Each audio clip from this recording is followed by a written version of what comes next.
from the Haredi community and one who reports on this. First of all, Tzipi, I want to get your response. I want to hear from you how the Haredi ultra-Orthodox community itself is viewing the incident, both on the street and, of course, in the media of which you're part of. Hello, Kalev. Good to be with you, although despite the circumstances. First of all, furious and mourning. Many of us are furious about the fact that this disturbance happened, meaning there was at first a peaceful protest, and then those children or minors started disrupting what was going on there. We all saw the pictures from there. We also that they gathered around the bus. Not that it justifies anything that the bus driver did, but children should not be in such a place that they even could start those stupid deeds. And this is just a death that shouldn't occur. And these kids shouldn't be there. The bus driver shouldn't run over. They weren't threatening him. I know what he said, but I viewed this again and again and again and again and cried again and again and again. So nobody is clean about what happened there.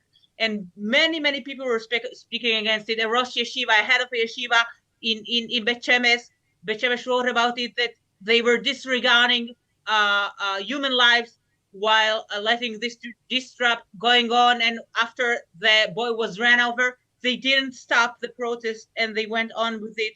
So there is a feeling that they weren't serious enough about having people in place just to peacefully protest and not anything else. Right. Now, of course, within the Haredi community itself, there are divisions both about on the issue, about these protests, which are certainly the more violent ones, tend to be a more extremist wing of the Haredi community. But how is this likely, if at all, this tragedy, this terrible tragedy, impact on the actual debate within the community over the greater issue of both the draft issue and how the community should be reacting to it? I don't think it's gonna influence the first part of the question, meaning the debate about the draft, but it is opening a debate about who should protest, if at all. What do you do when you want to protest? Who said it should happen this way in a protest on the street, blocking Jerusalem for half a day? And maybe we have other ways to do it. Maybe we have other measurements that we should take. What about our Knesset members who kind of disappeared and we don't feel like they're doing enough? Although they did say lots of things yesterday about this running over. What about the law itself? What about what's going on with more and more and more arrests? I think we did discuss it in the past. The only reason the Haredi parties are in the Knesset is to protect yeshiva boys and yeshivas, that they should keep learning. If they're not protecting them, they should leave the government and let whatever law pass anyway. So why should we be part of the government or even part of the coalition when they're not even doing the least to defend their yeshiva boys, those they were sent to defend in the Knesset? If they're not doing it, then just leave. Say I resign. Say. Well, Tzipi, you raise it. Let me ask you about that, because I believe that today there was a meeting scheduled of what's called the Council of Torah Sages, which is the leading rabbis who oversee one of the political list, I should say, the United Torah Judaism list, to say whether they should support or be against this law. Why this matters so much is because, as you said, this could bring down the Netanyahu government, the current Netanyahu government. How is that likely to impact on what they were going to do? I mean, are they going to try to keep the government going, or does this in fact put more pressure on those rabbis, on the politicians who listed to them, to leave this government and potentially bring it down? Listen, I didn't go into their brains, but I do listen to what they say publicly. And several of those leaders who are going to sit there tonight spoke firstly against the law, meaning they're not supporting it.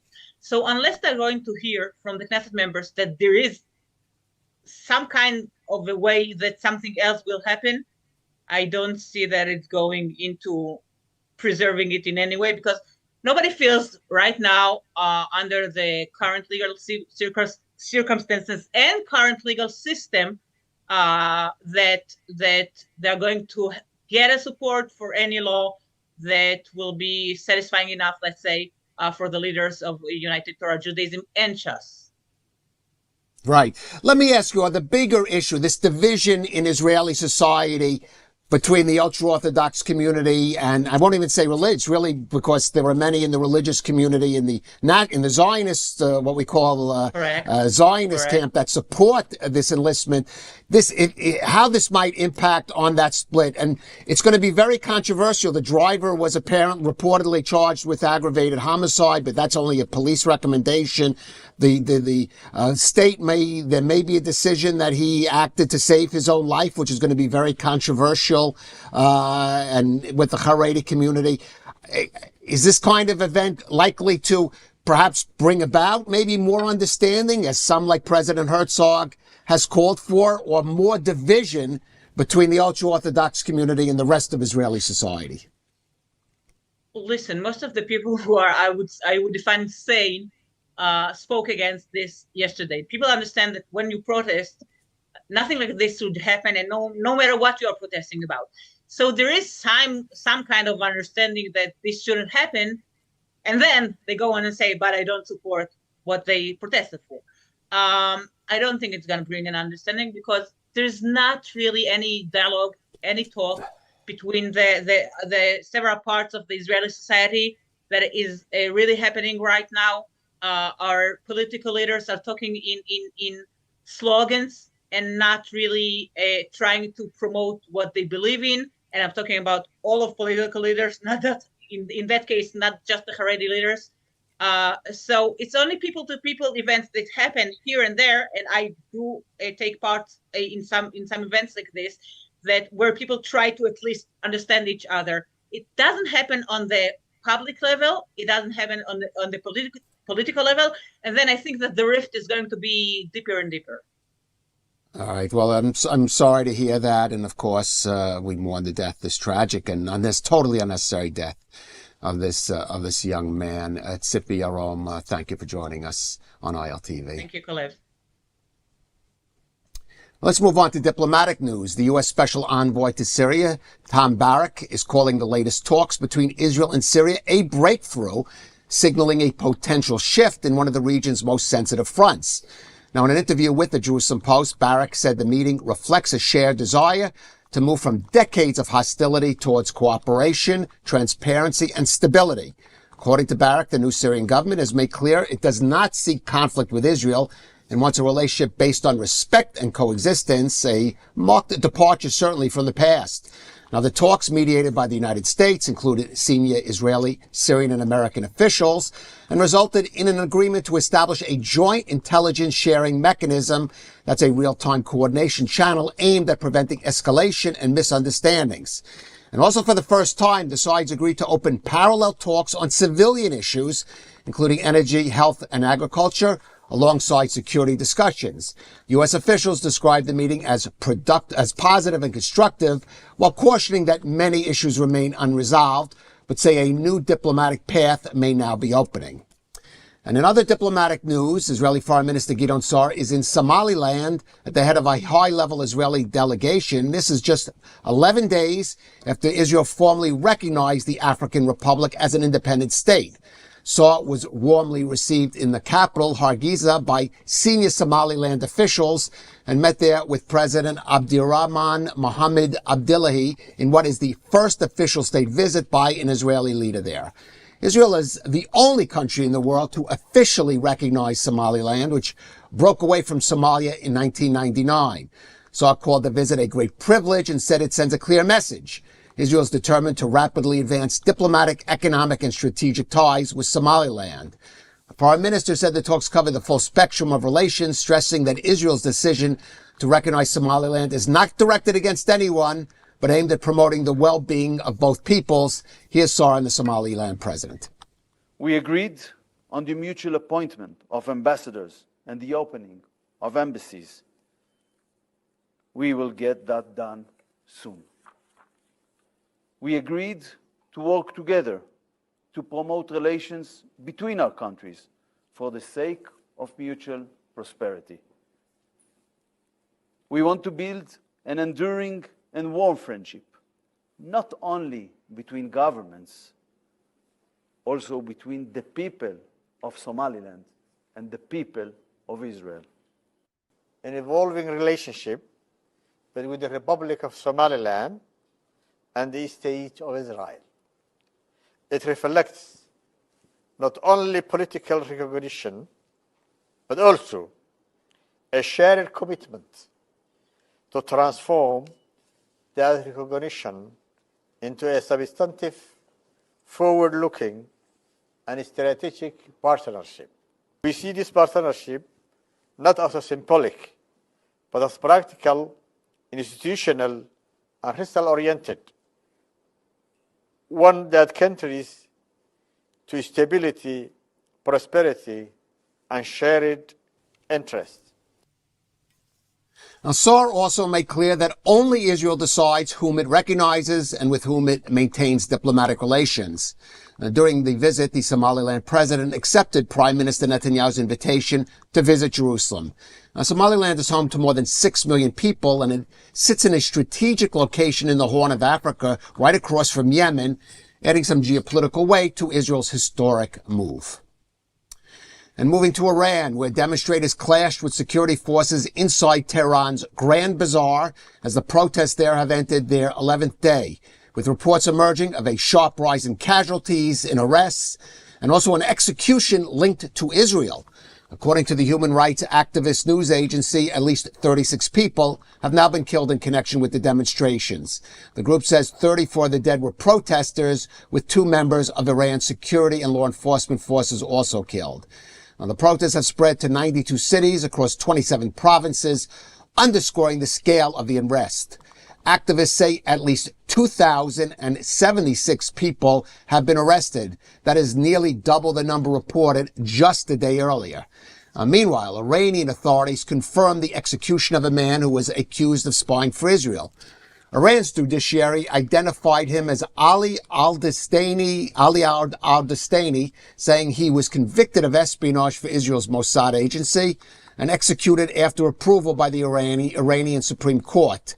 Now, this execution comes amid a wider crackdown, with Iran increasingly carrying out death sentences and detentions on espionage charges, a move that rights groups say is being used to intimidate dissent and apply pressure during a period of escalating internal and regional tensions. Well, for more on Syria, Iran, other regional developments, let's speak with Sarit Zahavi, president of the Alma Research Center. Sarit, thanks for joining us. A lot to digest here. Let's start with Syria. U.S. sounding very optimistic about what they're calling a breakthrough in these talks. There's been a little more skepticism throughout this process on Israel's part. How much do you assess how significant these talks have been or have become? Well, I will surprise you. First, thank you for having me. It is a breakthrough. It is a very important statement coming out from both sides. But at the same time, I want to warn here, let's make sure that this statement first is truly being implemented, because in the Middle East there are gaps between words and deeds. But more important than that, we have to make sure that this very positive progress is not going to blind us from looking at what is happening inside Syria. And basically, Ahmed al-Shara or Mohammed al-Julani is started a project, which I don't know if anybody read about that, a project of building schools by the HTS, by the Hayat Tahrir al-Sham, to educate the children of Syria to adhere to Al-Qaeda ideology. Already 70 elementary schools and kindergarten were founded all across Syria. And the fact that there are joint statements with Israel now doesn't contradict the fact that within 10 years, we're going to see a different Syria. Right, but clearly the Trump administration wants to see some results from these talks now. That could involve, certainly, we know Syria's demand of Israel to, for example, withdraw from the forward positions it has assumed on the Mount Hermon area and even beyond that, in response for some kind of guarantees. So we could look 10 years down the line. How far you think should the government be willing to go, should be willing to compromise, in order, at the very least, to make a breakthrough, or even simply just to placate the Trump administration, which wants to see some progress on these talks?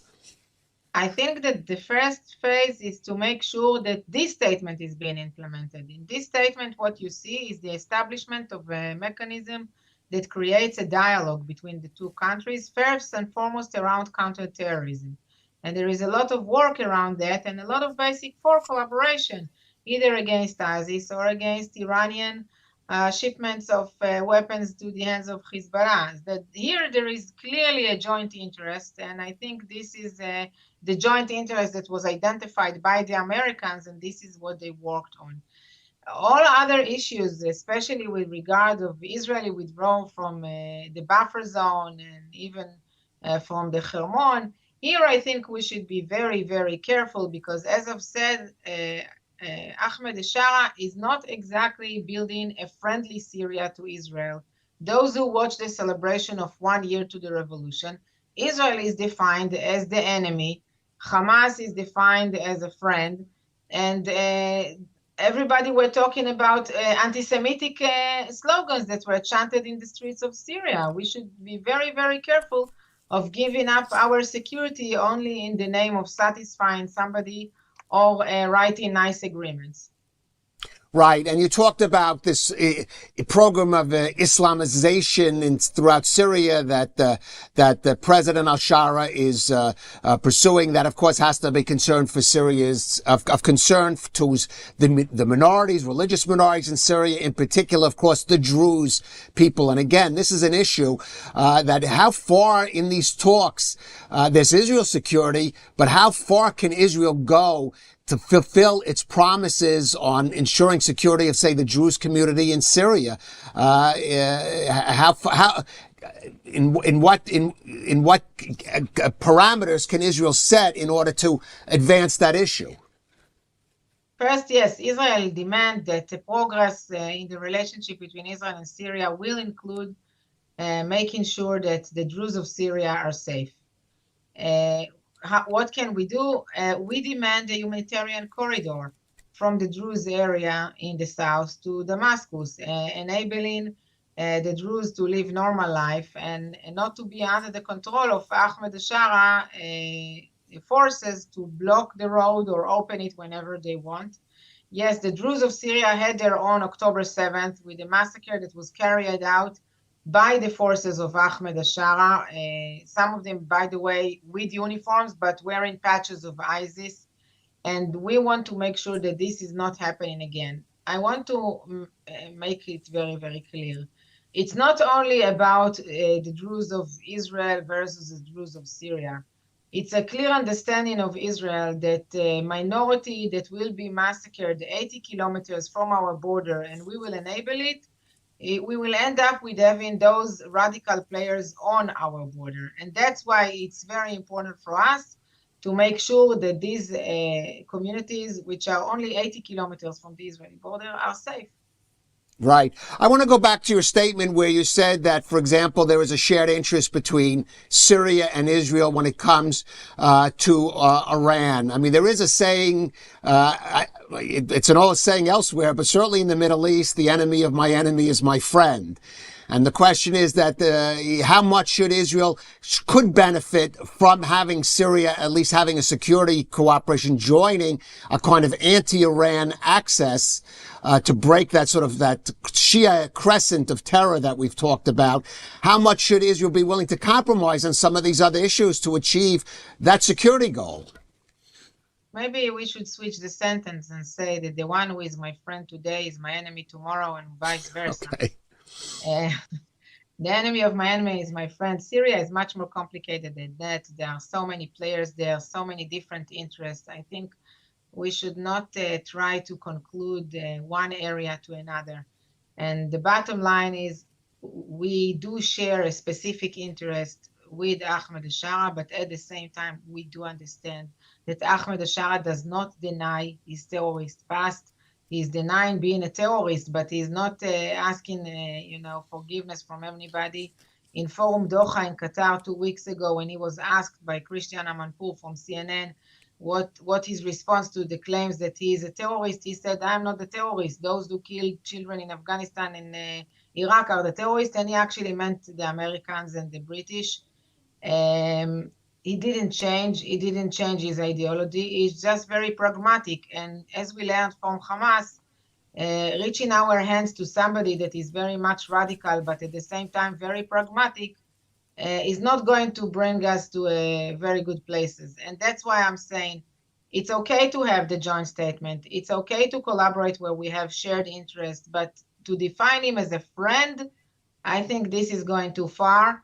He is not a friend. And if he wants to be a friend, he cannot adopt a radical ideology that wants to see Israel and Jews extincted.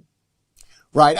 Sarit, I want to stay focused on Iran for a minute, because if you look at the three items which we just had before we spoke to, Israel at least coming to maybe some kind of security arrangement with Syria, it's diplomatic relations with Somaliland, which could give Israel a forward base opposite Yemen. And of course, that unrest in Iran is putting, I don't want to say, I hate to use the word unprecedented, but perhaps unprecedented internal and external pressure on the Iranian regime. And how worried should Israel be?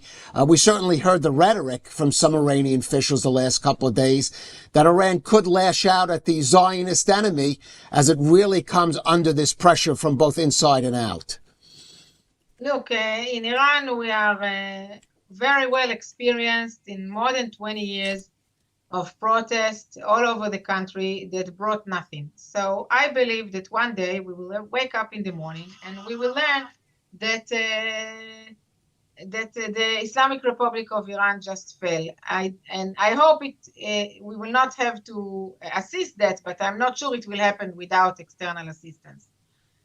I don't think we can predict whether this wave of protest is the wave of protest that will bring to a change. We can only pray that this is the case. Pray for us and for the Iranian people. At the same time, as long as Iran is holding ballistic missiles in the hands of, again, radical Islamists that want to extend the state of Israel, Israel should do whatever it takes to remove the threat. As simple as that. Doesn't matter what's happening in the street. Right. There is one difference than those prior ones, and you alluded to it. You're saying you're hoping that it could happen without external assistance. For the first time, there is a U.S. president who is even threatening to take external action against Syria over this particular issue, something we've never seen in the past. I'm not saying the U.S. is going to act on that, but President Trump certainly has taken a different position on that.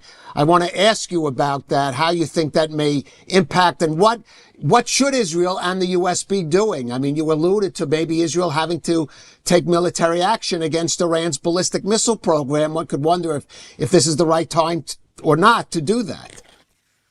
Look, the answer whether it's the right time to do it lies in intelligence that can measure the exact threat of those ballistic missiles. So I don't know.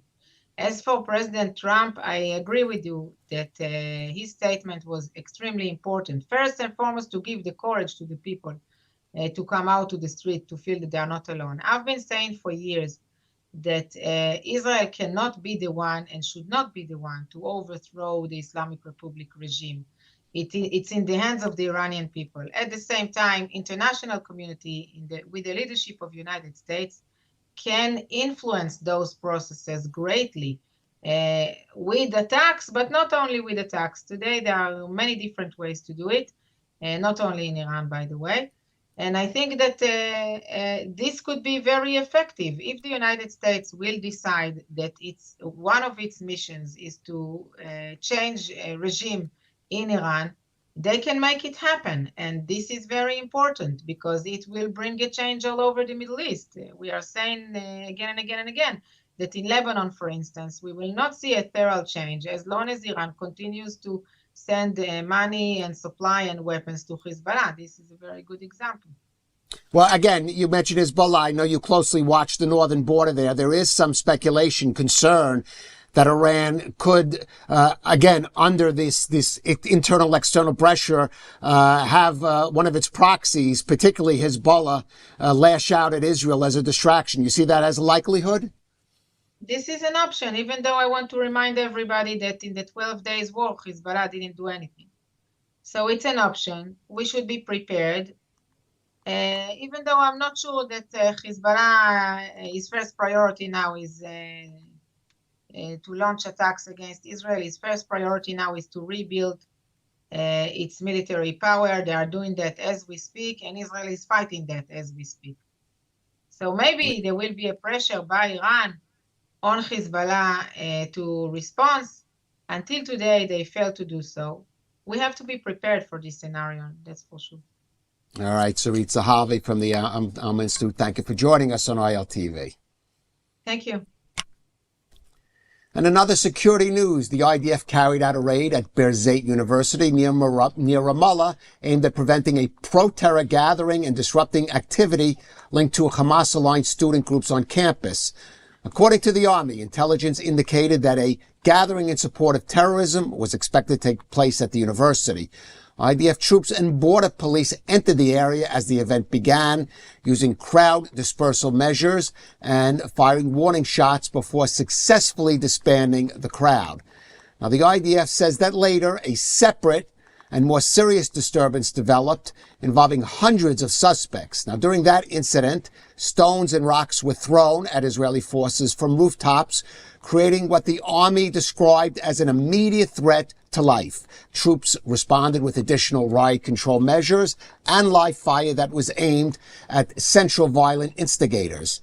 Palestinian media reports say 11 students were hospitalized, including 5 with gunshot wounds. The Palestinian Authority's Wafa news agency claimed Israeli forces entered campus buildings and seized property belonging to a student bloc affiliated with Hamas. The IDF stresses that the operation was conducted to prevent terror, incitement, and violence, and says it will continue to act against any attempt to use academic institutions as a platform for supporting terrorism. Well, that is a wrap for this edition of ILTV on the Hour, broadcasting live from Israel in the heart of the Middle East. And we're here every hour with the latest breaking developments, in-depth reports shaping the region. I'm Caleb Ben David, and thank you for watching.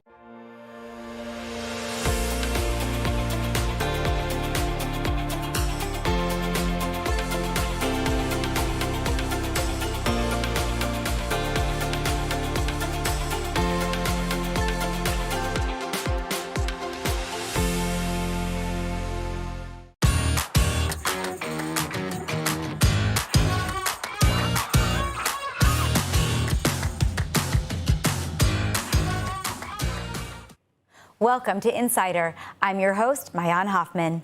This week, one dramatic operation in Venezuela may have sent shockwaves far beyond Caracas, from Tehran to Jerusalem to Washington. Assumptions are shifting fast.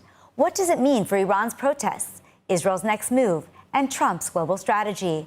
I'm joined by Ruthie Bloom and Dan Perry for a sharp, no-holds-barred conversation about power, timing, and what comes next. Ruthie, I'm going to start with you. Venezuela felt like a literal lightning strike. It just happened overnight. Did Trump just redraw the rules of what is possible globally? Well, yes and no. I think he's been doing that all along, to the extent that he threatens, and then everyone says, well, it could be an empty threat. He's been threatening Maduro. He's been bombing the drug traffickers, and he warned him, and he said, you can do it the easy way or the hard way, like he said to Hamas. He said to Maduro, you can step down because you're not the legitimate ruler, or we're going to take care of you. And then he made good on that vow. So he's not exactly changed. It was a shock to the whole world, of course, because nobody believed that he would do that. Certainly not that he would capture Maduro and his wife, bring them to New York for trial. That was a big shock. But I think it was a message. It wasn't just a message to China and Iran and all the, the axis of evil.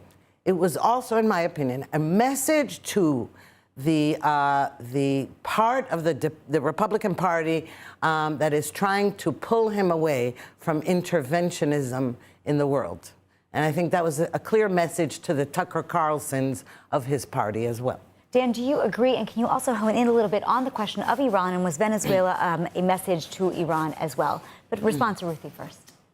You know, Ruthie and I may struggle to disagree on this issue and give you good television. But maybe here's the daylight between us. I have difficulty conceiving of Trump, whose public appearances are frequently incoherent and very often full of nonsense, and whose philosophy about the world is very inconsistent, as having a message for anyone. I think he acts based on some notion of what is in his political interest, of what makes him look like a winner. I have difficulty buying motives that are pure and ideological.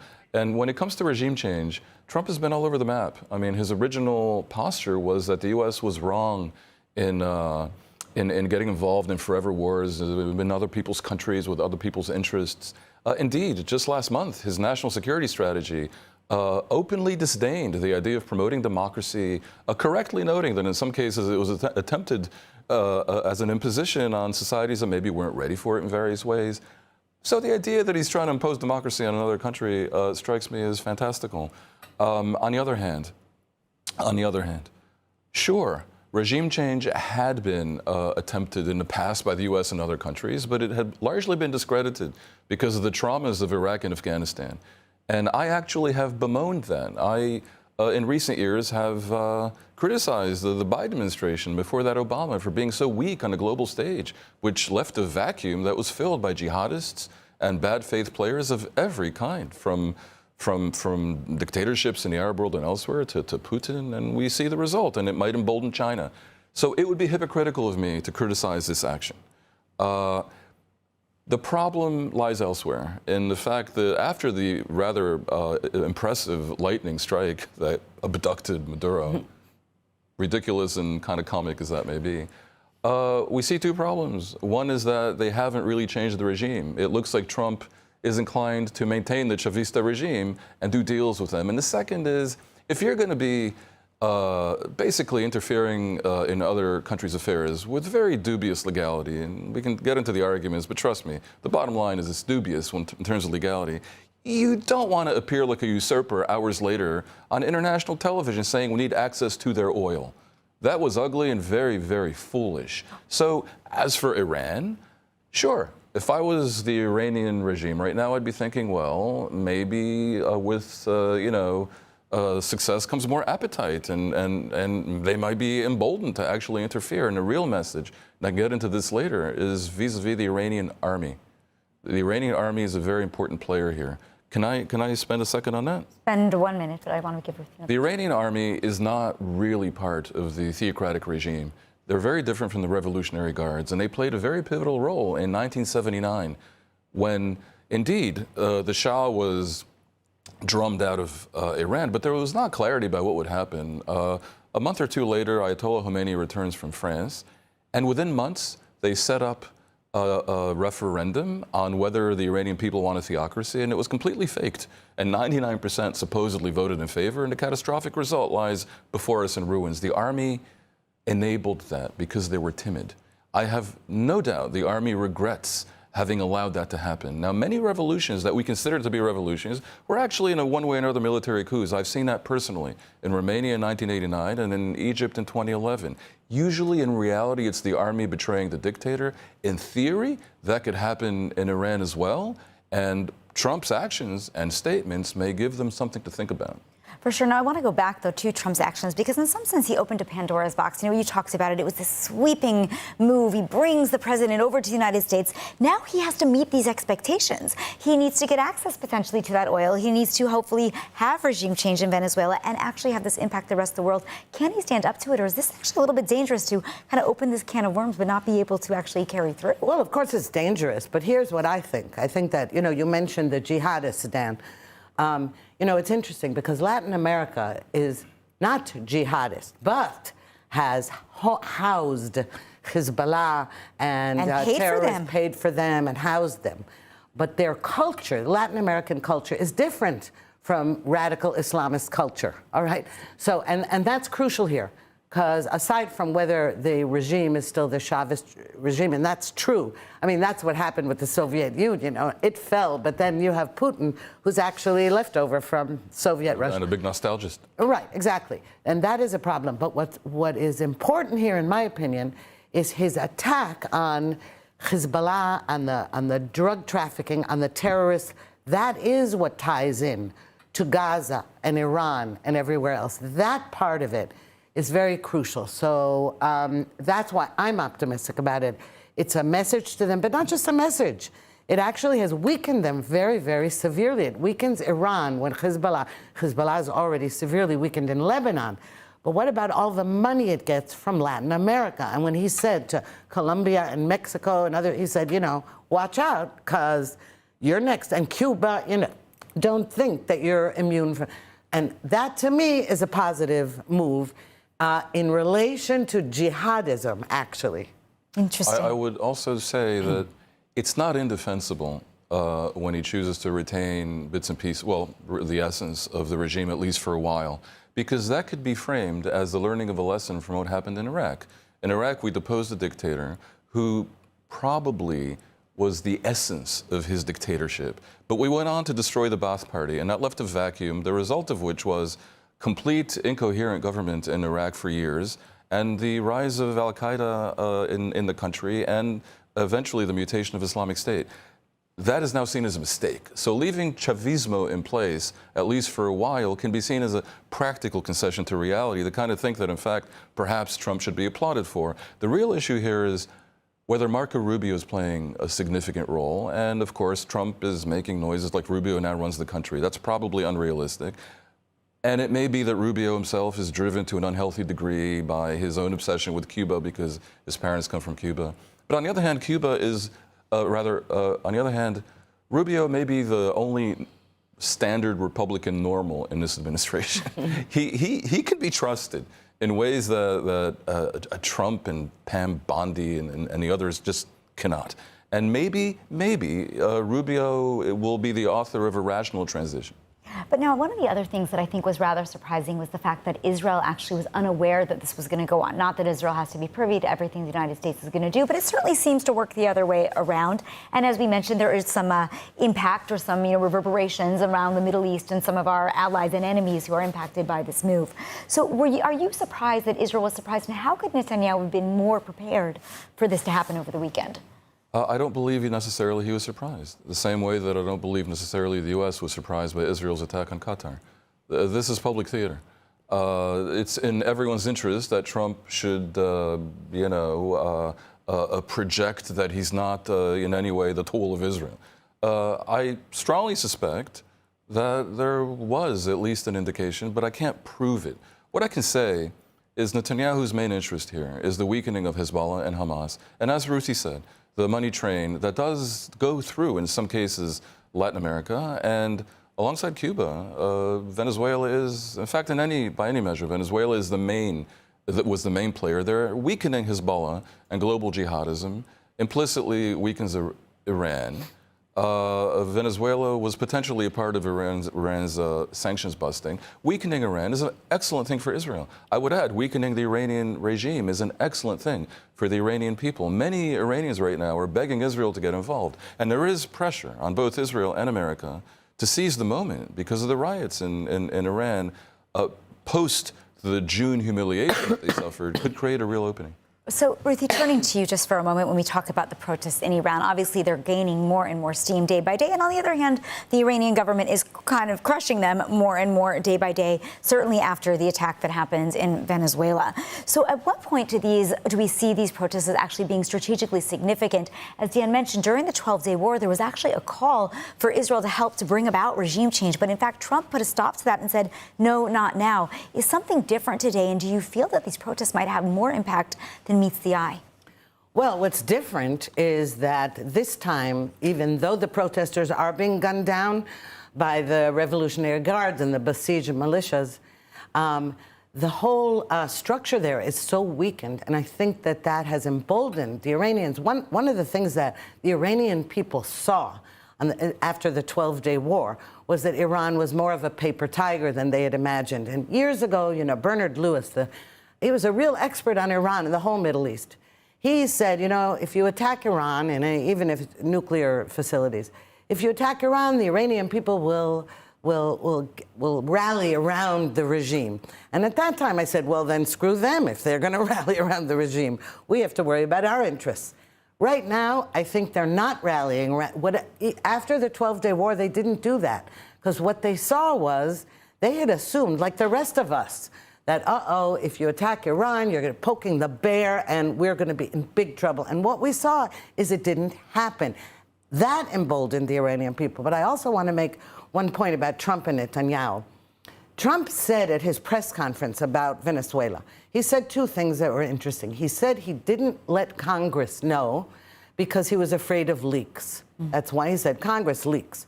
And that's true. And then he said the operation was supposed to have taken place 4 days earlier, approximately, but it was postponed due to bad weather conditions.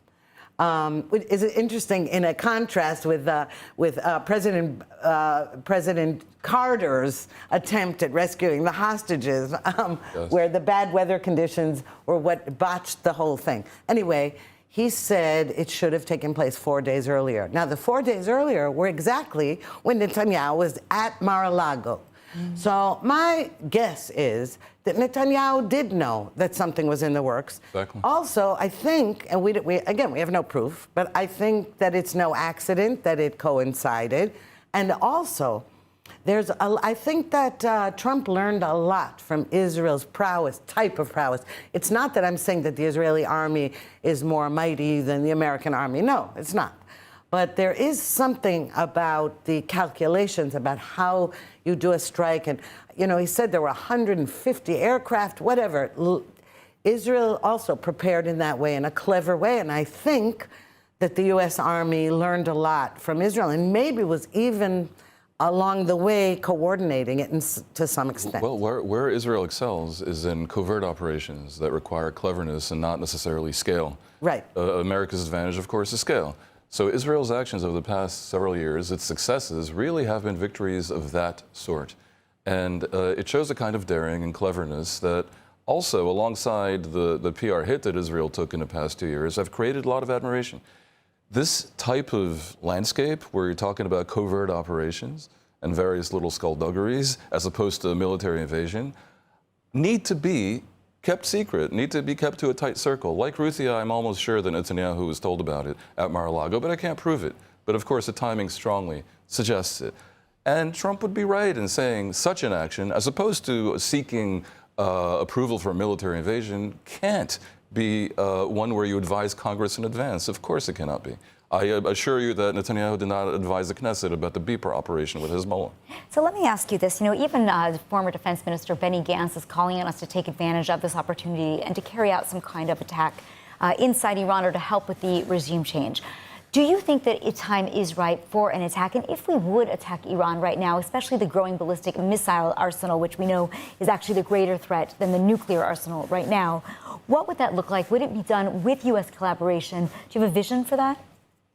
I don't think Israel or even the U.S. should explicitly engineer a regime change. What they should be doing is A, realizing regime change is extremely desirable, B, seeking to seize the moment if indeed the time is right, which it looks like it is, and then doing it in ways that look like, and indeed really are, from the ground up. And you can do that because there is so much real a grievance and dissent in Iran. Or the opposition in Iran, the sentiment towards the opposition is very strong.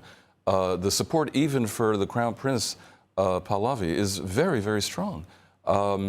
The military, as I say, is very wobbly, and the Revolutionary Guard probably just wants to preserve their economic interests, which is a case of complete and total corruption. So I would say some combination of working with the factors and strengthening the factors, combined with maybe pinpoint strikes at the right time on symbols of the regime, could really, really go a long way, not only in causing it to crumble and maybe causing Khamenei to seek asylum in Moscow, which would be a wonderful symbolic thing, but also to correct the mistake of June, because in June, the thing you're suggesting should really have been done, and at the very least, After the U.S. joined the assault and paid to the nuclear program, because it really did, with the airstrikes at the end of the war, the U.S. should have presented Iran with surrender terms, which would have included a complete disavowing of any further meddling in the region with jihadist militias all over the place, undermining these Arab countries.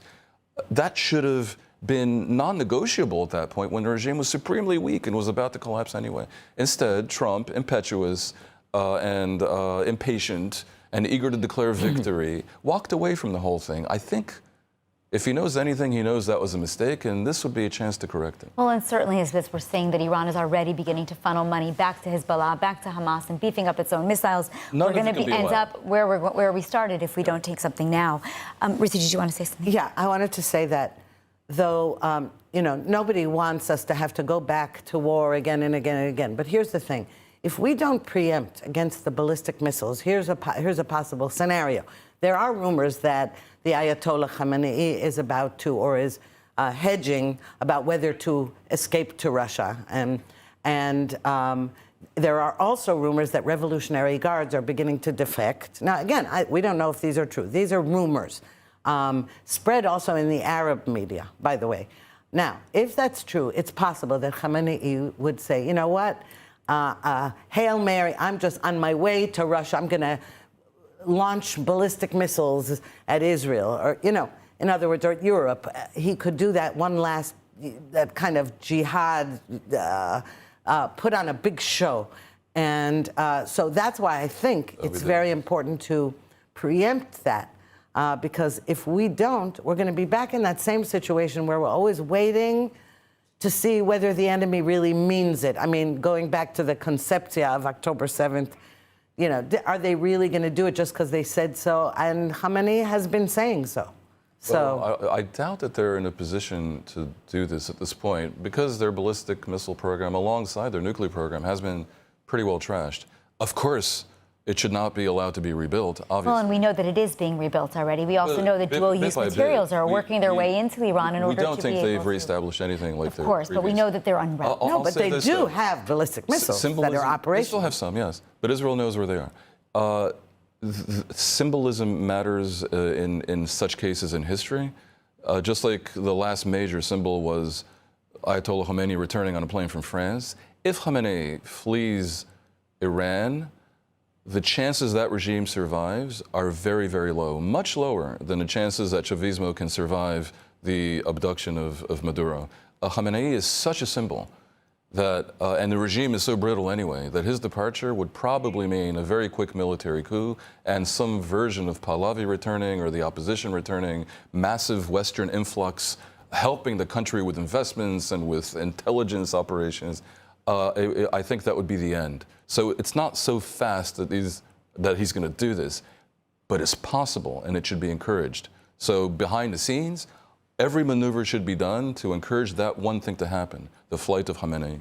Right, to Khamenei, to Russia, for sure. And we're going to have to wrap up really soon, but I want to think about where we are. We're at a very pivotal moment. We're between, you know, the battle between the axis of good and the axis of evil. We've got Venezuela, we've got Iran, we've got changes happening in the region as we enter, you know, here into the beginning of 2026. Ruthie, to wrap us up, what is it going to look like if, God forbid, we fail for Trump, for Netanyahu, for the Iranian opposition? And in your vision, as we enter, you know, this new month, this new calendar year, what does it look like for each of those if we succeed? Well, if we succeed, what it looks like is that in the near future, and I don't mean, you know, tomorrow, I mean in the coming years, that there's going to be a whole shift in the global order, and hopefully in a better direction. If we fail, then we'll be back to square one, maybe even worse than square one. And look, as I've always said, the trouble from Israel's point of view is that the Jewish people have always had to live by the sword, and I don't think that's ever going to change. There are breaks, you know, pauses in between the need to fight. Every post-war is a pre-war for the Jewish people, and so that's the pessimistic thing I can say. Optimistically, I think things are moving in a better direction, yes. And 30 seconds, Dan, do you agree or disagree? Give me that 30-second vision. It's very difficult to conceive of the likes of Trump and Netanyahu. Trump being a supporter of Putin, essentially, as the good guys on the world stage. But sometimes history works in strange ways. to channel Iran's own rhetoric, if Venezuela was the small Satan, then Iran is the big Satan. And if 2026 sees a change in Iran, then maybe we can even hope for a change in Russia, and that is a whole new world. And then even I will say that Trump deserves credit. Wow, well, a lot of Satans, but hopefully we can move towards something and then better. We'll open champagne in the studio. That's right, and we'll have a l'chaim. So unfortunately, we are out of time tonight, so we'll have to wait for that glass of wine next week. But I really want to thank all of our guests for being here, Dan and Ruthie. If you found this discussion valuable, please check out the ILTV podcast for a further series of in-depth interviews on YouTube, Spotify, or wherever you get your podcasts. I'm Ayan Hoffman. Thanks for watching, and we'll see you next time.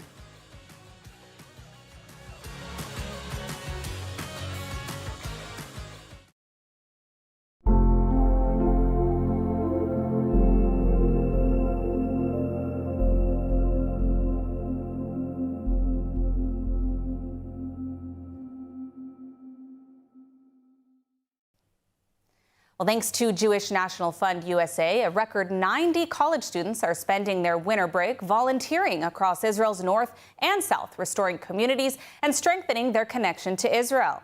Through the Alternative Winter Break program, they're supporting IDF soldiers working in agriculture and honoring fallen heroes. Joining us now from Israel are two of those students, Eyal Lubin and Samantha Levy. Thanks so much for being with us today. To start things off, where are you in Israel right now? We're in Sderot right now. And why did you decide to spend your break volunteering in Israel? And what did you expect the experience to be like before you arrived? We'll start with you, Samantha.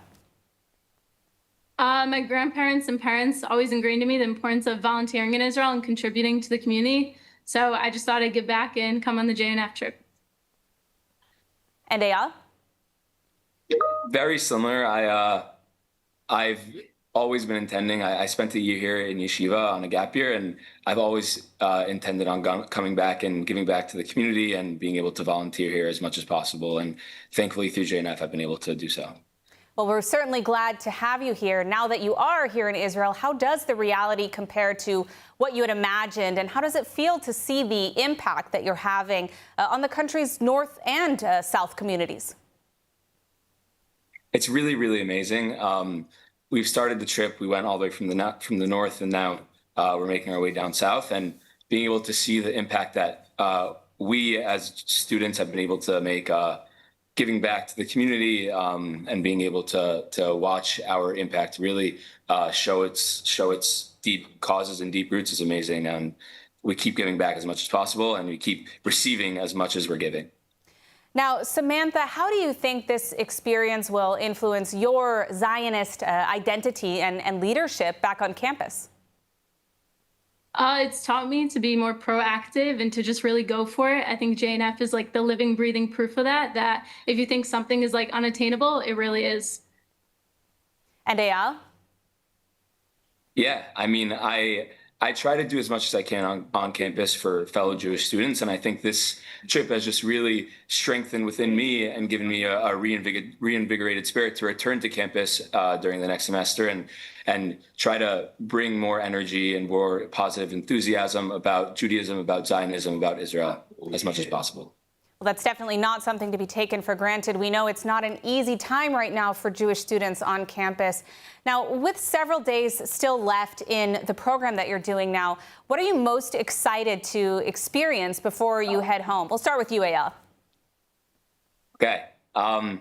I am most excited to return back to my friends and my family, both on campus and off campus, and be able to return and share the experiences that I had on this trip, and be able to tell them that it's important that they too visit and that they too volunteer, that they do what they can to help support Israel, whether it be in Israel or in the diaspora in the United States, and do whatever we can as a Jewish community as a whole to support our brethren wherever we are. And Samantha, is there something you're specifically looking forward to before you head back to campus? I'm excited to see the various communities I've seen throughout the years after October 7th occurred and how they have morphed into becoming such a positive environment after such a detrimental thing that occurred. I've, thank God, been here on many trips after October 7th occurred, and every time I just see living, breathing proof that the land of Israel will survive and thrive. All right, well, we are certainly glad to have you both here. Eyal, Samantha, thank you so much for joining me. I just want to say, in addition to programs like the Alternative Break, Jewish National Fund USA is the largest provider of Israel engagement programs in the U.S., with various travel opportunities to Israel available, both for high school and college students like Eyal and Samantha. To learn more, you can visit jnf.org/education. At least 16 people have been killed during a week of growing unrest across Iran, according to human rights groups, as protests over soaring prices and a collapsing economy spread to cities nationwide. ILTV's India Naftali has more. Rights monitors say the demonstrations have led to violent clashes between protesters and Iranian security forces. The Kurdish rights group Hengra reports at least 17 dead, while the Harana activist network says 16 people were killed and more than 580 arrested. Iranian state media has confirmed some deaths and arrests, but has released lower figures. The protests are described as the largest in 3 years. While smaller than past waves of unrest, they have come at a moment of heightened vulnerability for the Islamic Republic, with the economy in tatters and international pressure on Tehran intensifying. Prime Minister Benjamin Netanyahu told the cabinet yesterday that Israel identifies with the struggle of the Iranian people, saying they seek freedom, liberty, and justice. Speaking at the start of the cabinet meeting, Netanyahu said this could be a moment when Iranians, quote, take their fate into their own hands. Iranian officials have responded with heavy crackdowns, mass arrests, internet restrictions, and warnings against foreign intervention after U.S. President Donald Trump said America could intervene if peaceful protesters are killed, prompting retaliatory threats from Iran. Reports suggest Iran's leadership is operating in survival mode, with senior figures acknowledging the strain of simultaneous economic collapse, protest, and the risk of new confrontations with Israel and the U.S. This was the latest comment by Trump. You, though, there's been protesters killed in Iran. You said we were locked and loaded, ready to go. What is the line there for when the U.S. is going to get involved in those protests? We'll take a look. We're watching it very closely. If they start killing people like they have in the past, I think they're going to get hit very hard by the United States.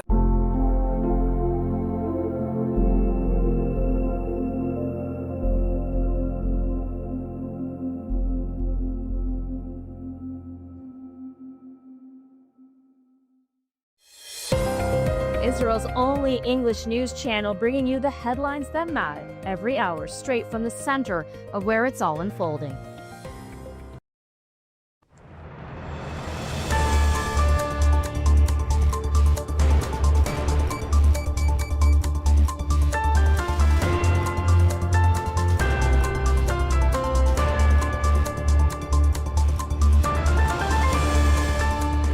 Welcome to ILTV on the Hour. I'm Caleb Ben David, coming to you live from Israel with the top stories in the region. Here are the headlines. A deadly night in Jerusalem. A 14-year-old boy was killed and several others were injured after a bus ran into ultra-Orthodox protesters during a violent demonstration against the drafting of Haredi men into the IDF. A preliminary police investigation says the bus driver was attacked by rioters who blocked the road before the fatal incident. Now, the incident happened at a busy intersection in one of Jerusalem's Haredi neighborhoods, where thousands of ultra-Orthodox demonstrators had gathered. Magen David Adom says the teenager was trapped under the bus and pronounced dead at the scene from severe multi-system trauma. 3 other pedestrians were injured, including 2 minors. Police say the driver was attacked and his bus blocked before the incident. He was arrested at the scene and questioned, telling investigators he was trying to escape after protesters surrounded the vehicle. Authorities say rioters set fires, burned dumpsters, blocked roads, threw objects at police and attacked journalists, prompting security forces to disperse what they described as a violent disturbance. Prime Minister Netanyahu released a statement saying, quote, I feel deep pain over the death of the Deir Yeshiva student, Yosef Eisenthal, who was struck and killed yesterday during a protest in Jerusalem. At the same time, I call for restraint to prevent the mood from becoming further inflamed so that, heaven forbid, we do not have additional tragedies. And President Isaac Herzog called the incident a wake-up call, urging responsibility and a swift investigation, offering condolences to the family and wishing a full recovery to the injured. Now, this incident comes amid escalating tensions over military conscription. as the debate over drafting ultra-Orthodox youth continues to divide Israeli society. The Knesset is in the middle of debating a proposed bill that the government says will increase the enlistment of Haredim, while the opposition charges it will do the opposite. The ultra-Orthodox party, Shas and United Torah Judaism, are threatening to bring down the government over the issue. In diplomatic news, the U.S. Special Envoy to Syria, Tom Barak, is calling the latest talks between Israel and Syria a breakthrough, signaling a potential shift in one of the region's most sensitive fronts. In an interview with the Jerusalem Post, Barak said the meeting reflects a shared desire to move forward from decades of hostility towards cooperation, transparency, and stability. According to Barak, the new Syrian government has made clear it does not seek conflict with Israel and wants a relationship based on respect and coexistence, a marked departure from the past. Now, the talks mediated by the U.S. included senior Israeli, Syrian, and American officials and resulted in agreement to establish a joint intelligence sharing mechanism, a real-time coordination channel aimed at preventing escalation and misunderstandings. For the first time, the sides also agreed to open parallel talks on civilian issues, including energy, health, and agriculture, alongside security discussions. U.S. officials described the meeting as positive and constructive, while cautioning that many issues remain unresolved, but a new diplomatic path may be opening. In other diplomatic news, Israeli Foreign Minister Gideon Sa'ar is in Somaliland at the head of a high-level Israeli delegation. This just 11 days after Israel formally recognized the African Republic as an independent state. Sa'ar was received in the capital by senior Somaliland officials and met with President Abdirahman Mohamed Abdullahi in what is the first official state visit by an Israeli leader. Now, Israel is the only country in the world to officially recognize Somaliland, which broke away from Somalia in 1991. Sa'ar called the visit a great privilege and says it sends a clear message. Israel is determined to rapidly advance diplomatic, economic, and strategic ties with Somaliland. The foreign minister said the talks covered the full spectrum of relations, stressing that Israel's decision to recognize Somaliland is not directed against anyone, but aimed at promoting the well-being of both peoples. And that ends this broadcast on ILTV. Of course, you can continue to follow us on our app. There's the barcode right there on your screen. Or, of course, tune in another hour. Thanks for joining us. I'm Khaled Ben David for ILTV.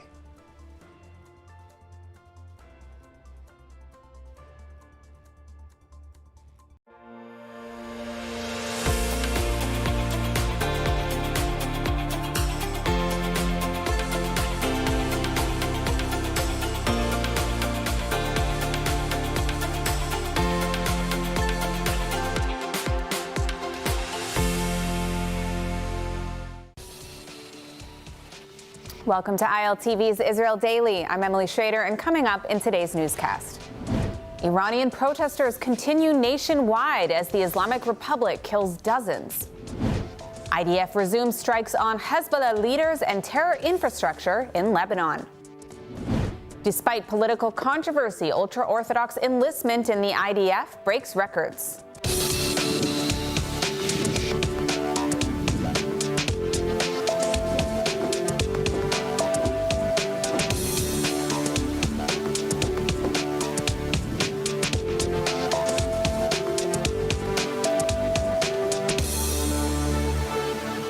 Welcome back to ILTV News. The death toll in violence surrounding protests in Iran has reportedly risen to at least 35, and the challenge to the regime is continuing. More than 1,200 people have been detained in the protests, which have now headed into a second week. Today, footage has come out showing the regime attacking hospitals, using human shields, and using unmarked ambulances to transport regime forces. Prime Minister Netanyahu is publicly encouraging what he calls the Iranian people's aspirations for freedom and justice. ILTV's Steve Leibowitz has more. 29 protesters, 4 children, and 2 members of Iran's security forces have reportedly been killed. Demonstrations have reached over 250 locations in 27 of Iran's 31 provinces. The growing death toll carries with it the chance of American intervention. U.S. President Donald Trump warned Iran on Friday that if Tehran violently kills peaceful protesters, the United States will come to their rescue.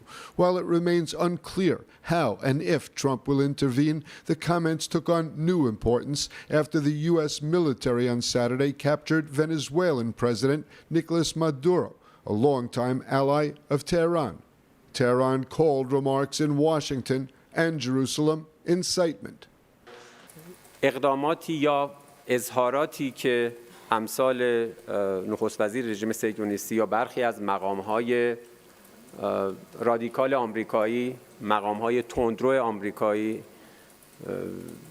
در رابطه با مباحث داخلی ایران مطرح می‌کنند در قاموس بین‌الملل چیزی نیست جز ترغیب به خشونت، ترغیب به تروریسم، ترغیب به آدمکشی. Speaking in the Knesset, Netanyahu expressed support for the Iranian public. We in Israel identify with this struggle of the Iranian people and with their aspirations for freedom and justice, Netanyahu said. The Prime Minister added, Iran may be approaching a decisive moment in which the Iranian people take their future into their own hands. Turning to the nuclear and missile threats from Iran, Netanyahu made clear that Israel and the United States are fully aligned. Netanyahu said he and President Trump will not allow Iran to rebuild its ballistic missile industry, and we will certainly not let it renew its nuclear program. At the same time, Netanyahu has reportedly enlisted Russian President Vladimir Putin to convey calming message to Iran, indicating that Israel does not intend to attack. According to the report on Khan News, the messages were recently delivered to Iran, including through phone conversations between Netanyahu and Putin amid rising tensions between Jerusalem and Tehran. Well, now joining us to discuss the latest of what's happening on the ground inside Iran is Iranian dissident and one of London's most active voices for a free Iran, Lily Mu. Lily Daroud, thank you so much for being with us today at ILTV. To start, what is happening right now on the ground with the uprisings in Iran? Durud and Shalom, thank you for having me. What is being witnessed in Iran right now is the most unprecedented act of unity amongst everyday Iranians, businessmen and family men, even children and women coming to the streets of Iran and calling for a downfall of the regime, death to the dictator. And they are also openly and clearly in English calling out for the return of King Reza Pahlavi, because they do see an alternative out of this regime. They do see a free Iran out of this, the Ayatollah's regime. Also, like you mentioned earlier in your report, when you were talking about Iran, they are using ambulances to bring in regime forces or to take Iranian prisoners into unknown places. And what we are witnessing is an absolute symmetry and complete identical behavior of the regime forces and Hamas being exactly the same, using ambulances, which is a civilian vehicle, to deliver terrorists to actually hit and hurt and kill Iranians. Now, what makes these protests different than perhaps other previous uprisings that we've seen from the Iranian people? These protests feel much more secure for the people in a sense that there is going to be international support for them, because Iranian people have proven time and time again that they are willing to give their lives for dignity and freedom.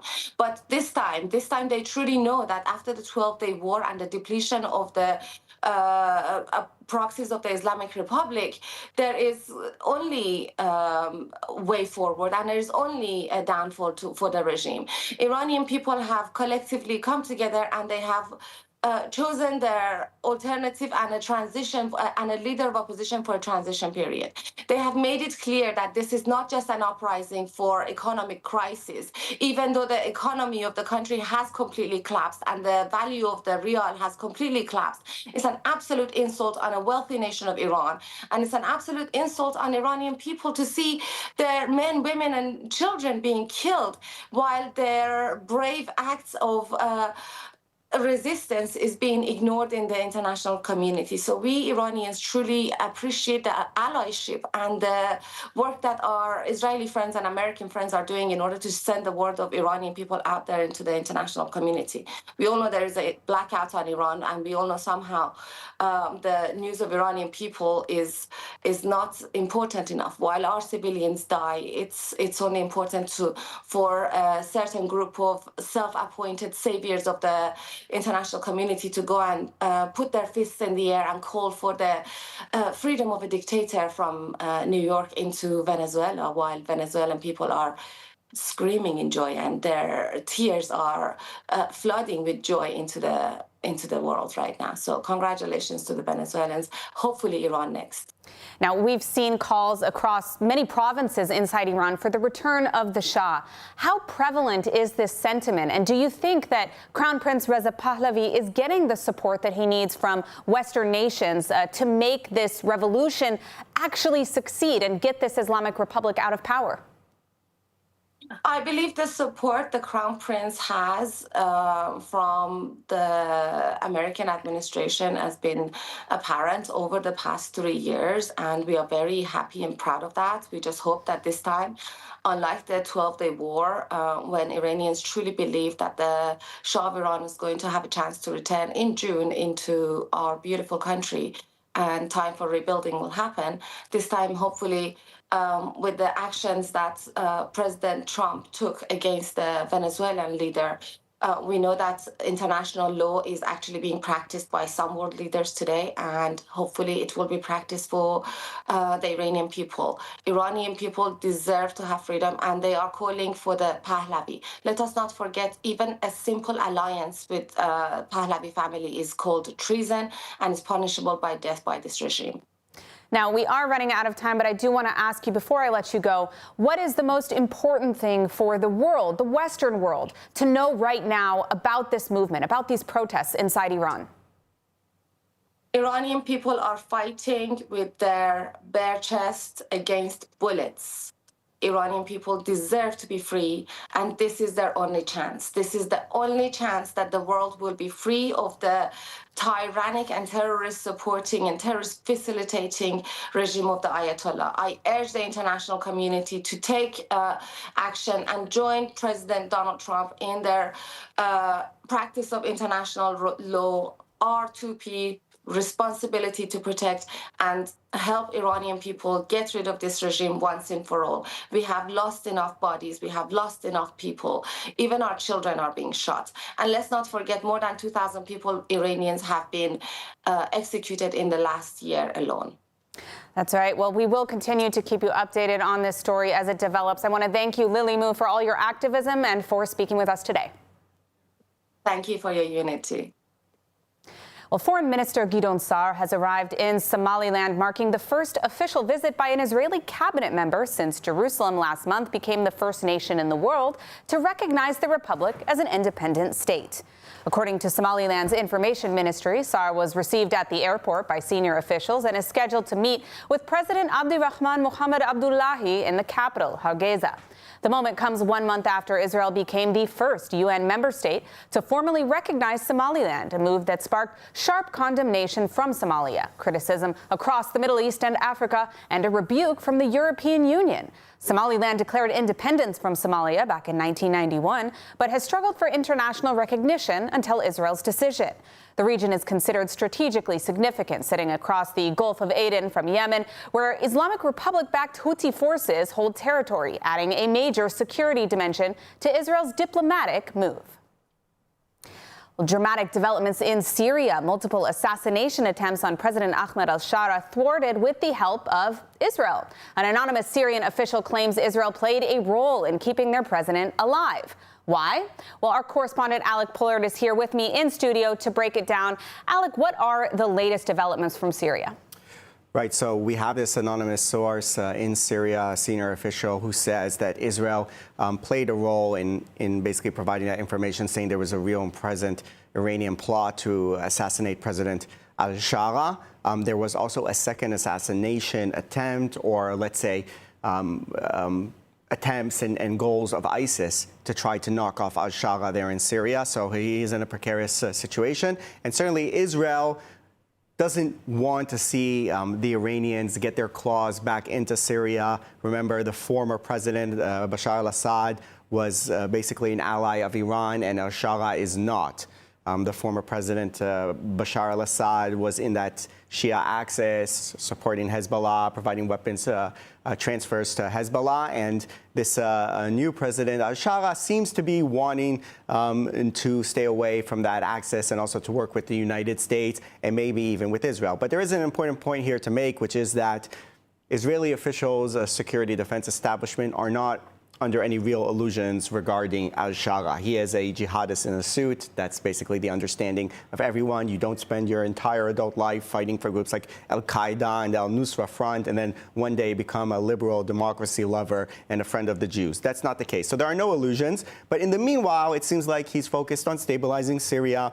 He's seeking U.S. help and being part of a coalition to fight ISIS. And therefore, for the time being, it would seem that it is in Israel's interest not to see him get killed by Iranian groups and to work with him, but to keep an eye open at all times. And also Israel insisting to have those troops still inside the Syrian territory after the fall of Syria, saying we're not withdrawing the troops along the border, learning the lessons of October 7th. We're not going to have our communities there exposed to any potential attacks from Syria. Now, when it comes to this foiled plot on al-Shara, do you see any, or do you anticipate any advancement in Israel-Syria relations as a result of this? Right. So that would, again, be one of the reasons why Israel would sort of have an interest in continuing this type of dialogue with al-Shara. And it's also possible that Trump, in exchange for helping the Syrian president, and Trump seems quite enamored with al-Shara, invited him to the White House, put perfume on him, playing basketball with the troops and all of that. So it's possible that Trump is also telling al-Shara, look, you want us to kind of embrace you and to help you to rebuild the country, then one of our demands is that you do good things with Israel and maybe even sign some type of deal. It could not be full normalization, but some type of partial agreement. Maybe that's on the cards. And it would also be for Israel to decide also how it wants to approach this, because we have seen the sort of belligerent talk of don't threaten us and we're going to retain our security interests. Maybe there needs to be that diplomatic pose as well of, yes, we're willing to talk with you and to reach some type of agreement. All right. Thank you, Alec, for that update. We'll continue to keep you updated on the Syria front as well. But in the meantime, war rumblings are continuing along that northern border as Israel is escalating its response to what it says are continuing and systematic violations of the ceasefire by Hezbollah and Hamas in Lebanon. ILTV's Devil Klein has the latest. The IDF confirms it carried out the latest targeted airstrikes after issuing rare and unusually explicit evacuation warnings to civilians in southern Lebanon. The army is hitting terror targets belonging to both Hezbollah and Hamas across southern Lebanon, following what the military describes as ongoing and serious ceasefire violations by both groups. Ahead of the strikes, the IDF issued urgent public warnings to residents in several villages. Civilians were instructed to immediately evacuate buildings identified as being used for terror activity and to move at least 300 meters away for their own safety. According to the IDF, the targeted sites are military infrastructure used by Hamas and Hezbollah, including command locations, storage facilities, and operational positions, all of which are prohibited under the ceasefire understandings. Security officials say Hezbollah has continued attempts to re-establish its presence near the border, move operatives, and maintain military infrastructure in clear violation of the agreements that require it to disarm and withdraw from the border area. The IDF emphasizes that these strikes are defensive, precise, and necessary, aimed at preventing future attacks on Israeli communities in the north. The message from Jerusalem is clear. For now, Israel will continue to enforce the ceasefire, but it will not allow Hezbollah or even Hamas to use it as a cover to rearm, regroup, or prepare the next attack. It's day 823 of the war in Gaza. The IDF confirms a targeted operation against a Hamas operative planning an imminent attack. Security officials are also weighing next steps as Hamas continues to rebuild its military capabilities. ILTV's Steve Leibowitz has the full story. At least 4 people were reported killed and several others wounded in Israeli drone strikes in the Khan Yunis area of southern Gaza. The IDF confirms the strike, saying it targeted a Hamas operative who is planning an imminent attack on Israeli troops operating in southern Gaza. According to the military, the operative posed an immediate threat and was hit in a pinpoint operation. The IDF says multiple steps were taken to reduce the risk to civilians, including the use of precision munitions, aerial surveillance, and additional intelligence. Israeli security officials warn of a broader challenge. Intelligence assessments show Hamas is actively rebuilding its military capacity despite the ceasefire and in defiance of the U.S.-backed plans for Gaza. The IDF identifies 3 main channels. First, local weapon production using explosives, unexploded ordnance, and attempted manufacture of simple rockets and anti-tank weapons. Second, efforts to exploit humanitarian aid infrastructure for future smuggling, even as around 600 aid trucks enter Gaza daily. Third, a growing phenomenon of drones arriving from Sinai into the Al-Mawasi area, currently used for smuggling, but viewed as a potential weapons route. As Israel looks ahead to a possible transition to a next phase of the war, officials say the policy options are clear.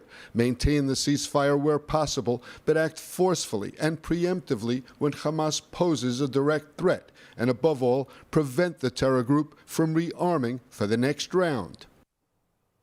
ILTV is partnering with Regavim to spotlight one of the most critical issues facing Israel today, the protection of our national land and resources. Regavim works on the ground, in the courts, and in the Knesset to expose illegal land seizures, defend the rule of law, and safeguard Israel's heartland, especially in Judea and Samaria. If you want real data and a deeper understanding of what's happening beyond the headlines, scan the QR code on your screen or visit regavim.org and sign up for their newsletter. Learn how you can play a role in safeguarding the land of Israel. And now a diplomatic move by the UK is drawing sharp reactions here in Israel. Following London's decision to recognize a Palestinian state, a Palestinian embassy has now been formally opened in the UK. ILTV's India Naftali is in Tel Aviv now with us. What could this move mean, India? That's right, Emily. A diplomatic move made in London is indeed sparking debate here in Israel. I'm standing outside the British Embassy in Tel Aviv after a Palestinian embassy was officially opened in the UK. It's a move that supporters call historic and critics say rewards terrorism. The Palestinian embassy was formally inaugurated in West London on the same site that has served as the Palestinian mission to the UK for more than 30 years. What changed this week was its status. The upgrade comes after the UK announced it would recognize a Palestinian state following months of political debate and international pressure. At a short ceremony, Palestinian ambassador to the UK, Hussam Zomlot, called the move a turning point. Last year, the UK announced that their recognition of a Palestinian state would be formalized at the United Nations unless conditions related to the war in Gaza and the West Bank were met. Amid mounting international pressure, and alongside countries including Canada and Australia, the UK actually moved forward with the recognition of a Palestinian state in September. A British Foreign Office representative called the step a moment of hope and a change in bilateral relations, though London has not said whether it will open a British embassy in Palestinian-run areas. In Israel, officials say moves like this could push both Palestinians and Israelis further apart, reducing the chances for direct negotiations and making any further agreement harder to reach. Opponents also argued the decision would not have happened without the October 7th attacks in the war that followed, calling it a political gesture that rewards terrorism rather than advances peace. But whether seen as a symbol of progress or a dangerous precedent, the opening of this embassy sends a clear message about where the UK stands for now. The IDF announced today a record-breaking milestone in ultra-Orthodox enlistment as 537 Haredi men joined the army in a single December-January intake, the largest such recruitment drive since the state was founded. ILTV's Alec Pullard reports this comes at a critical moment for Israel's security. According to the military, 230 of the new recruits enlisted in combat roles, while 307 were assigned to combat support positions across a wide range of units, with the process still being completed in the coming days. Speaking at the Tel HaShomer Recruitment Center, IDF Personnel Directorate Chief Major General Dado Bar Khalifa stressed the urgent operational need for manpower during the ongoing war, calling the new recruits trailblazers, and many more will follow in your footsteps. Bar Khalifa emphasized that the IDF is committed to enabling Haredi soldiers to serve while preserving their religious way of life, including Torah study and strict religious observance. The record enlistment comes amid intense national debate since the October 7th Hamas attack, which exposed severe manpower shortages and reignited controversy over draft exemptions for the ultra-Orthodox community. With Israel fighting on multiple fronts and reserve forces stretched thin, public pressure has grown for more equal burden sharing. The IDF says this intake is the result of years of preparation, including expanded Haredi service tracks and new dedicated units, calling it a turning point for both Israel's security and the future relationship between the state and the Haredi community. The new year begins with good economic news, citing a falling inflation, a stronger shekel, and continued economic growth. The Bank of Israel has cut the interest rate to 4%. The central bank says the consumer price index fell by 0.5% in November, bringing annual inflation down to 2.4%, with expectations that inflation will stabilize near the midpoint of the target range after a temporary bump in December. Since the last rate decision, the shekel has strengthened more than 3% against the dollar. Israel's risk premium has returned close to pre-war levels, and local stock markets have outperformed global peers. The bank says economic activity continues to expand with strong consumer spending, high levels of raising capital in high tech, and elevated construction activity.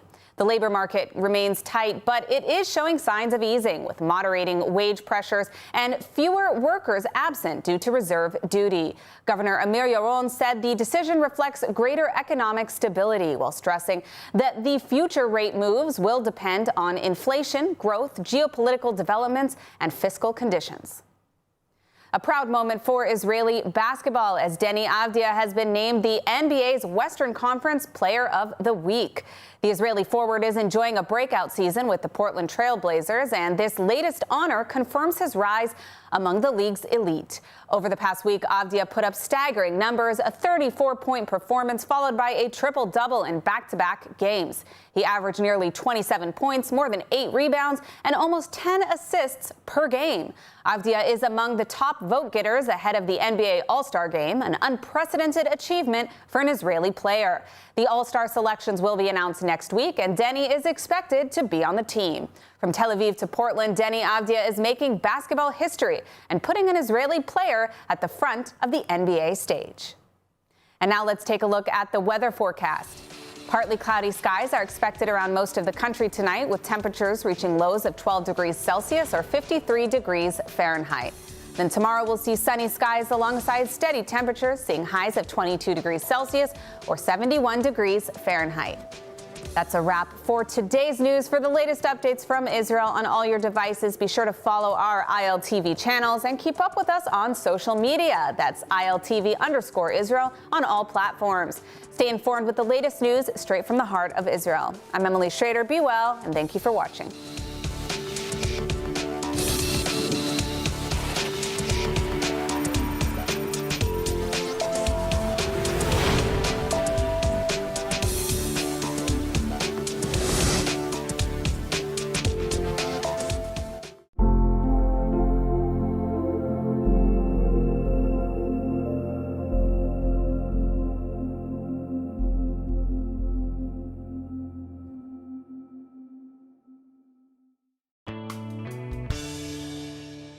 Hello, everyone, and welcome back to Good Week Israel, the show where we recap for you some of the positive highlights coming out of Israel from this week. I'm your host, Devo Klein, and coming up on today's show. Celebrations in Somaliland after Israel becomes the first to recognize the country as independent. JNF USA summer and winter programs build tomorrow's leaders. And the Iron Beam is now in full operational use.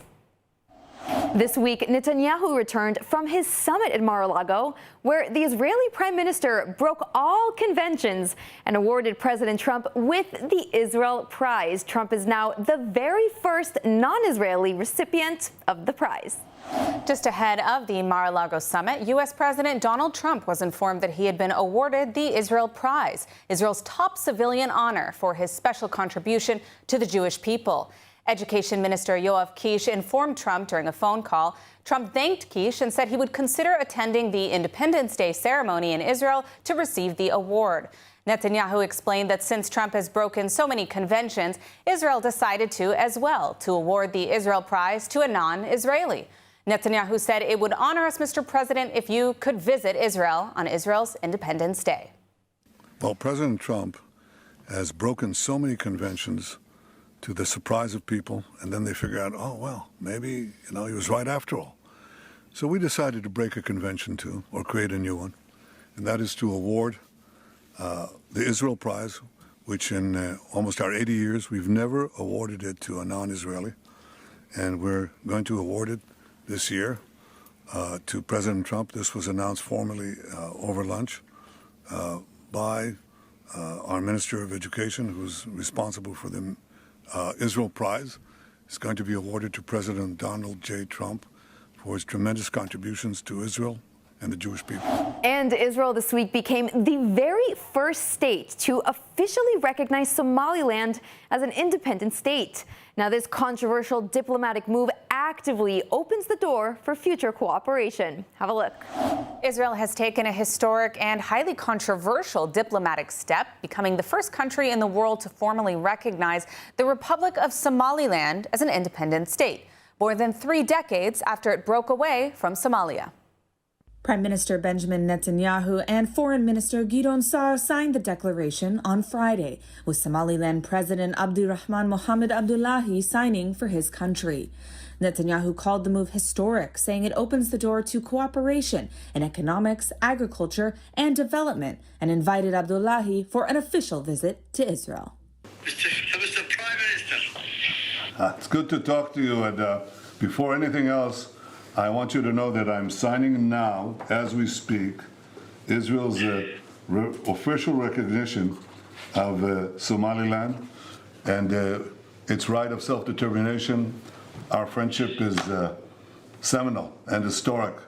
So I'm very, very happy, and I'm very proud of this day, and I want to wish you and the people of Somaliland the very, very best there. Very much. Thank you very much, Mr. Prime Minister. Thank you. See you soon in Jerusalem. Next year in Jerusalem, we say. It's a few days from now. Thank you, sir. Sure, I will be glad to be in Jerusalem as soon as possible. Somaliland, a Sunni Muslim entity on the Horn of Africa, said it aspires to join the Abraham Accords, the U.S. brokered normalization framework. Netanyahu said the recognition was very much in that spirit. Somaliland declared independence in 1991 after Somalia collapsed into civil war. While it has functioned as a de facto state with relative stability, peaceful elections, and its own government, it has never before been internationally recognized, a fact that has limited foreign investment and aid. From Israel's perspective, the move has clear strategic value. Somaliland sits near Yemen and the Red Sea, close to the Islamic Republic-backed Houthi rebels. And Israeli officials see the relationship as strengthening regional security and intelligence cooperation. And following this news, the capital city of Somaliland erupted in celebrations, with Israeli flags draped all over the homes across the city. Let's see. Well, celebrations erupted across Somaliland Friday night after Israel became that first United Nations member state to formally recognize the region as an independent country. Somalia and 21 mostly Muslim nations condemned the move. We have more from ILTV's Devil Klein. Crowds filled the streets of the capital Hargeisa, waving Israeli flags, setting off fireworks, and chanting into the night. Video from the scenes showed Israel's flag hanging from buildings and balconies, a rare and striking public display of support for Israel in a Muslim-majority society. For many in Somaliland, the move was seen as long-awaited international validation after more than 3 decades of de facto independence from Somalia. Officials in Hargeisa say the recognition opens the door for diplomatic and economic ties with Israel in the spirit of the Abraham Accords, with cooperation expected in security, agriculture, and trade. The Somaliland president called it an historic moment for his nation. I'm the happiest person in the world today. Somaliland has received its first formal international recognition as a sovereign and independent state. This development affirms an objective reality that has long existed. Somaliland meets the legal, political, and institutional criteria of statehood under international law. The president gave credit to Israel for making what he called a very brave decision. I express my wholehearted appreciation to the State of Israel for its brave decision, which reflects both historical continuity and confidence in Somaliland's demonstrated commitment to peace, stability, and responsible governance. The Somali government condemned Israel's announcement as an unlawful step and a deliberate attack on its sovereignty, insisting Somaliland remains part of Somalia. 21 Muslim-majority countries, including Jordan, Egypt, Saudi Arabia, Turkey, Iran, and the Palestinian Authority, have issued a joint statement condemning Israel's decision to recognize Somaliland as an independent state. Notably absent from the statement are the 3 Arab countries that normalized ties with Israel under the 2020 Abraham Accords: the United Arab Emirates, Bahrain, and Morocco, as well as Lebanon and Syria. The statement warned of, quote, serious precautions for peace and security in the Horn of Africa and the Red Sea. And the immigration numbers are in for 2025. The trends, not so comforting, but the resilience and the steadfast Zionism is absolutely heartwarming. Have a look. According to statistics published this week, overall immigration, known in Hebrew as Aliyah, declined significantly compared to previous years. The drop comes against the backdrop of war, economic uncertainty, and global turmoil, with many potential Olim postponing their move. Immigration officials note that the security situation, especially the war in Gaza and ongoing frontier tensions, has had a chilling effect on potential Olim, especially families with young children. Despite the overall decline, Israel experienced a modest increase in immigrants from Western countries, including the United States and France, where Jewish communities have been experiencing rising anti-Semitism and security concerns. The growth from Western countries, however, is seen as important. U.S. and European Jews bring high levels of education, professional expertise, and economic potential, contributing to Israel's technology sector, healthcare, academia, and culture. This trend reflects a complex reality. While global unrest has deterred some from relocating, others are drawn to Israel as a place of belonging and security, particularly Jews in Western societies seeking a future in the Jewish state. As Israel moves into 2026, immigration remains a key factor in the country's demographic, social, and economic future, reflecting not only global trends, but also the state's role as a homeland for the Jewish people. Meanwhile, figures suggest a slowing in the pace of Israeli immigration, offering a note of optimism amid ongoing concerns about a national brain drain. Data presented to the Knesset's Immigration and Absorption Committee shows that more than 125,000 Israelis have left the country since 2022, including 8,400 who formally canceled their residency in 2024, a sharp increase compared with previous years. Lawmakers noted that many of those who left were young professionals and recent immigrants, and stressed the need for policies that address economic pressures, social divisions, and long-term stability.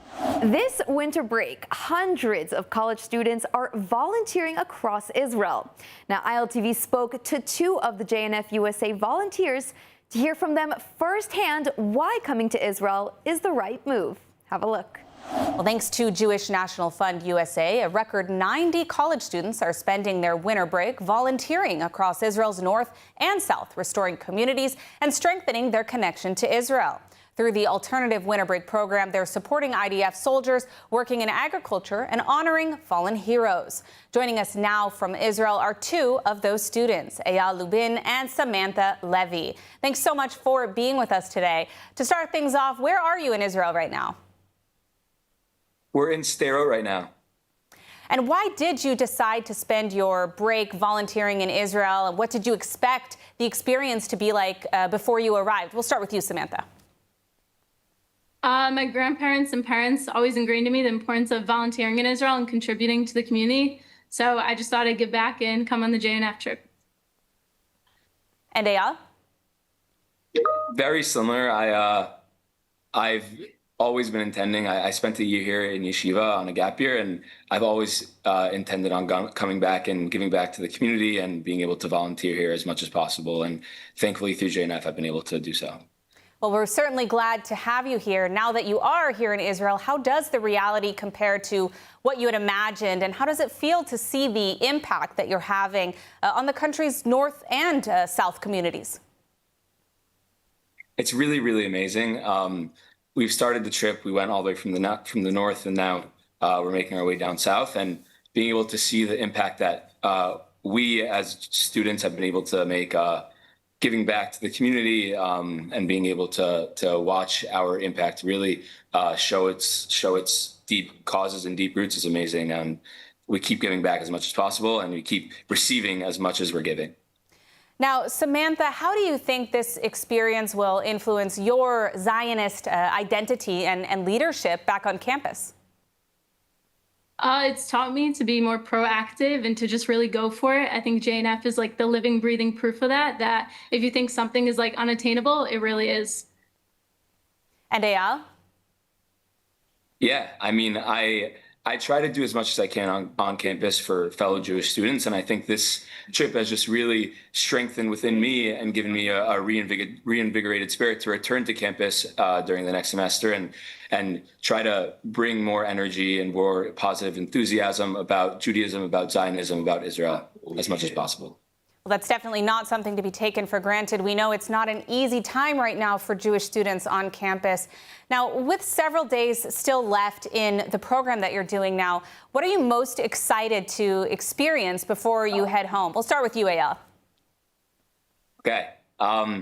I am most excited to return back to my friends and my family, both on campus and off campus, and be able to return and share the experiences that I had on this trip, and be able to tell them that it's important that they too visit and that they too volunteer, that they do what they can to help support Israel, whether it be in Israel or in the diaspora in the United States, and do whatever we can as a Jewish community as a whole to support our brethren wherever we are. And Samantha, is there something you're specifically looking forward to before you head back to campus? I'm excited to see the various communities I've seen throughout the years after October 7th occurred and how they have morphed into becoming such a positive environment after such a detrimental thing that occurred. I've, thank God, been here on many trips after October 7th occurred, and every time I just see living, breathing proof that the land of Israel will survive and thrive. All right, well, we are certainly glad to have you both here. Eyal, Samantha, thank you so much for joining me. I just want to say, in addition to programs like the Alternative Break, Jewish National Fund USA is the largest provider of Israel engagement programs in the U.S., with various travel opportunities to Israel available, both for high school and college students like Eyal and Samantha. To learn more, you can visit jnf.org/education. Now let's have a look at some of the recent delegations of Israel bonds and what they did here in Israel and why it's so important. And moving on, a delegation of American healthcare leaders traveled to Israel to witness something extraordinary, a healing nation. Organized by Israel Bonds, the mission took doctors inside Israel's hospitals, trauma units, and medical schools, revealing how care, innovation, and hope continue despite the challenges. Here's their story. Last month, a group of healthcare leaders traveled to Israel on a delegation organized by Israel Bonds.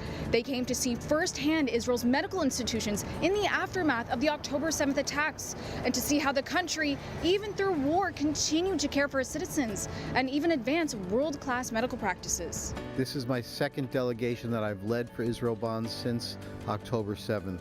there was more hope than devastation this time. The delegation visited some of the nation's most prominent medical centers, including Sheba and Soroka hospitals. There, delegates saw the country's trauma units in action, treating soldiers and civilians under extraordinary conditions. Their trip also showed the social side of Israel's story. Attendees volunteered at Leket Israel and visited Beit HaLochem, where injured veterans train, recover, and rebuild their lives. Seeing the strength, seeing the bravery, seeing the belief in the Jewish people, the belief in the state of Israel from their young people, and their willingness to pay the ultimate sacrifice, their willingness to do what they have to do to keep their parents alive, to keep this country alive, has been very meaningful. The delegates visited Israel's top medical schools to see how the next generation of physicians and researchers are being trained. Despite recent challenges, students and faculty alike remain optimistic and focused on shaping the future of global healthcare. It's a future that Israel Bonds wants to be a part of. Buying Israel Bonds is a way to both invest and support Israel. Israel Bonds has been there for Israel. It's been the way for the Americans to be there for Israel since almost the beginning of the State of Israel. By virtue of our purchase of Israel Bonds, we are showing that we are investing in Israel's growth as they take on their role as one of the greatest innovators in the world. After some intense days on the ground, attendees returned home inspired. They left with a stronger connection to Israel and a deeper understanding of how Israel Bonds supports the country. And we have once again a message from the Israel Innovation Authority on the sheer potential of bioconvergence and how it affects our world. Let's see. The world is facing a crisis of food scarcity, which we already feel in the price of basic food, which keeps hiking up. This challenge is faced head-on with the help of bioconvergence, a combination of biology and technology that produces solutions to various global challenges. In Israel, the groundbreaking approach is revolutionizing food technology and reshaping the global economy. For example, each year, 8 billion fertilized male eggs are destroyed after weeks of incubation, costing billions and raising ethical concerns. Enter Exit, an Israeli startup rewriting the rules of the livestock industry. Co-founded by a neuroscientist and a lawyer whose family raised chickens, the company created a way to determine a chick's sex before it hatches. Using genetics and optical sensors, Exit's non-invasive device scans each egg at the speed of light, detecting 6 specific biomarkers through the shell. The eggs are automatically sorted, saving time, money, and resources, and sparing billions of lives. Israel has a great innovation ecosystem, which is why so many food tech and other tech companies are mushrooming here. And the system also supports innovation and out-of-the-box thinking and pushing the limits of what solutions can be. Another Israeli company, Genesee, is tackling global sustainability from the sea.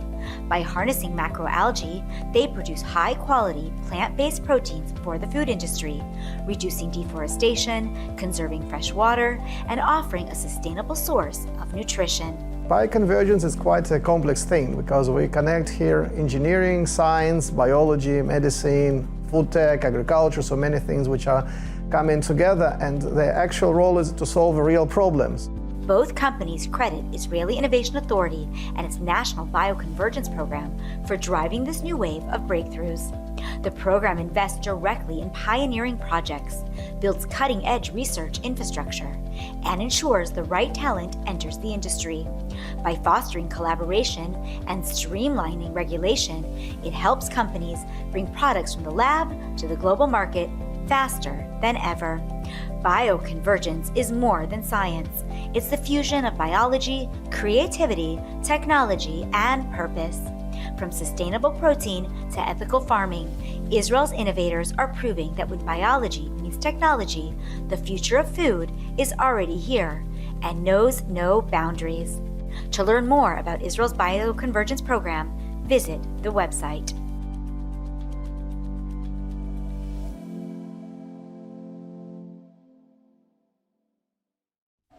And Israel's very first laser interceptor, the Iron Beam, is now in the hands of the IDF and ready to use. Have a look.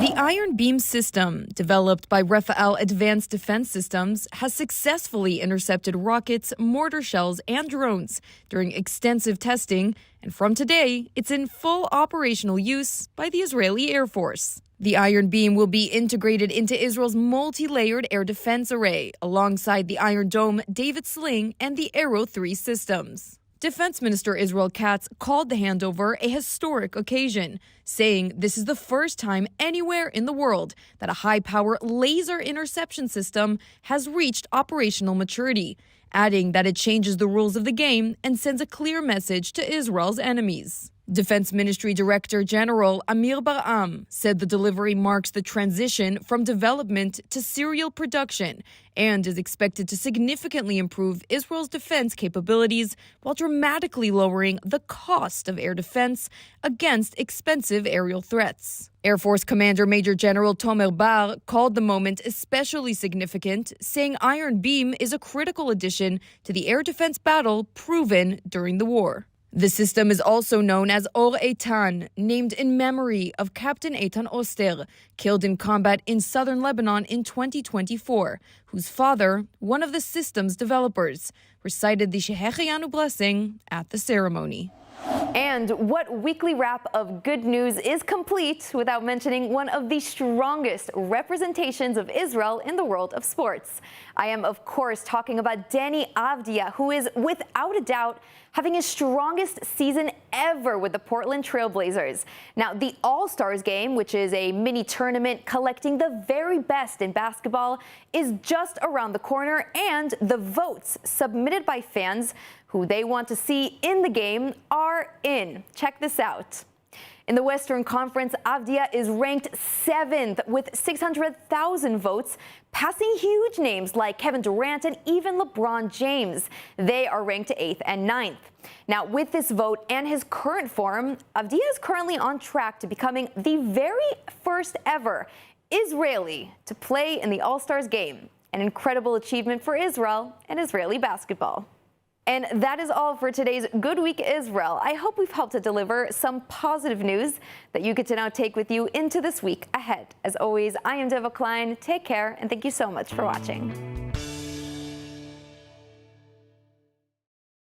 ILTV News, your source for Israel in English. Reporting from the ground where it happens, as it happens. An authentic, trusted voice in daily Israel news. Airing on 11 international TV channels and now launching a 24/7 Israeli news channel. Reaching millions every month across all social platforms. Independent, real, powered by truth. We don't just report, we connect. Thanks to a worldwide community that stands for truth. This is ILTV, your source for Israel in English.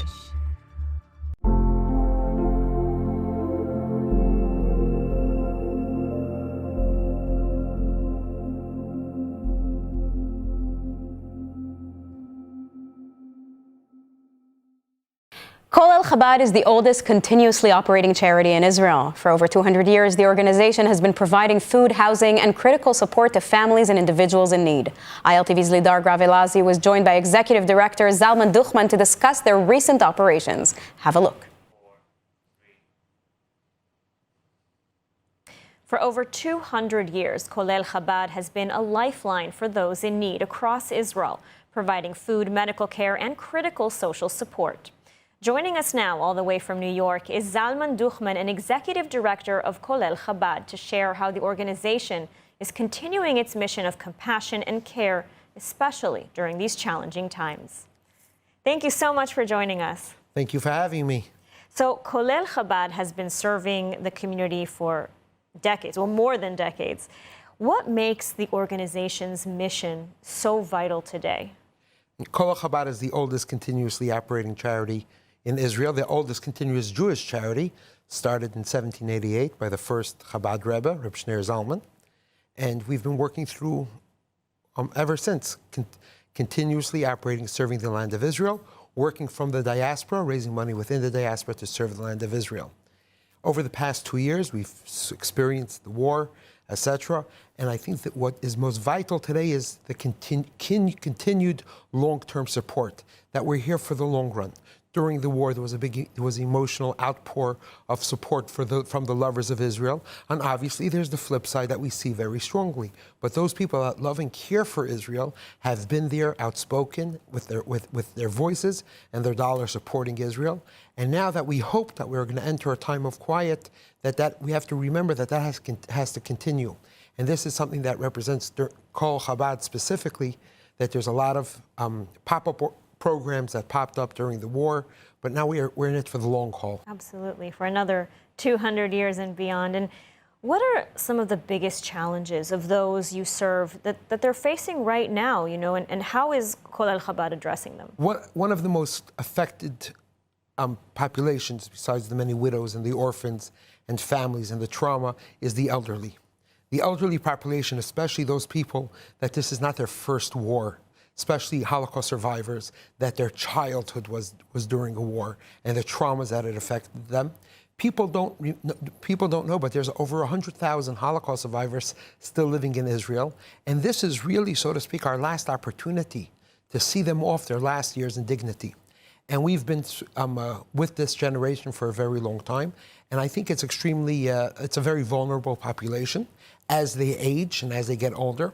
And even some of the most basic things of food is they are relying on non-governmental organizations to provide for them food. Non-government NGOs are much more effective and efficient at doing it, especially when you have non-governmental organizations working together in collaboration. We believe that is one of the most important populations that we focus on, especially with making sure that they have daily meals. And the reason why we could do that is because we have an ongoing connection to these, because we visit them every single day, and we bring them food every single day. So a beautiful program. And I want to ask, because I see that you've brought with you also a very special coin. So can you tell us about this coin? I brought a special coin that was minted specially for Kol Chabad, a challenge coin. And it says on it, "Vayilbash tzedakah keshiryon." This is a verse from the Bible that he garbed himself with tzedakah. Hold the coin up so our viewers can see. Oh, you have two. I brought two. He garbed himself with tzedakah as scale armor. The scale armor, and the Talmud explains that just like scale armor, every single piece overlaps each other. And if it's missing one piece, it allows a vulnerability in that section. Same too when it comes to the challenges of helping the poor. No one person could take the entire responsibility on their own. But no one could say, oh, my part doesn't make a difference, because every single part is necessary. Just like scale armor, if you're missing one section, it creates that vulnerability. I think a unique gift that we would like to give to anybody that wants to participate in the food security project of helping the elderly, to feed elderly people. You could go to either on the QR code, I understand, on the screen, or they could go to our website. So that's my question. If our viewers who are watching right now, if they want to help, what's the best way that they can do that? So obviously, if they're here in Israel, we have Pantry Packers, a volunteer project where we have thousands of volunteers. But all those people that watch around the world could go to our website, or they could go to the website on the QR code, and they could sign up to be able to serve an elderly or Holocaust survivor. And the first 1,000 people to click this code, we will send them in the mail a challenge coin that says on it, that has it inscribed, "Vayilbash tzedakah keshiryon," for them being part of this scale armor, this protection of protecting the elderly, especially within their older age, in this special thing. Incredible. So our viewers, you can scan the QR code on your screen now and donate and receive, the first 1,000 receive a special coin. Zalman, thank you again for joining us. Thank you very much.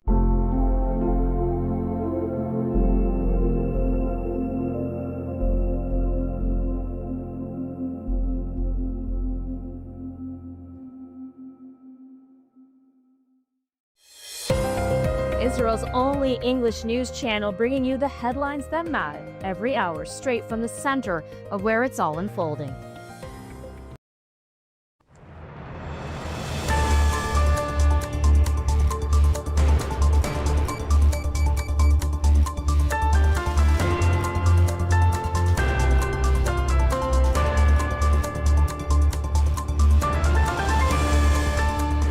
Welcome to ILTV on the Hour. I'm Caleb Ben David, coming to you live from Israel with the top stories in the region. Here are the headlines. A deadly night in Jerusalem. A 14-year-old boy was killed and several others were injured after a bus ran into ultra-Orthodox protesters during a violent demonstration against the drafting of Haredi men into the IDF. A preliminary police investigation says the bus driver was attacked by rioters who blocked the road before the fatal incident. Now, the incident happened at a busy intersection in one of Jerusalem's Haredi neighborhoods, where thousands of ultra-Orthodox demonstrators had gathered. Magen David Adom says the teenager was trapped under the bus and pronounced dead at the scene from severe multi-system trauma. 3 other pedestrians were injured, including 2 minors. Police say the driver was attacked and his bus blocked before the incident. He was arrested at the scene and questioned, telling investigators he was trying to escape after protesters surrounded the vehicle.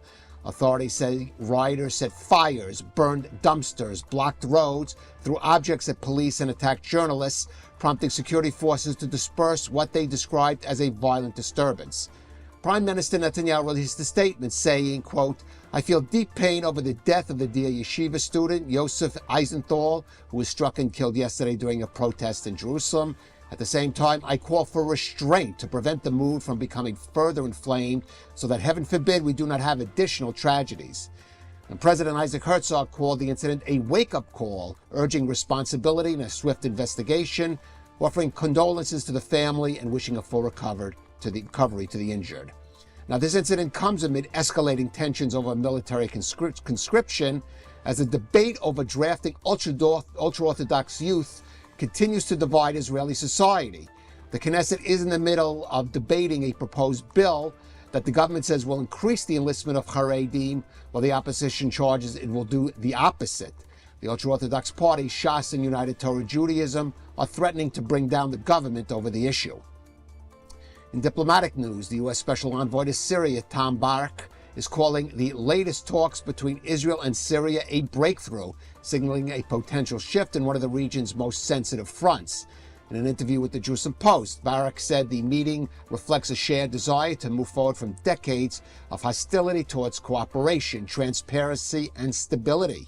According to Barak, the new Syrian government has made clear it does not seek conflict with Israel and wants a relationship based on respect and coexistence, a marked departure from the past. Now, the talks mediated by the U.S. included senior Israeli, Syrian, and American officials and resulted in agreement to establish a joint intelligence sharing mechanism, a real-time coordination channel aimed at preventing escalation and misunderstandings. For the first time, the sides also agreed to open parallel talks on civilian issues, including energy, health, and agriculture, alongside security discussions. U.S. officials described the meeting as positive and constructive, while cautioning that many issues remain unresolved, but a new diplomatic path may be opening. In other diplomatic news, Israeli Foreign Minister Gideon Sa'ar is in Somaliland at the head of a high-level Israeli delegation.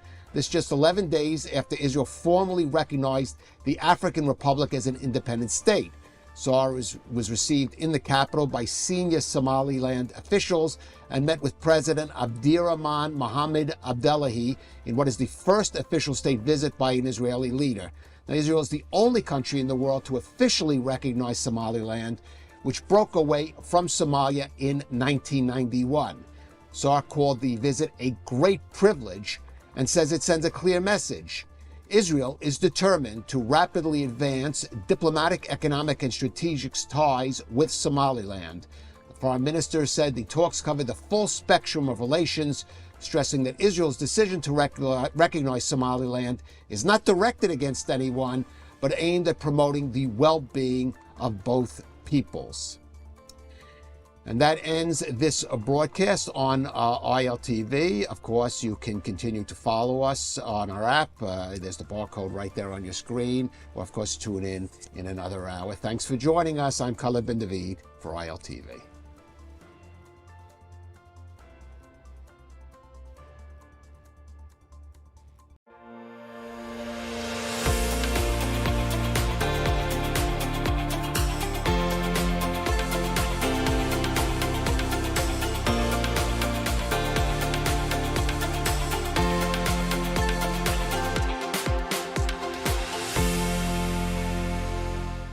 Protests have erupted across Iran. Now, we've seen this before, but this time something is different.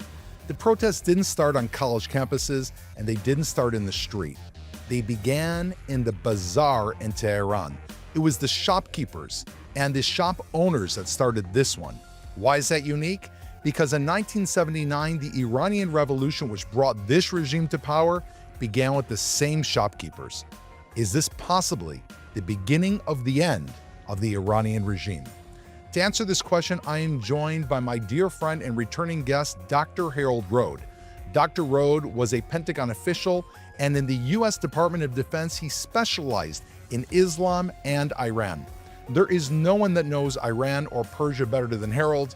He learned there before the revolution inside Iranian universities, and he understands it better than anyone else since 1979.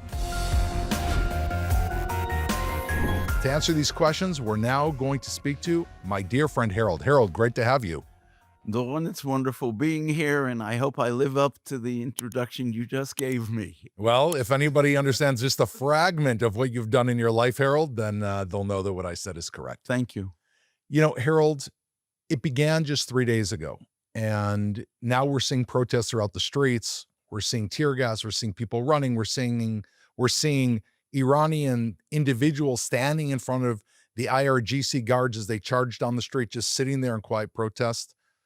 But I said as in the introduction, we saw this 4 years ago with the woman who protested and was eventually killed because of her hijab. Is this something different, and why? If you look at Iranian history, all the elements are always there against the regime. As long as the regime is strong and can do what's necessary to keep itself in power, and you do that by allowing people to make money, and that's why the Bazari thing is so important here now. You should be fine. We don't maybe like that because we believe in down up. The people decide what's going on. Unfortunately for them in the Middle East, it's not that way. It's top down. They expect the leader to keep order. The leader, from an Islamic point of view, is there to ensure good, and good means Islam, and eradicate bad. And that's what they expect their leaders to do this. They may talk to us and say all sorts of words otherwise, but that's not it. Now, you mentioned the Bazaris, and this is key. The Bazaris are a major element of support for every regime historically in Iran. These are the shop owners. Yes.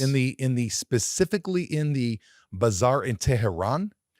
When Tehran has been the capital of Iran since the early 1800s, before it was Isfahan, and then in a few other places. Isfahan's more in central Iran. And always, shopkeepers sounds like it's small-time business. It's much more than that. There are serious big-time money makers, huge rug dealers, for example. Rugs cost money, a lot of money. You need money for investment for this sort of thing. And the Bazaris, we're talking about big business. That's what the bazaar is. They have a word in Persian, and it's used in Arabic and Turkish as well, for trade. It's small-time trade, and then there's big-time trade. This is big-time trade. These are people who made deals with the regime, and the regime made sure that they had access to money. They did other things besides the bazaar, for example. There's a huge problem in Iran right now, and it's one of the other major reasons that there is a revolution going on right now, and we'll see if it succeeds, is that there's no water in Iran. Now, here is a country, it's a very highly sophisticated country. The civilization is awesome.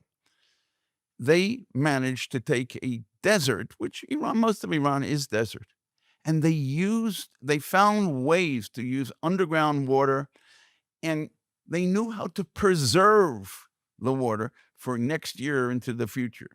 What these guys did who are running the country right now is they themselves sold off rights to build dams and to pull out water from the ground, And the result is Iran has no water. Now, you say to yourself, Wait, why is that? Wait, first of all, you're talking about the Iranian Republic. I'm talking about the Islamic Republic now. So before we go back to this disaster, I want to understand this because we've heard about this, at least I've heard about this in the news, the large dam in Iran and so on and so forth. You're saying the Iranian Republic regime, they sold the rights to their friends and bazaris as well. And so why is there no water? Shouldn't their friends profit by bringing in more water? But what they do is most of Iran's water historically is from underground aquifers. And if you start pumping these things for your fields that you bribe somebody to get nearby, guess what happens? The water disappears. And they pumped way too much, and the dams are collapsing, or they have no money. Or in Tehran, you turn on your tap and there's no water. You know, you can get along with people beating you up from time to time, but it's a little hard for human beings to get along without water. So let me ask you, Harold. You know, we've seen that the Iranian rial, their currency, is 1.4 million to $1 US. I mean, I don't know if there's another country in the world. I mean, just imagine paying for something at 1.4 million. I mean, what's small change look like? You have to bring a truck just to pay for, buy a pizza. And Iran has had 100% inflation over the last 2 months alone, in October and November. Food prices have soared 70% in December alone. The people are hungry. However, there's the people and there's these bazaris. Take us deep now inside the bazaar, inside the personality. Who are these people? How did they manage to overthrow the regime in 1979? Why did it begin there? What is the power of this regime, and why is Iran scared about them? In 1978, I studied in Mashhad, which is northeastern Iran, on a bus ride 17 hours from Tehran to the east. About 4 hours more is the Afghanistan border. It's very far away from Tehran. Now, I lived through the early and mid stages of the revolution. The revolution isn't a day, then one guy leaves and another one takes over. It's a process. We are in the same process now. What happened then was, here I am going to university, and I'm telling you the story because it's totally relevant for what is happening today. And as a nice 28-year-old guy at the time, I'm from America, and I know I'm asking people about what do they think about the Shah. In America, you could talk against many people, whoever the president is, people talk against him. People like him, but you don't get in trouble for that. But you did back then. So when I ask these questions, or even more importantly, religious questions, who is your family's grand ayatollah? The system is that you are part of a grand ayatollah's operation. Everybody was. This is even under the Shah before. If you're wealthy, you donate to the system. The people up top, the grand ayatollahs and the resistance, the ayatollahs, that's one level down, they're responsible for giving alms and aid to poor people. They run the mosques. So there's like multiple popes, essentially. Yes, and it's a very good analogy, Doron, because they also don't get along. Mm-hmm. The difference is, if, for example, at least some of your audience is Jewish, there are many different, shall we say, Hasidic sects, and maybe the rabbis don't get along, and maybe they don't like each other, but no one would ever consider killing. It's not a Jewish thing to do. They have done this to each other. Anyway, this is the way the system works. I had studied this galore in books. So I'm asking people, who is your grand ayatollah? And Iranians are extremely good-looking people, and they look at you smiling in the face as if they don't know what I'm talking about. So I knew the names. They were intimidated. Well, they didn't know. Was I working for some secret police organization? Iranians believe there's always a grand conspiracy against them. Were you? I'm just kidding. Okay, go on.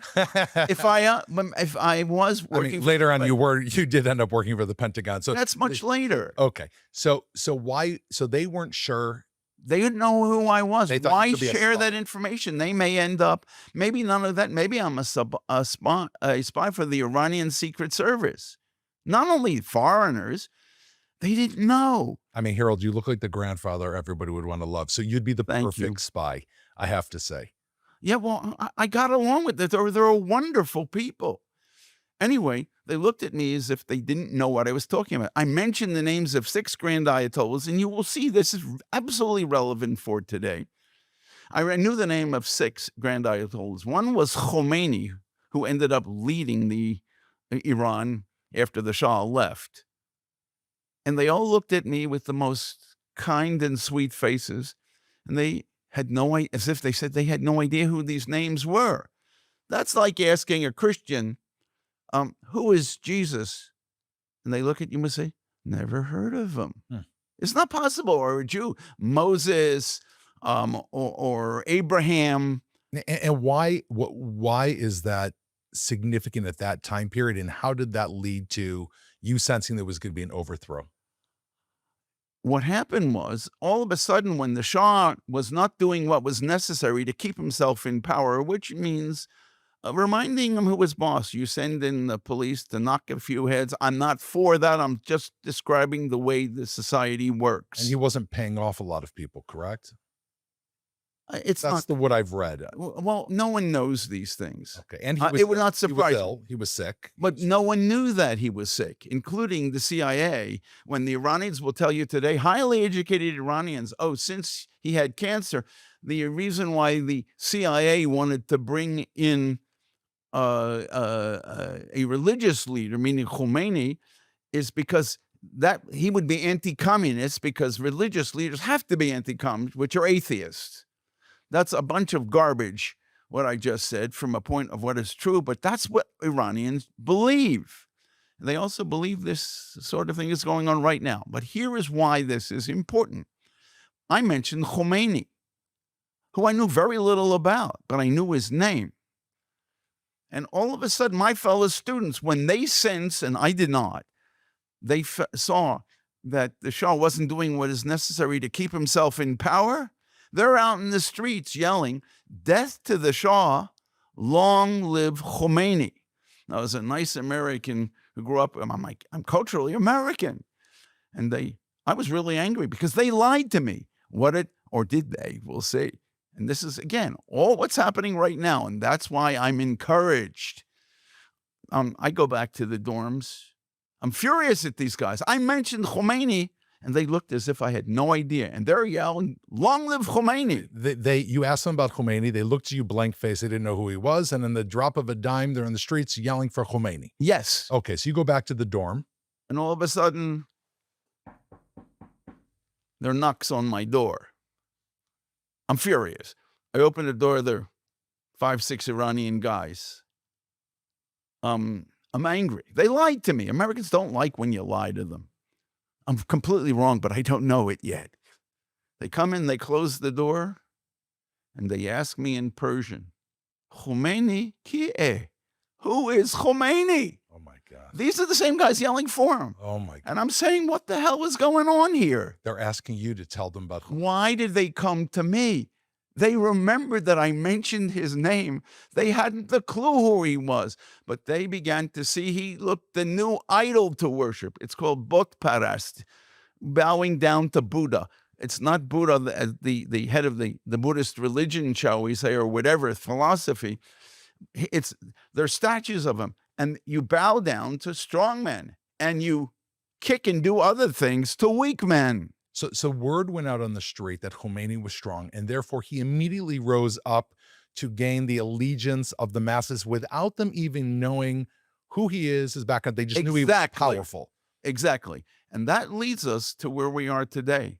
There is no doubt, I've seen a lot of videos from Iran in the last few days, and it is very clear from the people out in the streets. Yes, it's the bazaris, but they're also paying because they've got money. The younger people out in the streets, and it's very interesting to see what happens. Up until yesterday, it's not just the last few days, it's been happening before. Up until what would happen is when there was a fight between, or people are yelling things, and they were very, if anything, they were yelling, death maybe to the dictator. Now they're yelling, don't be afraid, don't be afraid. We are together, we are one. And at the same time, and they're mentioning death to Khomeini, saying death to the dictator. If someone gets you, dictator. We have the dictator in our neighborhood. He's the one who steals money from us. But now they're saying the name. They're saying the name. Which means each of those people, if they're filmed and this government's not overthrown, what would happen to them? Well, let's say they may not be here in a few days. They disappear. And in the Middle East, pretty much everywhere, and I can explain culturally why that is. When you don't kill somebody, you torture them first. They must suffer, and only then do you kill them after they've suffered. So, Harold, if you've got people in the streets, what began in the bazaar, supposedly under economic background, and just to add a little kind of sugar to this, almost to make it hilarious, a little saccharine here, which is that the government declared an emergency situation for the first time ever, I understand. And they declared that everything was essentially shut down except for the hospitals. The storekeepers shut their doors. And this is one of the websites you sent me in Persian that had translation. And since they were following orders, still the IRGC police went in to those stores, beat the owners until they opened their doors, meaning there was declared a closure. But since the shopkeepers closed their doors, and that apparently looked to be like some type of protest, they beat them until they opened them up again.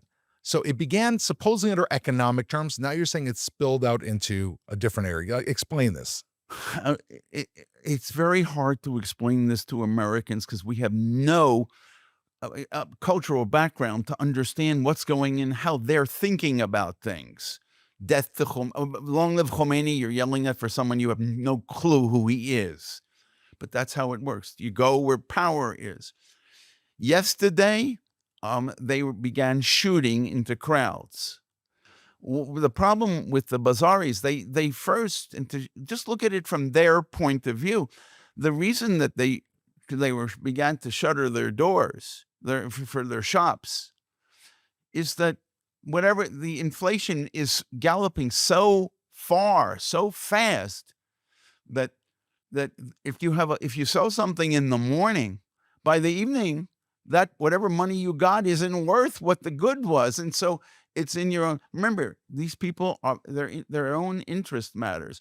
And now that the bazaris are affected because the government was paying them off galore and bribing them with all sorts of things, bribing means giving them opportunities to rob the system blind. That's the thing which scared the regime unbelievably so, because if that's what's going on there, God knows what else. So I just want to unpack this. So basically, since there is so much inflation every day, it's changing. Yes. You sell something for, X amount of money in the morning, the person gets the rug or the shirt, whatever else. By the evening, the money you got is already worth half its value. So people are holding goods. So they're shuttering doors. And they're saying we don't trust the system, which is what's scaring the bejesus out of the Iranian Republic regime, out of the regime. Okay, so what from here? It spilled out. Now what began like this, now you had these university students. They were being cordoned off and they were being trapped inside the universities. And as we saw yesterday, they broke out of windows and they jumped out of university buildings just to get in the street. And now they're in the streets. What does that mean? What's the symbol of the university students joining this? Why do young men, why are they drafted at the age of 18? They don't have a fear of death. And it's these young people in the universities. And these are very, very good universities, world standard good universities. They want to be out. They know what's going on in their country. They want to be part of the action to overthrow this regime. Are they anti-Islamic? No, they're not necessarily. They're anti-Islamic regime, 100%. But they want these people gone because they destroyed the country. Under the Shah, for example, everybody knows about Iranian caviar from the Caspian Sea. everything was limited on the amount of caviar fish that you could take to destroy them. Rugs, there were standards. The moment this regime came in power, everything went. You know what type of caviar you're getting a lot now from the Caspian Sea? It's not the beluga, which you and I keep kosher, so we wouldn't be eating it. But the beluga fish almost died out because they were overfished, and they brought in what are called lumpfish from central United States, and that it's these small, tiny eggs. There's nothing to do like the caviar of the beluga. So the standard, they've destroyed the everything. monarch, the Shah kept order. Yes, he wasn't perfect, but there were standards and there was order. And now there's a feeling like there's no. Basically, these guys do not know what they're doing. They've crashed Iran and they've crashed the economy. Now, it's important to say that there was a protest 60 years ago to throw out the Shah. And now the same people that went to throw out the Shah are now yelling, death to Khomeini and everything else, trying to throw out Khomeini. What are they looking for to replace him? They've tried a Shah. Now they've tried the Islamic Republic of Iran. What's next? I was 28, 29 years old when the whole revolution took place. I'm now 76. You realize how long ago that is? It's, 46, 45 years ago? It's almost, these people have no experience of what life was under the Shah. And the result is you do have people in Iran who are calling for the son of the Shah, which we used to call, or they used to call, Baby Shah. Well, that guy is almost my age, and a very nice guy. And they remember, and they've heard stories about what life was like under the Shah from their parents. We made a big mistake, but Iranians will never admit they made a mistake. And so some are calling for Reza Pahlavi, who is the son, and the crown prince, they call him. Crown prince. Who's in exile. Who is in exile. In London, I believe. In the United States, mostly. Now. Okay. He has, he's in L.A., Los Angeles. He has a house. I know him. A wonderful man. You've met him? Many times. Okay. Tell us about him. First of all, he's a very nice guy, and you can't not like him. All right, that sounds like what President Trump would say. He's handsome. Iranians are handsome. I know, but President Trump likes handsome leaders, as including that of Syria. So, is he? But his father, is he corrupt? He's not calling for a monarchy. Well, he could be the glue. Everybody knows him. Please listen to the difference between a glue and a leader. He could be the glue.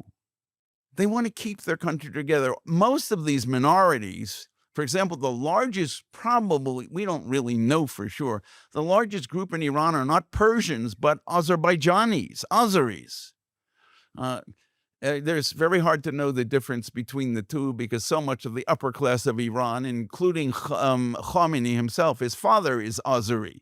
He knows from home, he knows Azeri is Turkish. So the crown prince, sitting in the United States, what does it look like? He's in exile. Why are Iranians chanting his name? Because they're looking for, as I think this phrase before, Bot Parast, a Buddha, an idol to bow down to. Do they not remember his father that they threw out? How could they remember him? Again, we're talking of 45 to 50 years since the time of the revolution. Most of these people don't remember this, but they hear from their parents how wonderful things were compared to today. And boy, did we make a mistake. Well, they won't say it. Reza Pahlavi is a wonderful man. He could be the glue to keep everybody together in one thing. Reza Pahlavi's wife is Azerbaijani Iranian. Reza Pahlavi's mother is Azerbaijani Iranian. And Reza Pahlavi's, and the Shah, the former Shah's mother, was also an Azerbaijani. Again, all Turks. Well, let me ask you. But I want to understand, Harold. What would it take for him to come back into power? I mean, what would the people on the street have to achieve for him to return? I don't know if we can know exactly, because in situations like this, the same happened with Khomeini before. is you really can't know who's going to be the leader. You can't know how the demonstrations are going to go. You have to be prepared to strike when all of a sudden the regime appears totally weak and incapable of keeping itself in power. Well, how can they strike? They don't have guns. Who knows what they have? You're saying that I don't know, but the Iranian population up till now, the scenes have been, they come out in massive crowds, the IRGC spraying them with bullets, like you're saying, and they disperse, and these things go on for a month or so. We know in 2022, around, I think, 500 people were killed, at least that we know of. It's probably 10 times that amount. People went missing, but they end. I mean, how can the people overthrow a regime in order to enact change?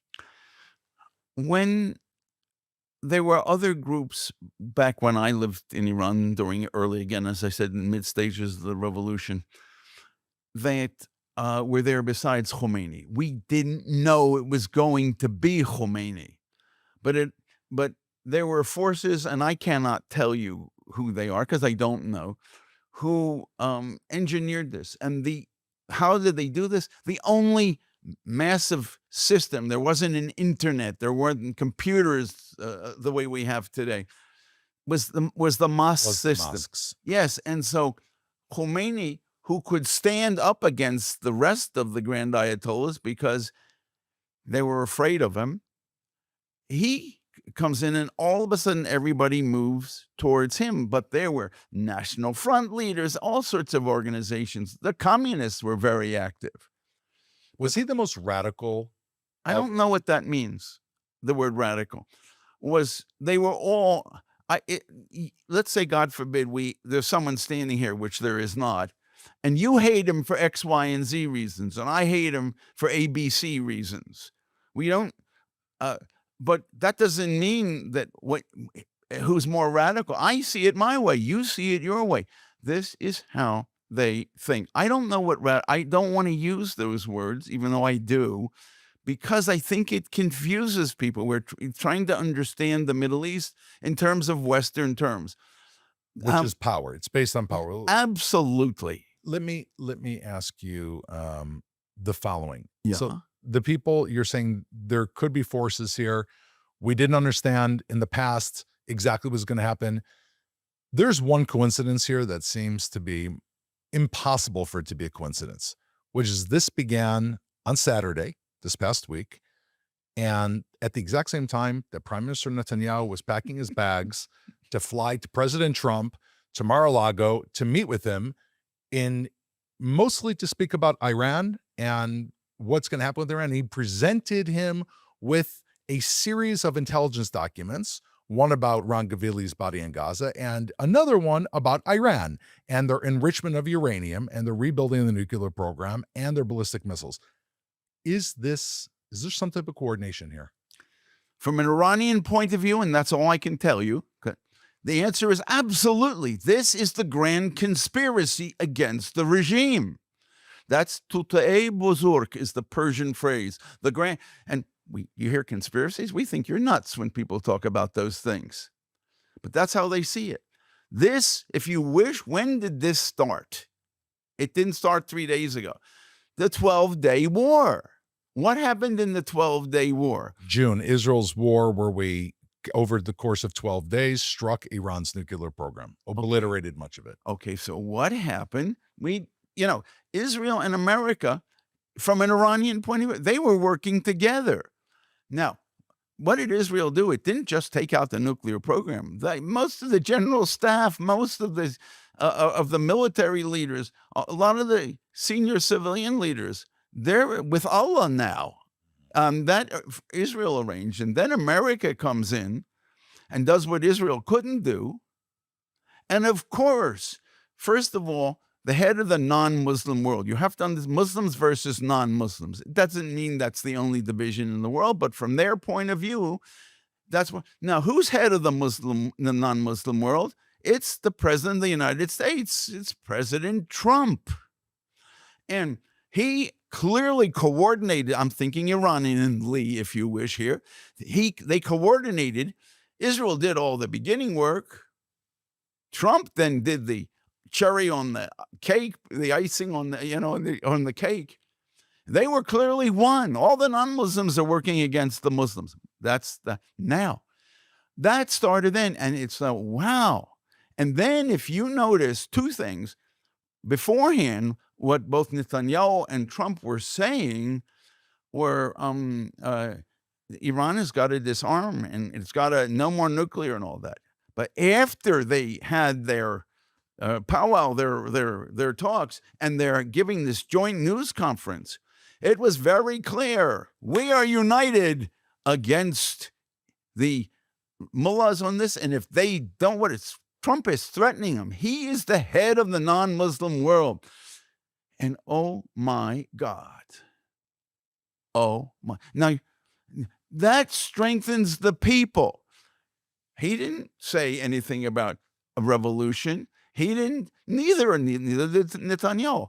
From my point of view, just as let's say an analyst here, what we want, the outside, America, Israel, and there are a few others, what we want is that we can help set up the conditions, but the Iranian people must do it themselves. They must believe that they are the reason there was a revolution, but they are looking to the outside world for, especially from America and from America's ally, Israel. Please.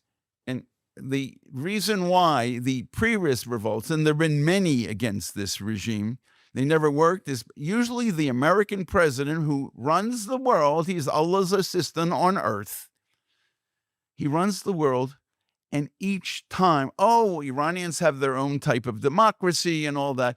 It's not for us to intervene. And they had done things, especially in 2009. And they went out into the streets, and the Americans said, no. And that says, why should they believe us now? But what everything looks like from an Iranian point of view. Trump and Netanyahu are working together. Israel and the United States are working together. And the Mossad has a Persian, it's called Mossad Farsi. And from a friend, I don't know how the internet works. It's not my field, but I have a friend that he said there's a check mark there beside it, which means it has been checked out to be authentic. And then among other things, Mossad is saying, to the people of Iran, come out into the streets. We're very supportive. And in the streets, you won't be alone. Translation into Iranian mentality is that you won't be alone means, the grand conspiracy in the streets, helping the people against the regime. Well, I want to say that even though President Trump did not call for a regime overthrow, he talked about how when people go out there and protest, they're killed and how horrible things happen there. And it's despicable, but he didn't call it. But Mike Waltz, I want to read what he wrote. Mike Waltz, which is the U.S. ambassador to the UN, said, and this is on X, "We stand with the Iranians in the streets of Tehran and across the country as they protest a radical regime that has brought them nothing but economic downturn and war." And so Mike Waltz, the ambassador to the UN, along with the U.S. government's Persian language account, which they said Washington supports the Iranian people's efforts to make their voices heard. Yes. So it looks like a clear message is being sent. However, however is for us, for Westerners. Okay, for them, what is go inside Iran and tell me in one sentence, what is the tipping point for this to turn from just another protest to ultimately regime change? We can't know that. I've been in this. I lived through this before. I have been in wars and revolutions. You can't know. I assume a lot of your audience is American. So there's a rain dropping right near the Continental Divide in Colorado. And as it's going down, you can't know it's going to go onto the left or right. One will end up in the Pacific and one will end up in the Atlantic. You can't know that until the end. I'm telling you, the equivalent is right now. Imagine there's a pail of gasoline, of gasoline-soaked rags, and there's a little boy lighting matches and throwing it on there. Gas explodes because of fumes, not because of gasoline. And sooner or later, one of those matches is going to make the whole thing explode. That's where we are now. I can't tell you which, I can't give you a date. I know Americans want that. Well, not a date, but let me ask you. I don't know what the thing without members of the IRGC, yes, or the police force, yes, joining the protesters in the streets. Some is happening already. Some is happening. I've seen a little bit. Without that happening, can this revolution succeed? What? Or these demonstrations turn into a real revolution? Most of the Revolutionary Guards, the Iranian government's very sophisticated. They are not locals. They don't have family connections. They're from other places. So it's easier to kill people. They're not yours. Again, all of this is their perspective. I don't care what I think. Now, will there come a point? All I can tell you is, there's Ravel's Bolero. If you know the way it goes, the music up and up and up, you don't know when it's going to all of a sudden collapse. And sometimes it appears like it won't, it stops. But we are much higher towards that collapse than I have ever seen since the Iranian Revolution, 1978-79. And if Israel strikes, there's a lot of word on the street right now that perhaps in the next few days, you don't have to be a prophet to understand this. It's been spoken very, very clearly following the prime minister's meeting with the president. If there is a joint strike on Iran to disable its nuclear program, to take out its ballistic missiles, could that add the fire to that spark that enables this regime to be overthrown? Yes, and if you look what Ambassador Mike Waltz said there, it's all with the people. We are with you. How will the Iranians interpret that? Number one, because we had the 12-day war. Maybe they're serious. After all these years of when we did whatever, and they said, never mind, they is us, the West. Maybe they're serious. There will be a tipping point. I don't know what it is or when it is. But these little things, which are from an Iranian point of view, big things. If you're for the people of Iran, then you're not for this terrorist regime. And who does it really hurt more than anybody? Its own people, or what we would call its own people. Well, you know, these people have been under the tyranny of the Iranian Republic for, like we said, 50, 60 years. Talk to me about the Iranian people. I mean, as a Jew, as somebody who worked in the city of David, I know that the very first coin that was ever minted that bore the letters Yud, Hey, Daled, Yehud, or Jew on it, was a Persian coin from 400 BCE. I mean, this is an ancient people. They were minting a coin that said Jew 2,000 years before Iran became an Islamic republic. Is that ancient Persian ethos alive? Iran versus Islam. Islam was brought to Iran by Arabs. From a Persian point of view, Arabs are desert nomads. They're inferior. They eat lizards. They eat rats. That's how Iranians see Arabs. They forced us to be Muslim. Even when I lived in Iran, I mean, people would say, we're not really Muslims. We hate, the only place in the world I've ever heard Muslims say, I hate Islam. This is Iranians talking. We are Persians. We are the one what you just talked about, of this ancient Persian proud civilization. When the Arabs came out and overwhelmed us, we were an empire already for 1,100 years. They went underground, Persian culture, and then it reemerged.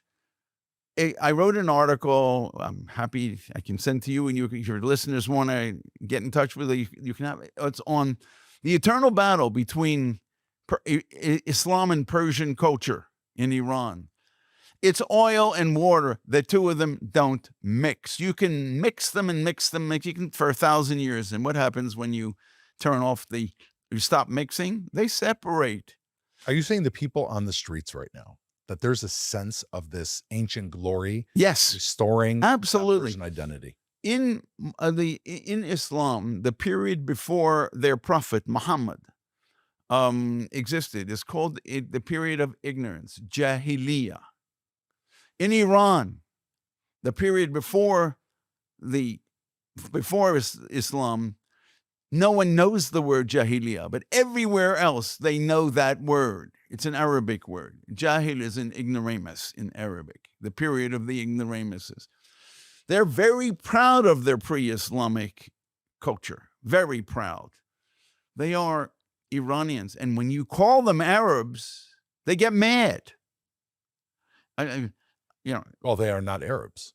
Well, you and I may know that. They're Indo-Europeans, if I'm not mistaken, correct? Well, put it this way, with all the mixtures of people, given the borders of Iran, there are invasions from the north, from the west, and from the east, and all these, just like the Chinese, they developed a system. You can come in and rule me, no problem. Just do it my way. I'll make you rich. Chinese, the last great empire of China was the Qing dynasty. It ended in 1911 or 12. They were Manchus. They're not Chinese. They are people from the northeastern part of China.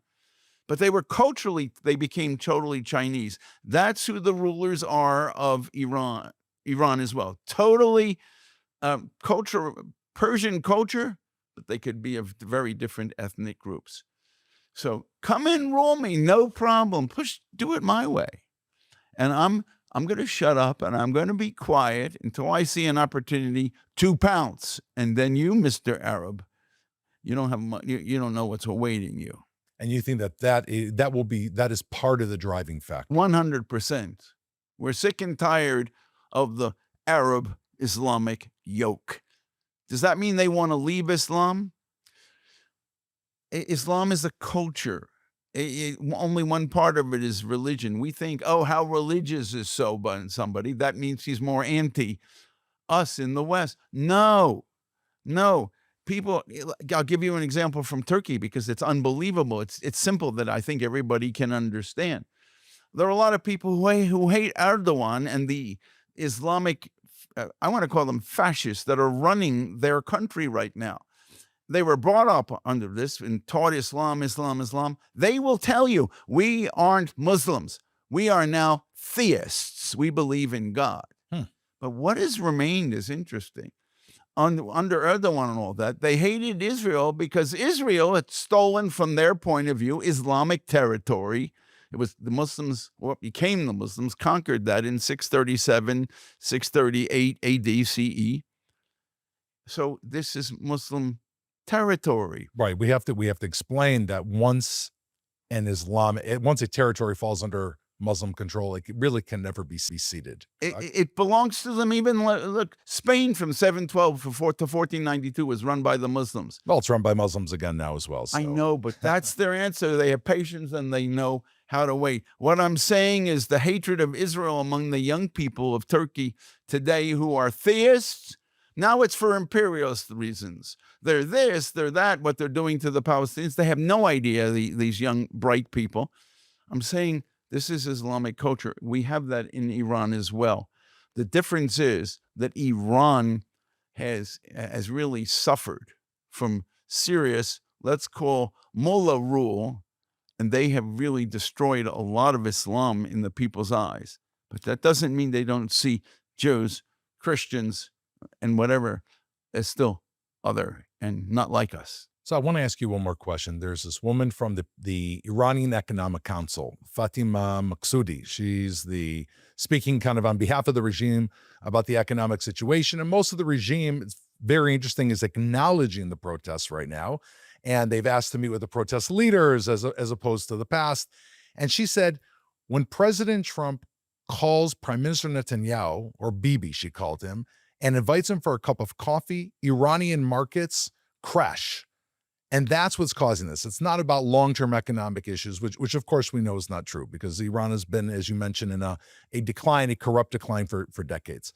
But if Israel and the United States have that kind of influence, what would have to happen? What would be the sentence or the sounding cry or the move that the U.S. and Israel would have to make, Harold, in order for those people to get the confidence to say this is the time? First of all, what Ambassador Mike Waltz said is excellent. They need this enforced over and over again. You encourage them. You take incidents that happened and say, how we support you and all that.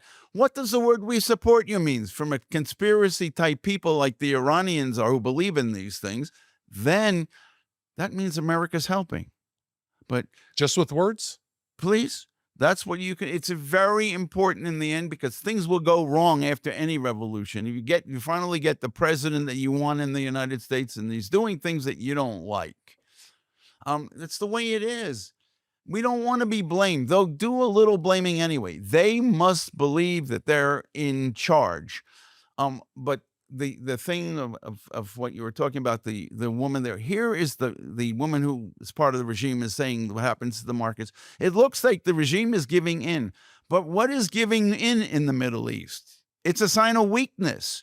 And it's a last straw. That's what the Soviet government did. They gave in with glasnost and more people. But the more what they saw is the government was weak. And then they pushed, and then there was a revolution against communism. That's the same thing that goes on here. The government it's a last straw. So this is a fracture, a major fracture.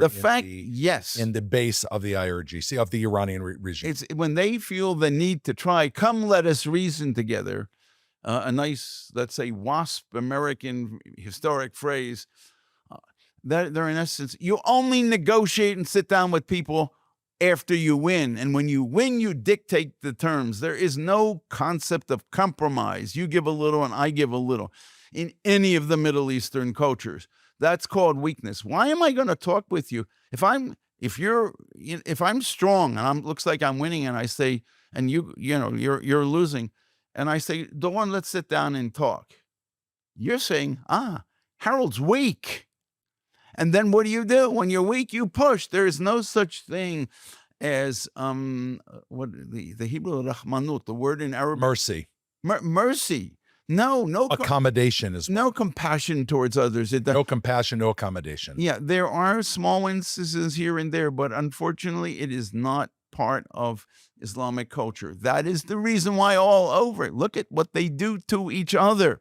Well, I think I'm listening to you, Harold, and what you're saying is that the regime is scared. The regime wasn't really scared. Yes. I'm looking around, and I'm going to say this now. You've got Israel and the United States that already attacked Iran and sought to eliminate what is really a global threat.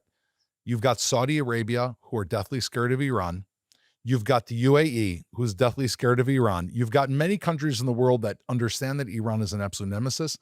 I would hope on one level that this would not just be left to Israel and the United States, that those other Arab countries would find ways to help those people in the streets so that when they decide to pick up arms and overthrow the regime, because I would think this is going to happen with some type of kinetic engagement, that they would have the arms and ability to do so. Otherwise, they could just be mowed down in the streets. It could be 100,000 next time, and the regime could still survive. I agree, some kinetic thing, something, but that can be the trigger for the end. Because people say, look, can you imagine people don't have drinking water? And you can't hide that. And guess what? What are you going to do? You have nothing. You can't live without water. We're human beings. No living creature can. If that is where it's going, doesn't matter how many people you kill.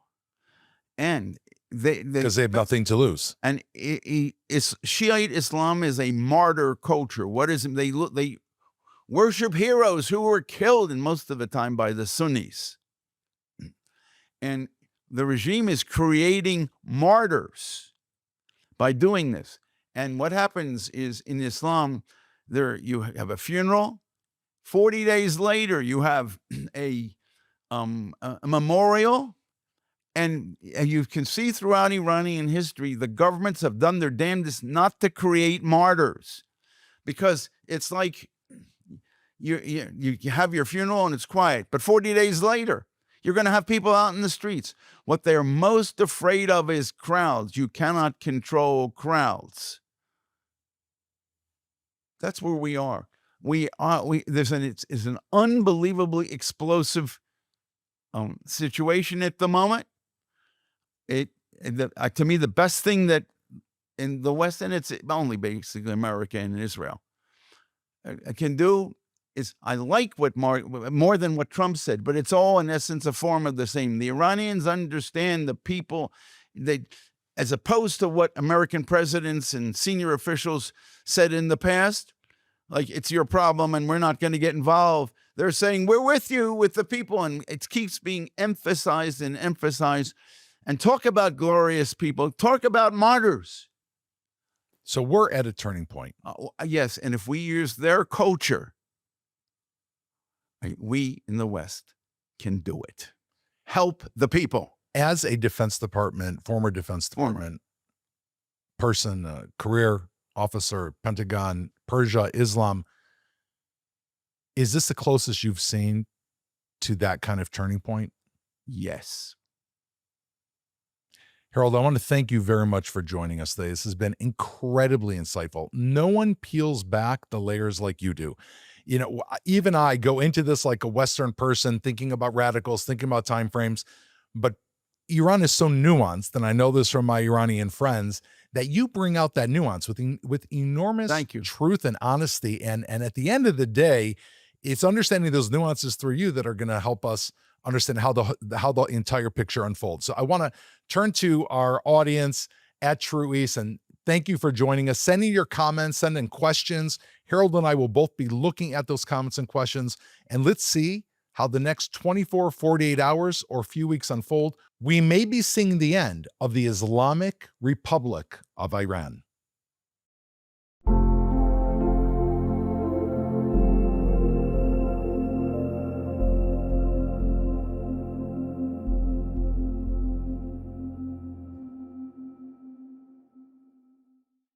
We opened today with a diplomatic moment that could reshape Israel's northern front. An Israeli and Syrian officials sit down once again for a fifth round of U.S.-mediated talks over 2 days. More on this from ILTV's Mayan Hoffman. Senior Israeli and Syrian officials are meeting today and again on Tuesday in Paris in a rare round of U.S.-mediated talks aimed at stabilizing the shared border and laying groundwork for a possible future security arrangement. The talks were first reported by Axios, which cited an Israeli official and another source with direct knowledge of the discussions. According to those sources, the meetings are being mediated by U.S. envoy Tom Barak and are taking place over 2 days, with timing kept deliberately vague as discussions unfold. This marks the fifth round of Israeli-Syrian contacts, but the first in nearly 2 months. Previous talks were put on hold amid wide gaps between the sides and following the resignation of Israel's former lead negotiator, Ron Dermer. The renewed push comes after U.S. President Donald Trump raised the issue directly with Israeli Prime Minister Benjamin Netanyahu during their meeting last week at Mar-a-Lago. Axios reported that Trump urged Netanyahu to resume negotiations quickly. An Israeli official said Netanyahu agreed, while stressing that any deal must preserve Israel's security red lines. The goal of the talks is a security pact focused on demilitarizing southern Syria and addressing Israel's military presence in areas it entered following the collapse of the Assad regime. Netanyahu has said Israel has a clear interest in a quiet northern border and in safeguarding Syria's Druze minority. Ahead of the meetings, Netanyahu appointed a new negotiating team, led by Israel's ambassador to Washington, Yechiel Leiter, a close confidant of the prime minister. Also participating are Netanyahu's military advisor, Major General Roman Goffman, who has been nominated to head the Mossad, and acting National Security Advisor Gil Reich.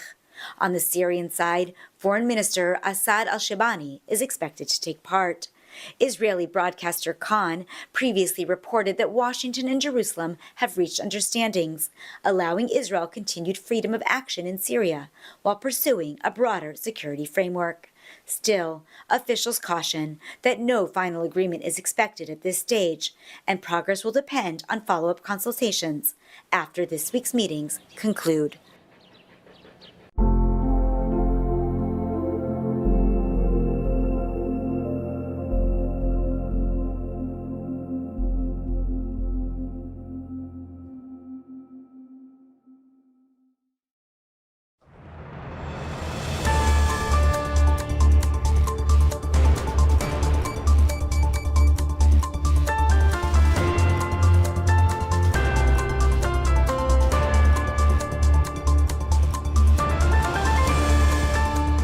Welcome to ILTV on the Hour. I'm Caleb Ben David, coming to you live from Israel with the top stories in the region. Here are the headlines. The national debate in Israel over military service took a deadly turn after a 14-year-old ultra-Orthodox boy was killed and several others were injured. This after a bus ran into ultra-Orthodox protesters during a violent demonstration against the drafting of Haredi men into the IDF.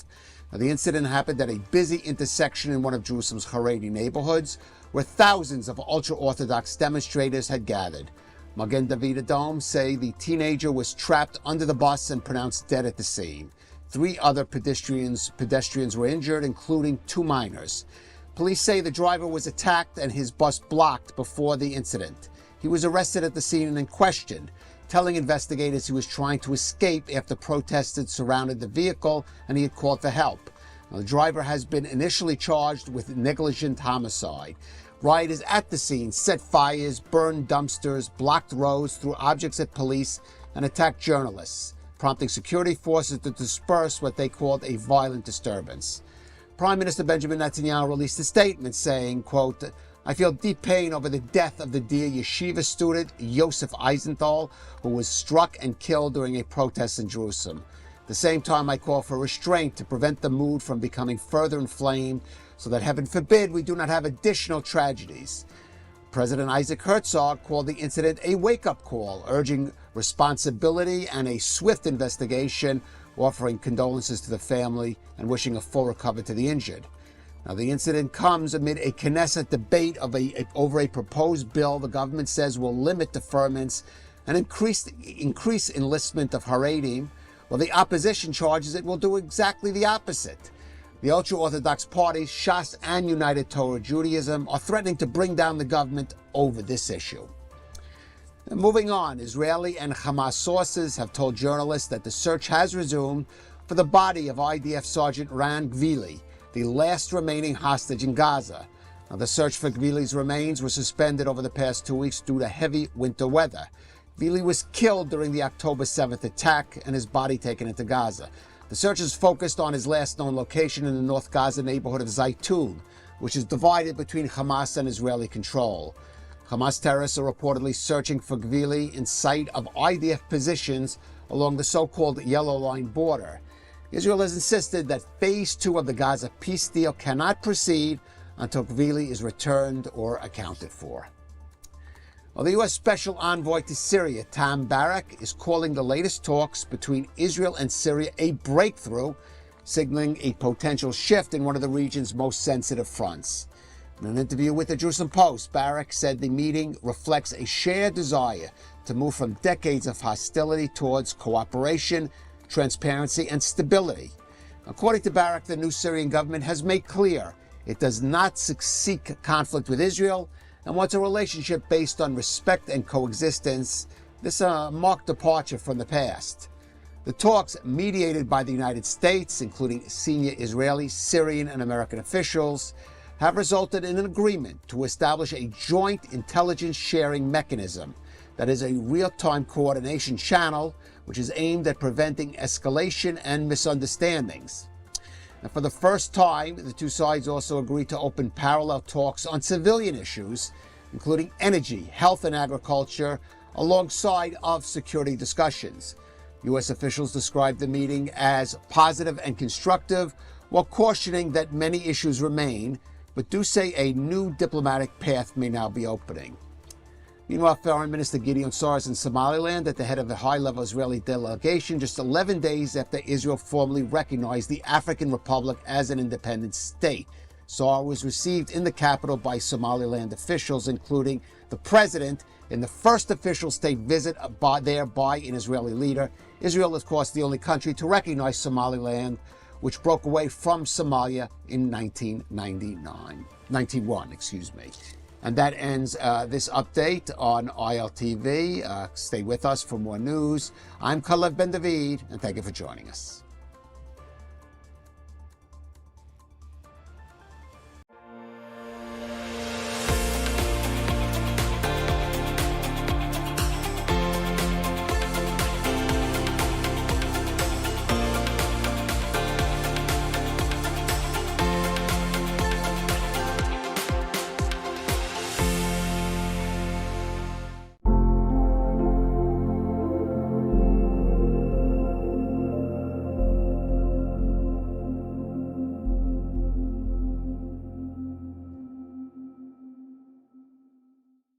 Welcome back to Axis of Truth on JNS, our last episode of the year. I'm Emily Schrader, and today we're speaking about how Christians in Iran are under assault, despite the regime's false claims that they respect freedom of religion. We'll also expose a scandal in Italy of charities for Palestinians, in fact being charities for Hamas. Plus, I'll sit down with Middle East expert Lisa Daftari to discuss the regional tensions and what we can expect to see in the coming months from both the U.S. and Israel. But first, I want to take us back to something that we discussed last week that I believe really needs to be addressed.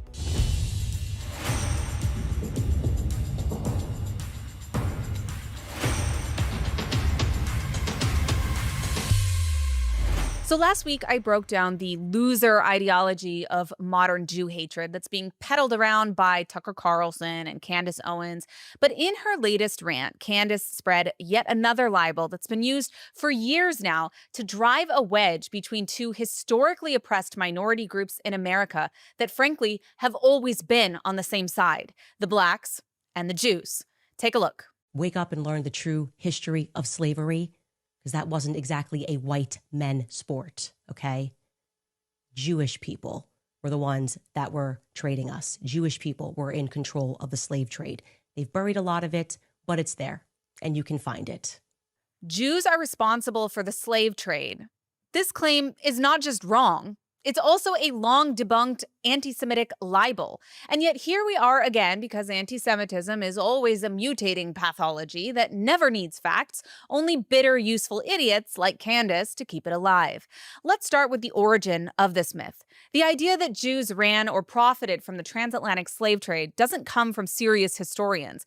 It comes from openly anti-Semitic movements like the Black Hebrew Israelites and the Nation of Islam. Both are violently anti-Semitic, and both push this lie as a way to deflect responsibility and justify Jew hatred. Mainstream historians have repeatedly shown that Jews were a tiny, tiny fraction of slave owners in the Americas. In colonial America, Jews made up less than 1% of the population and owned far less than 1% of slaves. In places like South Carolina and Virginia, the slave economy was dominated by Christian European landowners and plantation elites. There is no evidence whatsoever of Jewish control over shipping, finance, or plantation systems. None. Even the most comprehensive database on the transatlantic slave trade, the Transatlantic Slave Trade Database itself, confirms this. The major slave trading powers were Portugal, Spain, Britain, France, and the Netherlands. The operators were state-backed trading companies and Christian merchant elites. In fact, Jews were mostly excluded from these guilds and companies due to anti-Semitic restrictions and laws. Now, here's the part that people like Candace don't like to talk about. The transatlantic slave trade didn't begin with white Europeans. It was built and expanded on an existing slave trade run for centuries by Arab and Islamic empires, long before Europeans reached West Africa. The Arab-Islamic slave trade lasted over 1,300 years. It enslaved between 10 and 17 million Africans. And unlike the transatlantic slave trade, it included mass castration of male slaves, which is why there are not very many descendant populations today. This isn't disputed information. It's documented by historians like Bernard Lewis and Paul Lovejoy. And let's talk about abolition. Who actually ended slavery? It was Western civilizations alone who led the abolitionist movement. Britain abolished the slave trade in 1807 and used its navy to enforce that globally. The United States fought a civil war that cost over 600,000 lives to end slavery. These were moral movements grounded in Judeo-Christian ethics and Enlightenment values. Meanwhile, slavery continued openly in the Muslim world well into the 20th century. Saudi Arabia didn't officially abolish slavery until 1962. Mauritania, 1981. Which brings us to the present. Modern slavery today is concentrated in Islamic and Arab-majority countries. Human trafficking, forced labor, and sex slavery are rampant in places like Libya, Qatar, Afghanistan, and Yemen. The kafala system enslaves millions of migrant workers. ISIS literally ran open slave markets for Yazidi women and girls. And yet the same people who never say a word about that are obsessed with blaming Jews for a system they didn't create, didn't control, and fought to end. This is not about history. Anti-Semitism is a conspiracy theory looking for a target. And when people like Candace Owens parrot lies born in extremist sects, they're not being brave or contrarian. They're being historically illiterate and morally bankrupt. Well, now that that's been cleared up, let's move on to our leading stories of the week. First off, Christians and other religious minorities in Iran are facing a wave of persecution, according to a new comprehensive report by Nufti. Christians are under assault just days after Christmas. While much of the world is still talking about peace, goodwill, and religious freedom, the new report from Nufti reveals a very different reality inside of Iran. Now, the report, titled Faith Under Siege, documents a brutal and deliberate crackdown against religious minorities following the so-called 12-day war in June, and Christians are on the front lines of that persecution. Now, when the Islamic Republic fails abroad, it always takes revenge at home. And this time it was Christians, Jews, and Baha'is who paid the price. More than 21,000 people were arrested overall, but Christians were specifically targeted through coordinated raids, arrests, and fabricated espionage charges. Now, Nufti documents that more than 50 Christians arrested and accused of being foreign agents or Mossad mercenaries. Their actual crime was worshiping, praying, owning Bibles, and celebrating Christmas. The report exposes the regime's lie of religious tolerance. While Iran claims to protect historic Armenian and Assyrian communities, even those Christians live under constant surveillance and discrimination. Converts from Islam face far worse, including years-long prison sentences, torture, and charges that can carry the death penalty. Despite all this, Christianity is still the fastest-growing religion inside of Iran. We're talking about women who are sentenced to 17 years in prison for hosting house churches, men sentenced to 10 years for sharing the gospel in Persian, homes raided in the middle of the night with Bibles confiscated, electronics seized, and entire families terrorized. The report details how raids are often timed around Christian holidays, including Christmas, designed to maximize fear and humiliation. Detained Christians face interrogation, solitary confinement, medical neglect, and pressure to confess or inform on others. And this is all happening while the regime continues to sell a fake image of tolerance to the West, pointing to a church here or a synagogue there for foreign cameras, while systematically crushing real religious life behind closed doors. And Christians aren't alone. Jews have been arrested for online activity deemed too Zionist. Baha'is accused constantly of espionage simply for their faith. Different communities, same playbook. Right after Christmas, this report is a sobering reminder that in Iran, faith itself is treated as a threat, and belief is met with handcuffs, prison cells, and silence. Now, on to our next story. Have you been targeted by those ads to support the children of Gaza with these sad, disheveled-looking Palestinian children? Well, if you donated in Italy, your money may have just gone to Hamas directly. In the midst of ongoing global debates about the war in Gaza, Italian authorities have revealed a massive Palestinian terror financing network using charities as cover to funnel millions to Hamas. According to multiple law enforcement reports, Italian anti-mafia and anti-terrorism units arrested 9 people on December 27th on suspicion of funneling more than 8 million euros to EU-designated terror group Hamas. The suspects used at least 3 Italy-based charities that claimed to raise funds for humanitarian aid, but allegedly sent most of those funds to Hamas directly. Among those arrested is Mohammed Hanoun, the president of the Palestinian Association in Italy, whom prosecutors have identified as the head of that Italian cell that facilitated these financial transfers to Hamas-linked groups. Now, what makes this case even more striking is the context of Hanoun's public presence in European activist circles. Just a few weeks ago, he was photographed at events with Greta Thunberg, whose own actions recently included being arrested in London during protests for a UK-designated Palestinian terror group. Italian investigators say the illegal funding was moved using complex international financial transactions over the last 2 years and was discovered after suspicious transactions prompted further scrutiny. Now, authorities also seized assets that were valued at over 8 million euros, including cash found in charity offices and private homes. These arrests come amid widespread anti-Israel protests across Europe. In Italy, in particular, Hamas-supporting Islamists have shut down events, public spaces, metro stations, and engaged in violence in recent weeks over the Palestinian issue in a coordinated campaign to wreak chaos across Italy. Italian Prime Minister Giorgia Meloni and other officials have praised this operation, shutting down the terror funding as an important step in uncovering how terrorist financing is frequently masked as humanitarian aid. Remember when we were criticized for saying that the protests and the fake outrage was a front and had nothing to do with Palestinians who may actually be in need? Well, here's your proof. And this story isn't limited to Europe. There are emerging signs of increasing scrutiny in Canada into the funding of charities and nonprofits that potentially are channeling resources to extremist organizations or acting as front groups for terror groups. Terrorist organizations like Hamas have long sought to use charities in the West to raise money under the guise of humanitarian aid. And it's a known tactic of both the Islamic Republic of Iran and the Muslim Brotherhood. Now, as of now, governments in countries including the US, Canada, and EU member states have opened investigations into such networks to counter these threats.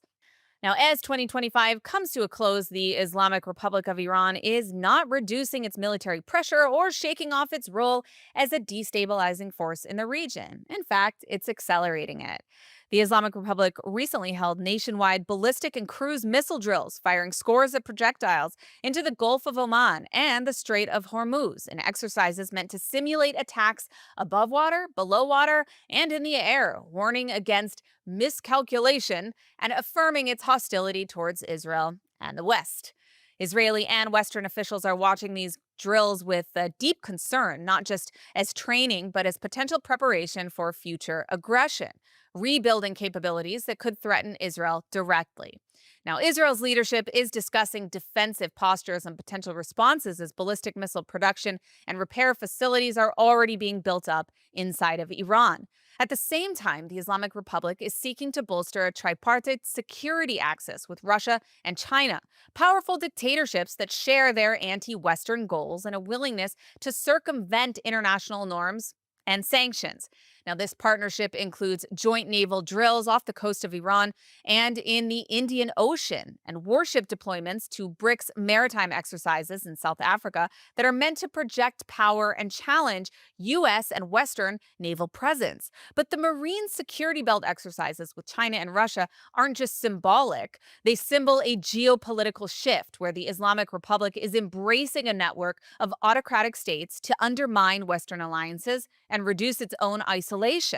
China and Russia offer political cover in international bodies as well as strategic backing, even as they pursue their own interests. Now, for Israel, this is a dual threat. The Islamic Republic's missile program could serve as a delivery system for future weapons, while its alignment with global powers like China and Russia are providing it with diplomatic and potential military backing on the world stage. Israeli leaders have already made it clear that they're monitoring these drills and capabilities closely and are preparing defensively in coordination with the United States, which is one of the reasons that the Prime Minister is visiting the United States this week. Now, another concern is that the plans for expanded BRICS naval exercises hosted by South Africa could place Islamic Republic warships in the Atlantic for the first time, extending the strategic reach of this axis far beyond the Persian Gulf and directly into global trade routes and Western security interests. This is not random military posturing. It's a pattern of militarization and strategic alignment with Russia and China that advances anti-Western goals and threatens regional and global stability. This is not just about Israel. And as the Islamic Republic continues these drills, its strategic partnerships and missile capabilities will be at the center of Israel's defensive calculations and really should be at the center of all of the West's defensive calculations as well. Well, joining me now is Lisa Daftari, a Middle East affairs expert and internationally renowned journalist who spent years exposing the Islamist ideology of the Islamic regime in Iran, their operations, and the growing influence as well of the Muslim Brotherhood in Western democracies from the Middle East to Europe to the United States. Now, Lisa has been a leading voice warning about the dangers of ideological subversion, sanction evasion, and the role of state actors like Qatar in funding and mainstreaming extremism while simultaneously positioning themselves as Western allies. Lisa, thank you so much for joining me today.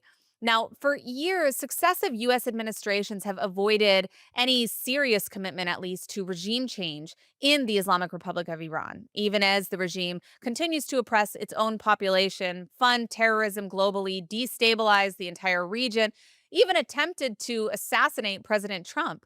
So, why has Washington been so averse to pursuing regime change in Tehran? And has that reluctance, you think, cost anything in terms of the Iranian people and Middle East stability? Yeah, it's a great question because everyone wonders. I mean, there is no good reason for this regime to stay in power. If you look at the brutal human rights, if you're not into the human rights, you look at the nuclear weapons, you look at regional destabilization. They have their hands in all kinds of crimes, exporters of terrorism, funding terror proxies globally. They're at the footbed of the United States in South and Central America with their presence there.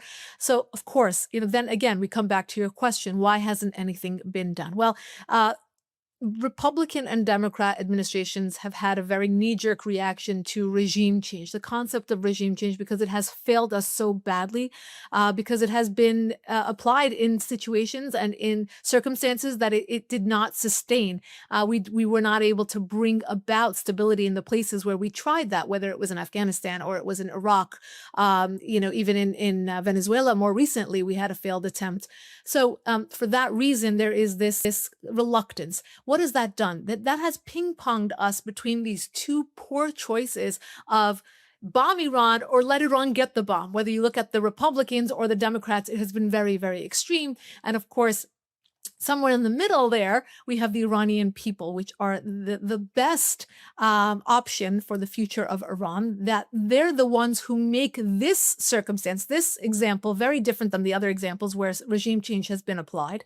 And they're the ones telling us, we don't want this regime. We will become partners with the West in toppling this regime. We just need your help and we need your support. So in a nutshell, that is basically what we've seen. And because of this reluctance to go forward with a policy of regime change, we have seen other types of policies. We have seen diplomacy used, and let's have more talks and have talks about having talks, and then have talks, sign negotiations like the JCPOA, and watch as the Iran regime basically bamboozles the entire West and the UN and everyone else. They find loopholes around the sanctions, and the centrifuges keep spinning. In the meantime, more executions and more chest thumping and more funding of the proxies that led us to October 7th, more funding of Hezbollah and Hamas and the Houthis, and the list goes on. So, to summarize, again, no good reason for this regime to stay in place. They gain more and more power every day that they are, even though I know we talk about them, they're the weakest they've ever been. This is the breaking point. But you know what? In the meantime, every hour that they are in power, it gives them more confidence to move forward, gives them another chance at killing innocent activists, and again, putting more money, whatever money they can, the work around the sanctions into terrorism. Now, you mentioned Venezuela. Recently, the U.S. has openly supported regime change efforts, at least in word, in Venezuela, yet refuses to apply the same pressure to Iran. Do you think that Western policymakers see the direct connection between Tehran and Caracas, particularly Iran's role in Venezuela's intelligence service, security cooperation, and sanction evasion networks? I mean, why is there this difference in policy that we see, and can anything change that? Right. So look, you have Marco Rubio in the position of Secretary of State, who's masterful in understanding foreign policy. I don't for a minute believe that he doesn't realize that there is a Hezbollah and Iran regime threat just at the footbed of America. I think he very much understands that. But while they have stopped short of saying we are actually approaching the Venezuela situation to cause regime change, they said, we don't mind if that happens to be a result of what we are doing in terms of stopping the war on drugs and these cartels. We're going to treat the cartels as terrorists, And of course, you and I both know that who is tied into the drug business in South America very, very neatly is are the terrorists, are the IRGC commanders. They are Hezbollah. You have, for years and years, the Iran regime has very much dedicated its attention, its resources into becoming one with the fabric of South and Central America. What does that mean? Setting up cultural centers, learning the language. You even have people who are running for local and larger positions in politics to really embed themselves. And that's why as you mentioned, there are direct flights between Caracas and Iran. Why? I mean, there's a reason for that, right? There were exposés about fake IDs and fake passports and getting members of the Iran regime who were hiding for cover during the 12-day war, for example, to get them to Caracas to hide them there. There are so many of these exposés, but to summarize, this is somewhere where a lot of the attention is put. And why has the United States administration been more keen on making regime change in Venezuela and not Iran? Well, I do think that they see this as a domino effect. And if they are able to, kind of diminish or at least begin to show signs of deterrence in our own hemisphere, that will trickle down into the Middle East as well. And I don't think that's a poor gamble in this case. Now, just as a follow-up, do you think that is an informational problem on the American front and in the general public? I mean, if we know that Iran is operating in the Western Hemisphere via Venezuela and others, why is it still being treated? Why is it still being viewed as a regional problem to the Middle East rather than something that is a direct threat or can be a direct threat to the United States? Yeah, this is, oh my gosh, I'm like, how much time do we have? I mean, this is something that we've known for many, many years, that there is poor education here in the United States when it comes to foreign policy. And I say that as a neutral statement. Now, if you move more closely towards the last 2 decades, there have been informational propaganda campaigns to control that narrative and to control that. So you already have, let's build this up, the narrative up. You already have a poor base. You have a poor foundation where, kids are not taught geography well. They're not taught current events well. News is looked at as a very opinion-based, biased, sport, really. Depending on what network you keep going to, you keep hearing the same stories and same narratives being pushed. And again, I'll go back to the last layer, which is, of course, our adversaries taking advantage of this vulnerability have controlled that narrative. So whether it's in K through 12 talking points, we have that here in Los Angeles, for example, where K through 12, the teachers' talking points on the October 7th war, for example, were being manipulated. They weren't teaching about Israel. They took it off the map in many instances. And of course, teaching it in a very pro-jihadi lens, which is, it's mind-boggling to think. You think about where we were as a country here in the United States after 9/11, and then look at where we are after October 7th. It's a 180.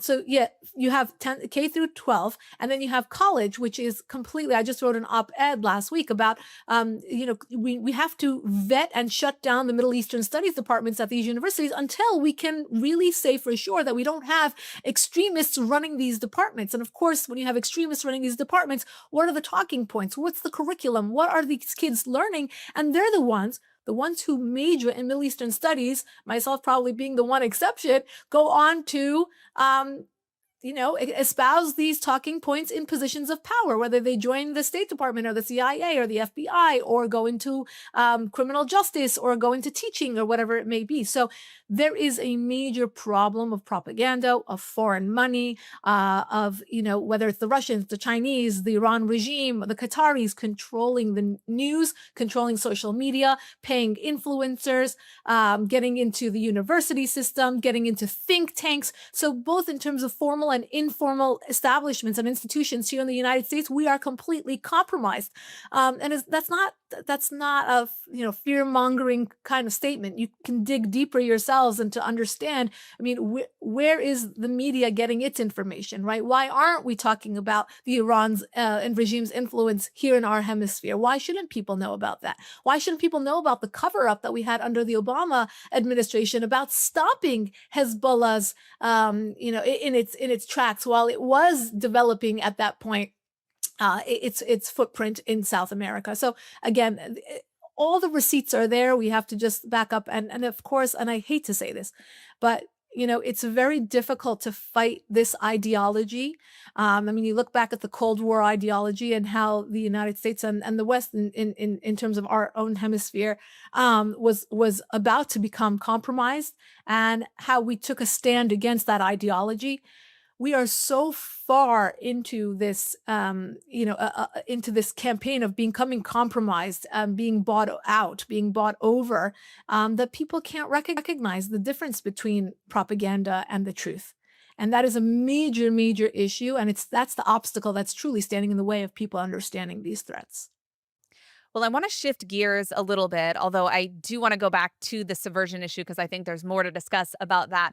But I want to ask you first about the Crown Prince Reza Pahlavi, because we've seen that when it comes to Iran, there's a lot of Western leaders who claim that they support the Iranian people, that in theory they would support a regime change even. But we haven't seen a lot of world leaders throw their support behind Crown Prince Reza Pahlavi, who represents a democratic alternative to the current regime. And while, of course, not all Iranians support him, he does remain the most known and most respected opposition leader by the highest number of Iranians. And that's very consistent across polling. Why do you think that he is what I would argue that he's overlooked by the West? I mean, is this intentional? And what kind of message is that sending to Iranians inside of the country? Right. I think you made a great point to say that he's being overlooked and he is the most popular. I think that it's factual that, with all of the reporting or research that I've done over the last 20 years, that has remained the case. I think the reluctance is twofold. One is, again, education. I think Reza Pahlavi has been very much careful about how he is spreading his message, because he does not want it to become tainted. He wants it to become, remain pure, that his goal is only for the future of Iran to be secular, democratic, a republic where the people have a vote and the people have a say. And he's been very clear about that. So when people kind of misquote him and kind of misrepresent what he stands for in terms of he wants to be the leader, or he will go back, or will his daughter become the leader? I mean, there's so many things. He's been very clear about only one thing, that he will help in whatever capacity he can to be the catalyst to cause that regime change for a better future for Iran. And again, he's been very clear about that. Now, why hasn't this message resonated with, or hasn't caught on with the support that this message deserves, or this person or this platform deserves?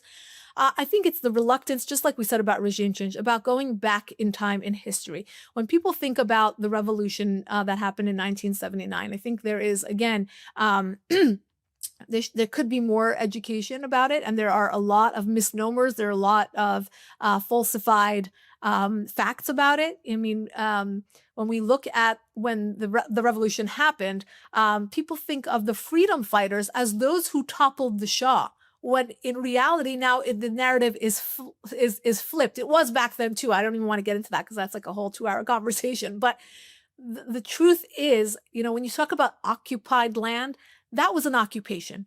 You had a contrived revolution that happened in 1979. Fast forward 46, 47 years, and now you have the real opposition, the people who are the kids and the grandkids of those who witnessed the 1979 revolution, who are pro Reza Pahlavi and pro freedom. So it's difficult for people to understand this at its basic, let alone when you have to flip that narrative and say, no, the real freedom fighters are these people. And then, add to it that layer of Code Pink and the blue-haired college kids who think the real freedom fighters are the Ayatollah and the mullahs who are killing the actual freedom fighters. I mean, you can't make this stuff up. But to go back to your question, I think it's important to raise this kind of awareness. I think you do a great job at it. I try my best as well, and I know that Prince Reza Pahlavi and his team try to do this as well, to keep this message as pure as possible. Of course, again, going back to the propaganda, going back to the kind of the sabotaging of this, it comes from the mullahs, who are number one at cyber attacks, and the bots, and all of the work that they do on social media. I've been hacked so many times. I've become a cybersecurity expert just because of my own protection, because this is what they do. They target anybody who dares speak the truth and to reveal what they are doing.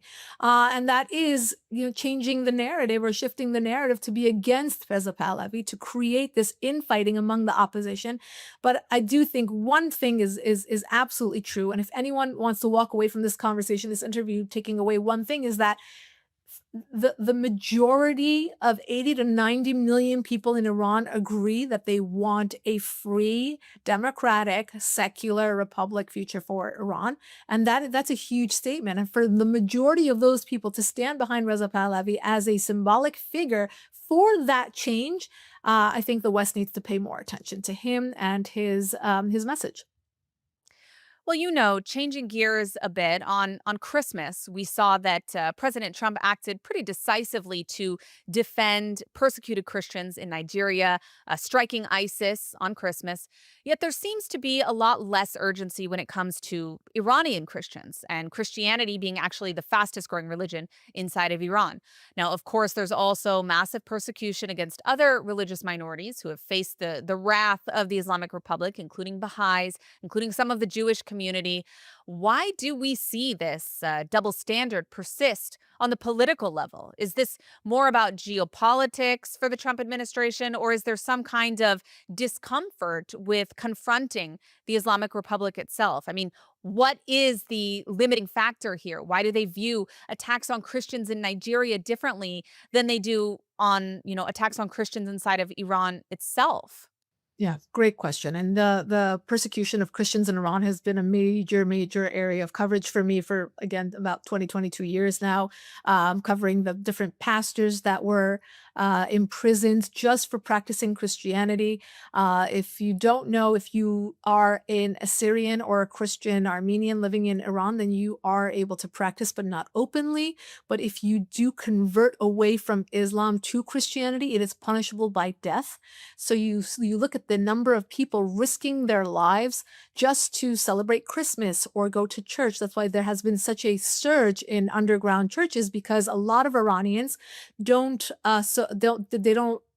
basically find themselves in line with Islam. They have turned to Christianity as a way to pray, as a way to connect with a higher source. And because of that, there has been such a big reaction from the regime, a significant crackdown on these churches and on Christians living in Iran. The strategy of the Trump administration is not to discriminate between Iranians and anyone else in Africa or anywhere else. It's to not cause any escalation. The Trump administration will do what it can in its early stages of any sort of conflict, anyone that goes against our interests, anytime that they can deliver a message without escalation. And this is one of those cases. So on Christmas Day, the fact that he was able to deliver those messages, deliver those missiles with messages to say, A, we will not tolerate the rise of ISIS again. We will pick up from where we left off in our first administration, because the Biden administration did not address this at all. Number two, we will deliver that message on Christmas to tether this message to the persecution of Christians. And three, it's a message to the GOP and the woke right and the woke left to say, we are defending Christian and Judeo-Christian values around the world. So this is where we stand. We will not tolerate it, not in our own party and not abroad. So I think this was, again, a good gamble for the Trump administration. Deliver a message short and sweet and not let it escalate. Iran is a very different situation. The 12-day war, for example, my question to many generals in Israel was why 12 days? Why was it an arbitrary 12 days? Why wasn't it 14 days or 17 days? Did you feel as though that was enough to get the job done, or was that a call by the White House? And the answer I got overwhelmingly across the board was that we achieved our goals. That's what we wanted to do, and we didn't want it to carry out. And the Trump team and the Israeli government were on the same page in terms of not letting it escalate to a place where more people would be killed, more discriminate missiles would fall into Israel, there'd be more casualties, etc. I think that is an important takeaway from this whole thing, to say the Trump administration got on board with Bibi to participate in the 12-day war because the parameters that were set is that it was going to be limited, defined, we're going to get in and we're going to get out. And I think that is exactly what the Trump administration, their basic strategy across the board, regardless of whether it's in Venezuela or in Africa or in the Middle East, has been.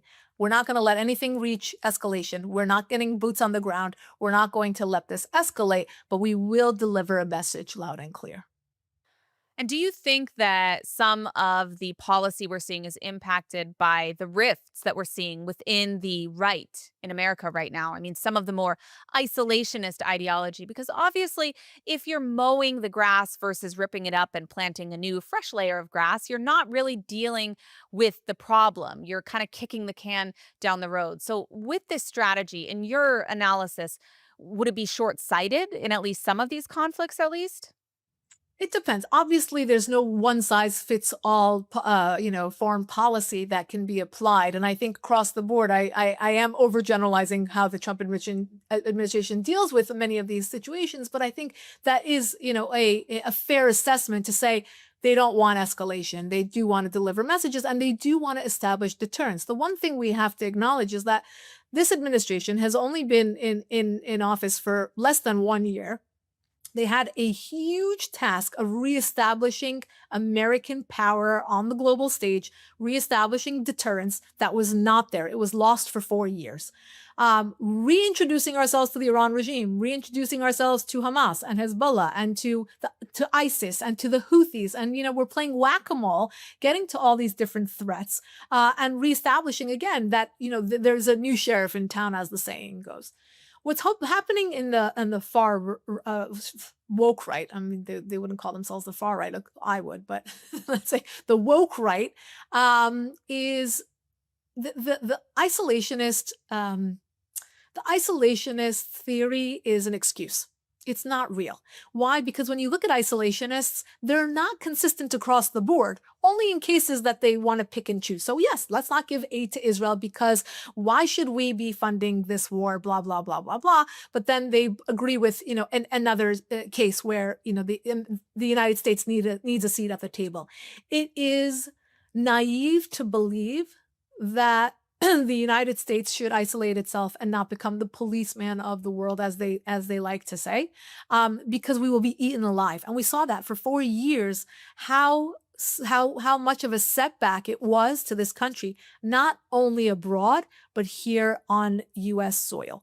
And I think it's very important to connect the dots for the American public to say, this is why we pay money to Israel. It is not charity. We don't do it because Bibi has a gun to Trump's head or because of the pressure. We do it because of our own stability. We do it because there's a reciprocity. We do it because I'll dare to say the United States benefits as much from our partnership with Israel as Israel benefits from the United States. And that's a fact. And I think, again, this is not well explained to the American public. So we believe, oh my gosh, why are we writing these charity checks to Israel when, all these kids are dying in Gaza? Well, that's not how the story goes. And every U.S. leader, even President Obama, understood that we do need a relationship with Israel, regardless of who is at the helm.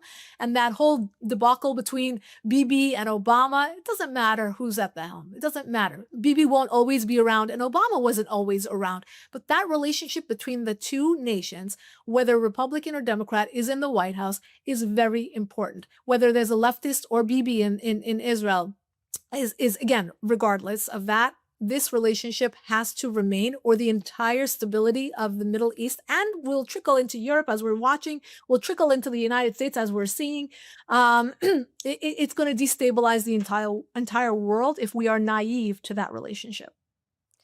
Now, as a final question, I want to ask you, how concerned are you about long-term ideological subversion, especially by the Muslim Brotherhood in the West, as you've mentioned already? And do you see signs of, willful blindness or even collusion with parts of the US government? And I'll be frank, especially given Qatar's role in funding Islamist movements while positioning itself as a key Western ally with this particular administration. I mean, how can they be an ally, as President Trump claims, but also be spending billions to subvert American youth to ultimately destroy the United States? Absolutely. And I think there has to be parameters that we have to put into place. Look, the Abraham Accords, let's go back to that mindset, is a wonderful thing for the United States, for the region, for Israel. It's a way to bring stability to the region while sidestepping the Palestinian-Israeli issue, while bringing together the sane-minded, modernized version of the Middle East that most Middle Eastern normal people want. It's prosperity, it's apps, it's technology, it's tourism, it's all of that. And I think Donald Trump hit upon something brilliant with Jared Kushner in his first term, and was able to bring that about. Now, do people take advantage of that? Absolutely. Do the Qataris have money? Absolutely. Who needs money? Everybody. The think tanks need money. The libraries need money. The politicians need money. Influencers need a lot of money. And look, the Qataris are willing to write those checks. So, as you said, will we allow this money to be intertwined with an ideology that they have spread already like a disease into our institutions, again, in politics and in universities and at our think tanks and at our libraries, etc. I do think there are enough people who understand this threat in this administration. I think they are working on this threat. I know the Department of Education. I know people inside the State Department that are very much zoned in on stopping this threat. I think it's going to take some legislation in terms of transparency, in terms of reporting. I know these schools work around it because, for example, they will move the campus to Doha and they will have a Doha satellite school so that they can get the money that comes in, but they also have, an excuse sort of to say, well, our school is in Doha. But most people don't know if a school, Cornell or Northwestern or any of the schools that have satellite the chapters in other parts of the world, they basically, if there is some sort of invention, if there is some sort of patents that comes out of those schools or those satellite schools, they belong to Qatar and not to the United States and not to those schools. So it's interesting to see what we are signing away, what we are giving away, the cost of these relationships. But again, for Qatar, this is soft power. It's easy. It's an underhand wiffle ball pitch, and they're hitting it out of the park. And I think again, it becomes a burden on us to say,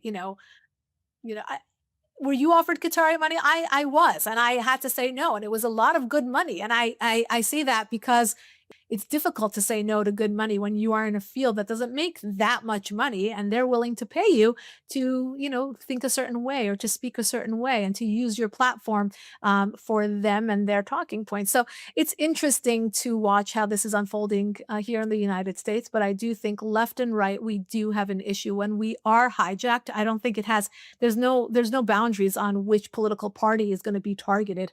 I think the left was already compromised and now it's the right. So it's, the goal of any subversion or any kind of propaganda is to divide from within. And when you think about that and how badly we are divided here in the United States, it truly, it really begs for some vetting and some real reflection as to where the money's coming from and what it requires from us. What are we surrendering? All right, we do have to leave it at that, but I want to thank you, Lisa Daftari, for joining us today on Axis of Truth. Thank you so much for having me. Well, as we wrap up the year, let's take a look at the good, the bad, and the ugly this week, the last week of 2025. First things first, Americans concerned about Islamic terror. Not what you would hear from pundits like Tucker Carlson and Candace Owens. Now, the left and the right can argue about a lot of things, but reality still has a way of cutting through propaganda. This week, a poll at TPUSA, Turning Point USA's conference, found that a clear majority of those attendees are deeply concerned about radical Islam as a threat to the United States. In fact, they view it as the biggest threat to America. Now, this same straw poll asked attendees if they viewed Israel as an important U.S. ally. 87% answered yes. Now, that matters because it directly undercuts the absurd claims that we heard just this week from Tucker Carlson, who said he couldn't name a single victim of Islamic terrorism in America over the past 24 years. A statement that's not just wrong, but also deeply insulting. Orlando, San Bernardino, the Boston Marathon, Fort Hood, just for a few examples. These aren't abstract events. They're mass casualty attacks, Islamist attacks that tore families apart and shook the country. The fact that young conservatives in that room recognize this truth, despite a barrage of disinformation from figures like Tucker and Candace Owens, is actually encouraging. It shows that even in an era of algorithms and grifters, people can still think clearly about what actually threatens America. And that is a very good sign. Now, the Islamic Republic never misses an opportunity to show just how small and petty they are. And this week, state media blurred out U.S. Special Envoy Morgan Ortagus' Star of David necklace during coverage, as if a piece of Jewish jewelry posed some kind of national security threat. As a reminder, this is the same regime that executes women for not wearing hijab, that imprisons people for dancing, yet it's terrified of a Star of David necklace on television. This is what offends them. Not corruption, not poverty, not the suffering of Iranians, a Jewish symbol. The censorship was pathetic and transparent and perfectly on brand for a regime that's fundamentally built on Jew hatred and insecurity. It's also a reminder that the Islamic Republic's problem is not Israel or the West, but its own paranoia and Jew hatred. And finally, for our ugly story of the week, there's ugly and then there's just plain moral rot. And nothing exemplifies that more than the moment when Brianna Joy Gray rolled her eyes at the issue of sexual violence that took place on October 7th against Israeli women. Now, this issue was raised by Yarden Gonen, the sister of then hostage Romi Gonen. That dismissive gesture was not a debate move. It was contempt for women who were raped and who were tortured. It was contempt for Jews. And now she was rightly fired for that disgusting and unprofessional conduct. But this week, the truth became even more devastating. And that's because we heard from Romi Gonen directly. Romi Gonen spoke out and confirmed that even while that interview was taking place, she herself was in Hamas captivity, being subjected to repeated sexual violence by her captors in Gaza. Let that sink in. While her sister was begging the world to care about the plight of Israeli women who have suffered under sexual violence, a prominent female commentator was rolling her eyes on national television. This is not something that should be walked back or forgiven. It reveals an ugliness of the heart and dehumanization to extreme levels. Brianna Joy Gray is not just wrong, she's an enemy to women everywhere, and history should remember her as such. Well, that's it for 2025 on Axis of Truth. Of course, we'll be back in 2026 with more interviews and stories from the Middle East. I'm Emily Schrader. Be sure to follow me on social media, Emily K. Schrader or Emily in Tel Aviv on Instagram. And thank you for watching. We'll see you next year on Axis of Truth, and wishing you a happy, peaceful new year.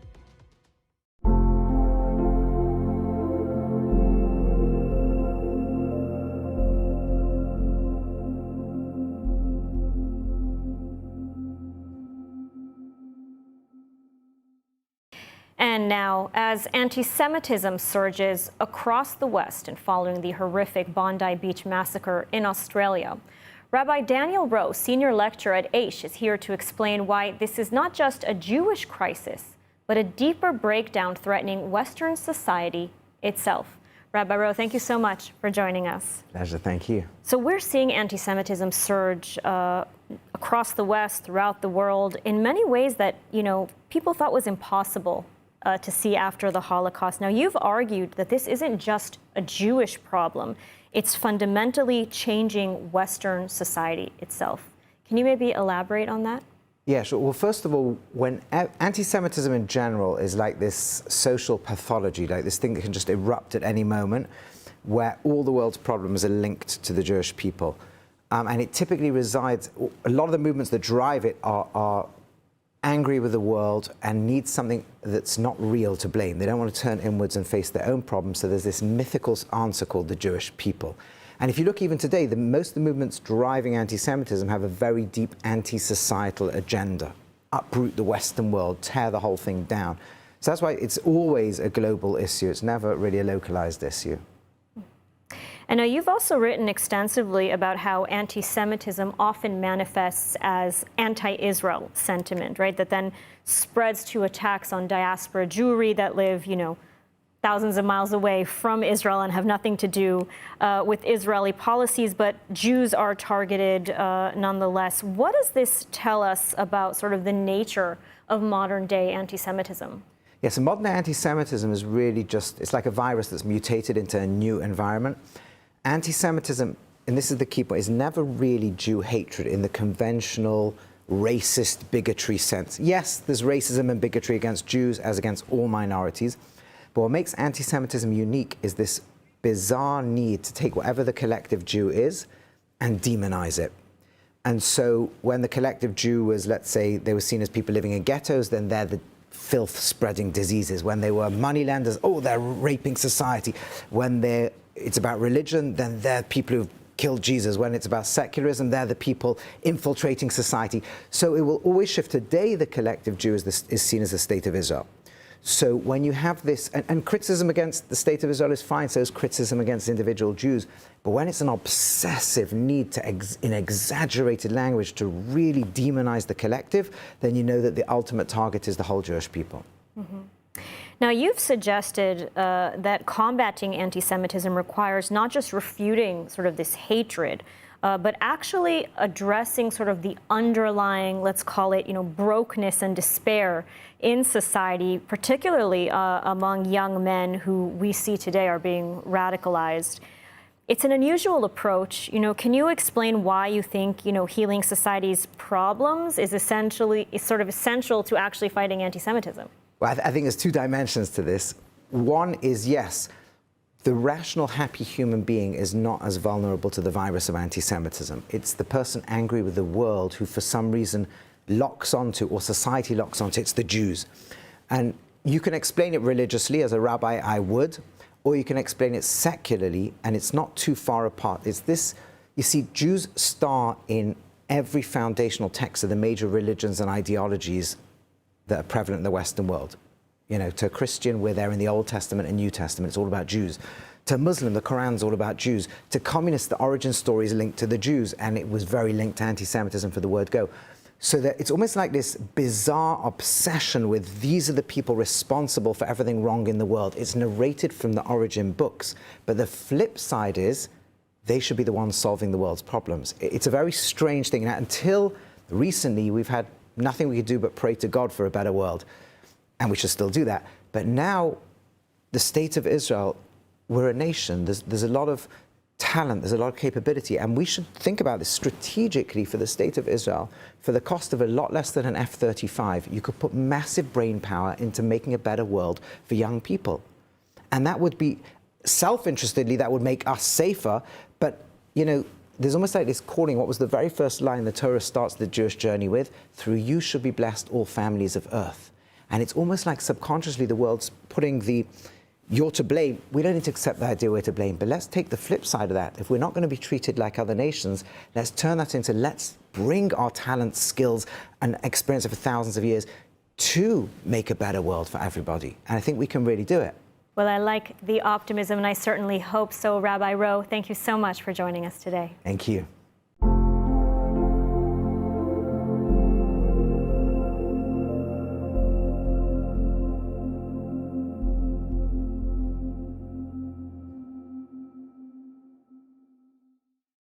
ILTV News, your source for Israel in English.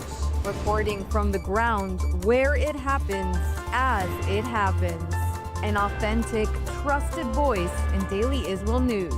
Airing on 11 international TV channels and now launching a 24/7 Israeli news channel. Reaching millions every month across all social platforms. Independent, real, powered by truth. We don't just report, we connect. Thanks to a worldwide community that stands for truth. This is ILTV, your source for Israel in English. Israel's only English news channel, bringing you the headlines that matter every hour, straight from the center of where it's all unfolding.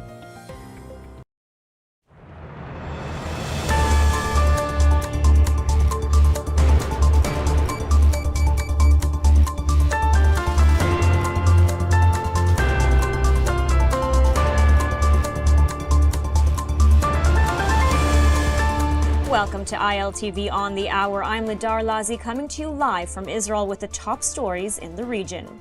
Here are the latest headlines. The search has reportedly resumed for the body of IDF Sergeant Ran Gvili, the last remaining hostage in Gaza. The search for his remains were suspended over the past 2 weeks due to heavy winter weather. Gvili was killed during the October 7th attack and his body taken into Gaza. The search is focused on his last known location in the North Gaza neighborhood of Zaytun, which is divided between Hamas and Israeli control. Hamas terrorists are reportedly searching for Gvili in clear sight of IDF positions along the so-called Yellow Line border. Israel has insisted that Phase 2 of the Gaza peace deal cannot proceed until Gvili is returned home. And on the northern front, the IDF confirmed strikes on a Hezbollah terrorist in Juia in southern Lebanon on Wednesday afternoon. According to footage circulating on social media, the IDF struck the vehicle of the terrorist with a drone. The action was in response to what the army called continued violations of the ceasefire by the terror group. Meanwhile, overnight, the IDF also confirmed it eliminated 2 terrorists in the area of Khirbet Selem in southern Lebanon. The IDF said the 2 Hezbollah terrorists were taking part in attempts to re-establish Hezbollah military infrastructures in direct violation of the ceasefire. And the military chief of the Islamic Republic of Iran is now openly threatening the United States and Israel, saying that continued, quote, his hostile rhetoric will be met with a response. His remarks follow U.S. President Trump's backing of the nationwide anti-regime protests and his threat that the United States will intervene should the regime kill protesters. Meanwhile, demonstrators clashed with security forces inside the Grand Bazaar as protests in Iran have entered their 11th day, and reports emerge of a sharp rise in casualties, arrests, and an execution linked to Israel. According to the human rights activist news agency, at least 36 people have now been killed in connection with the demonstrations. The group says 34 of the dead were protesters and 2 members of Iran's security forces were also killed. The protests have spread to 92 cities across 27 provinces, underscoring the scale of the unrest. Activists say at least 2,000 people have been arrested, nearly double the number reported just a day earlier. Meanwhile, Iranian authorities confirmed the execution of a man accused of spying for Israel. Iran's judiciary identified him as Ali al-Bistani, saying he was convicted of espionage for Israel's Mossad and executed after approval by the Supreme Court. The execution comes amid a wider crackdown, with Iran increasingly carrying out death sentences and detentions on espionage charges, a move rights groups say is being used to intimidate dissent and apply pressure during a period of escalating international and regional tensions.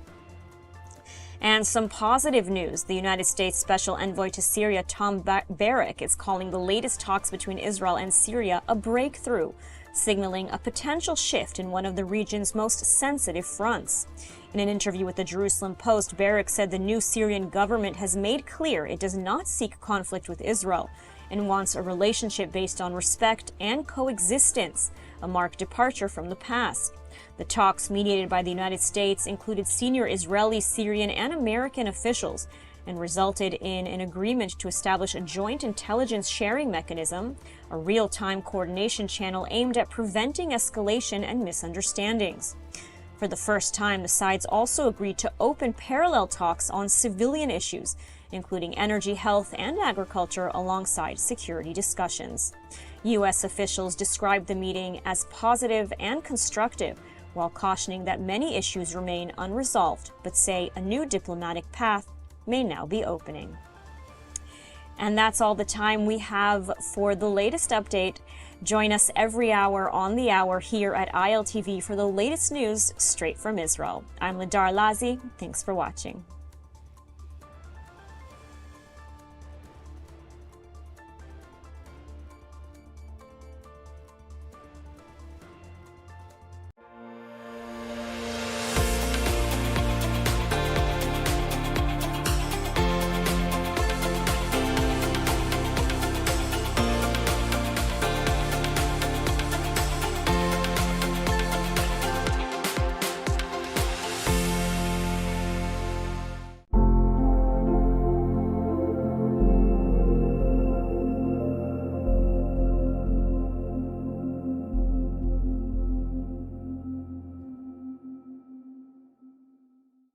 Trump and Netanyahu did it again. Their plot to change the world is not disappointing, because you may have noticed that Iran and Venezuela are dominating the headlines right now, and rightly so.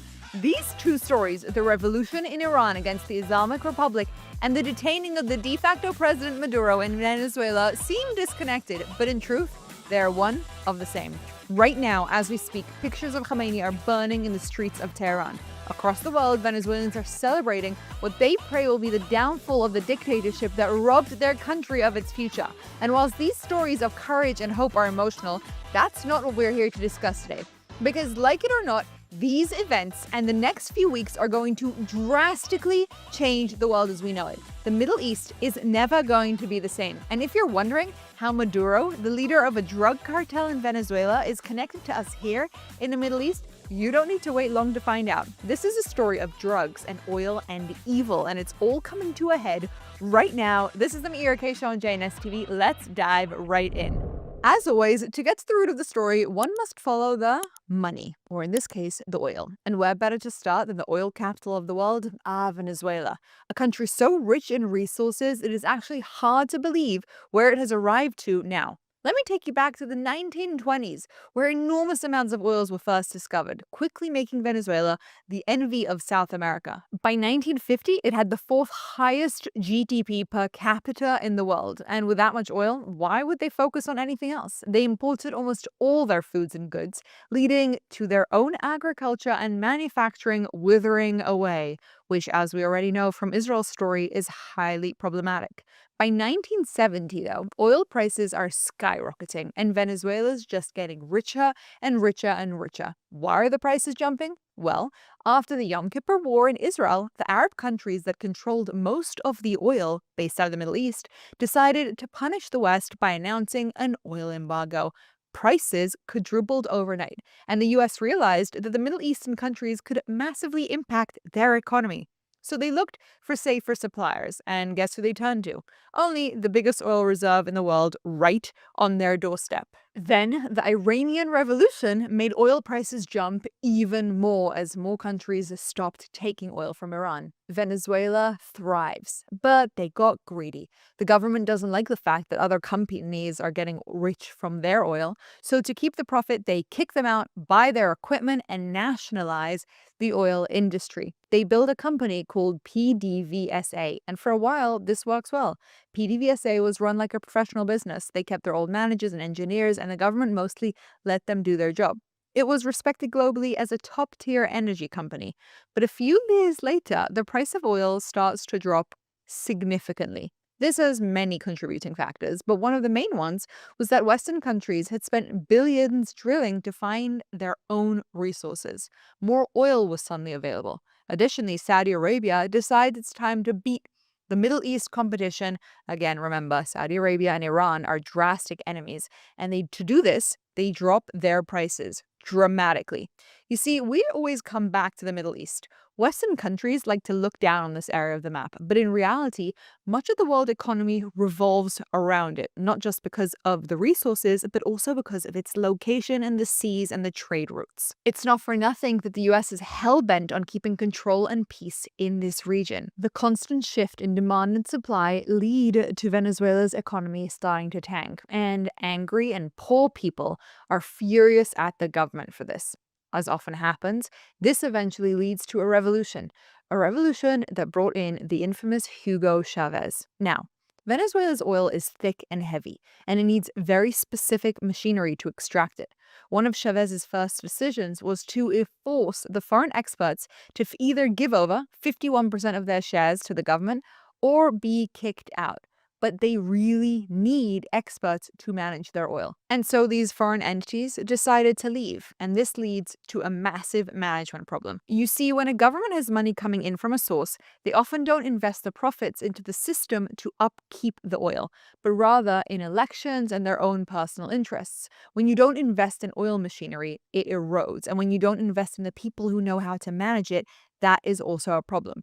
When the powerful oil positions are given to political loyalists instead of experts, incompetence becomes rife. In 1999, Chavez comes to power democratically. He votes to change the constitution, and very quickly, surprise, surprise, it turns into a dictatorship. To begin with, the US stayed trading partners, but after a coup briefly overthrows Chavez, the US quickly recognizes the new leaders, and Chavez becomes convinced that the US is now his enemy. And the trade deals ends. He also kicks out their intelligence agencies, leading to the beginning of the drug trafficking monster that we now know as Venezuela. As punishment, the US decide to sanction him. This, however, doesn't have the intended impact. Chavez realizes he was going to need new friends, and he turns to Russia, who are happily on Venezuela, conveniently located right next to America.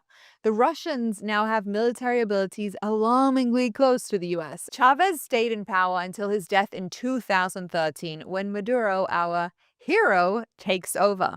Hoping to force his regime out, the US then again sanctioned Venezuelan oil, refusing to lend them money as well. Again, they turn to another enemy of the US, and this time it's none other than China.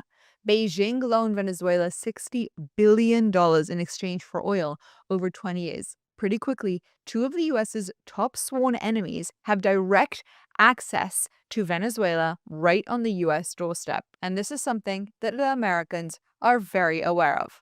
Now, let's not forget that during this time, they're also cozying up with Iran.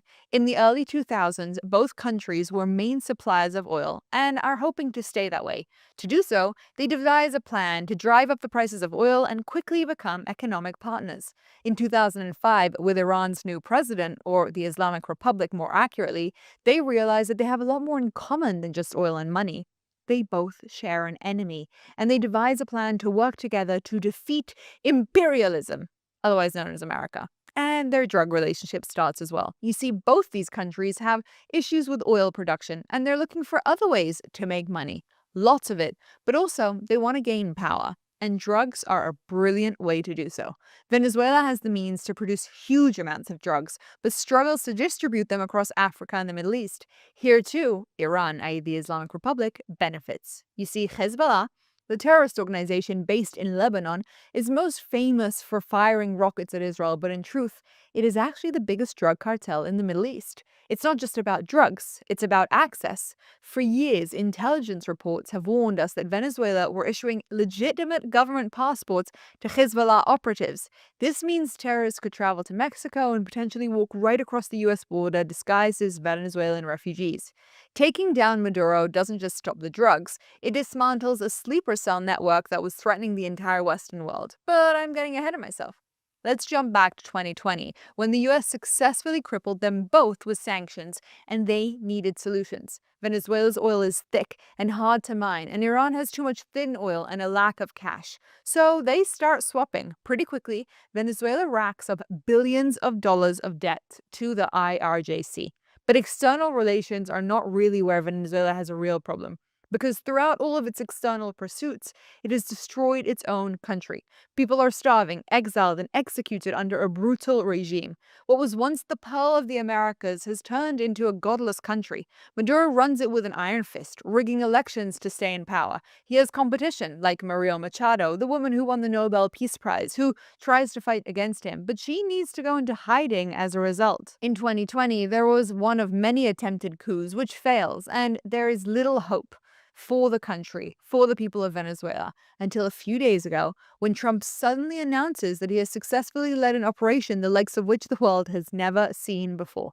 Maduro, with 150 aircrafts, is captured in the middle of the night and brought to the US, and that brings us to the present day. Now, let's backtrack for a second, because we've talked about Venezuela and its history and the downfall to where it is now, and we've even touched a little bit upon the relationship between Iran and Venezuela, but we haven't understood why these two events are so deeply correlated.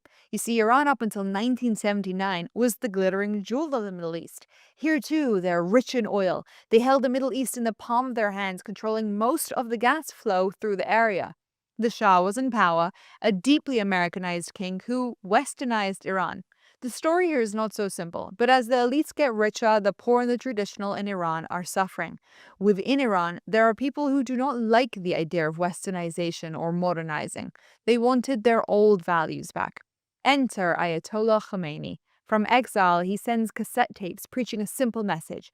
The Shah is a puppet of the West, and we must return to our roots. He gives the people a spiritual language for their political anger, and in 1979, an evil revolution changes the country. Sparked by a fire in a cinema that each side blames each other for, the zealots revolt against the Shah, who flees the country. The Islamic Republic is born. Now, take note of the name. Not the Iranian Republic, but the Islamic Republic. Khomeini, believing that he is the direct word of God in the world, has a vision for Iran, a vision to become the Islamic Republic, to turn the world into an Islamist state under Sharia law.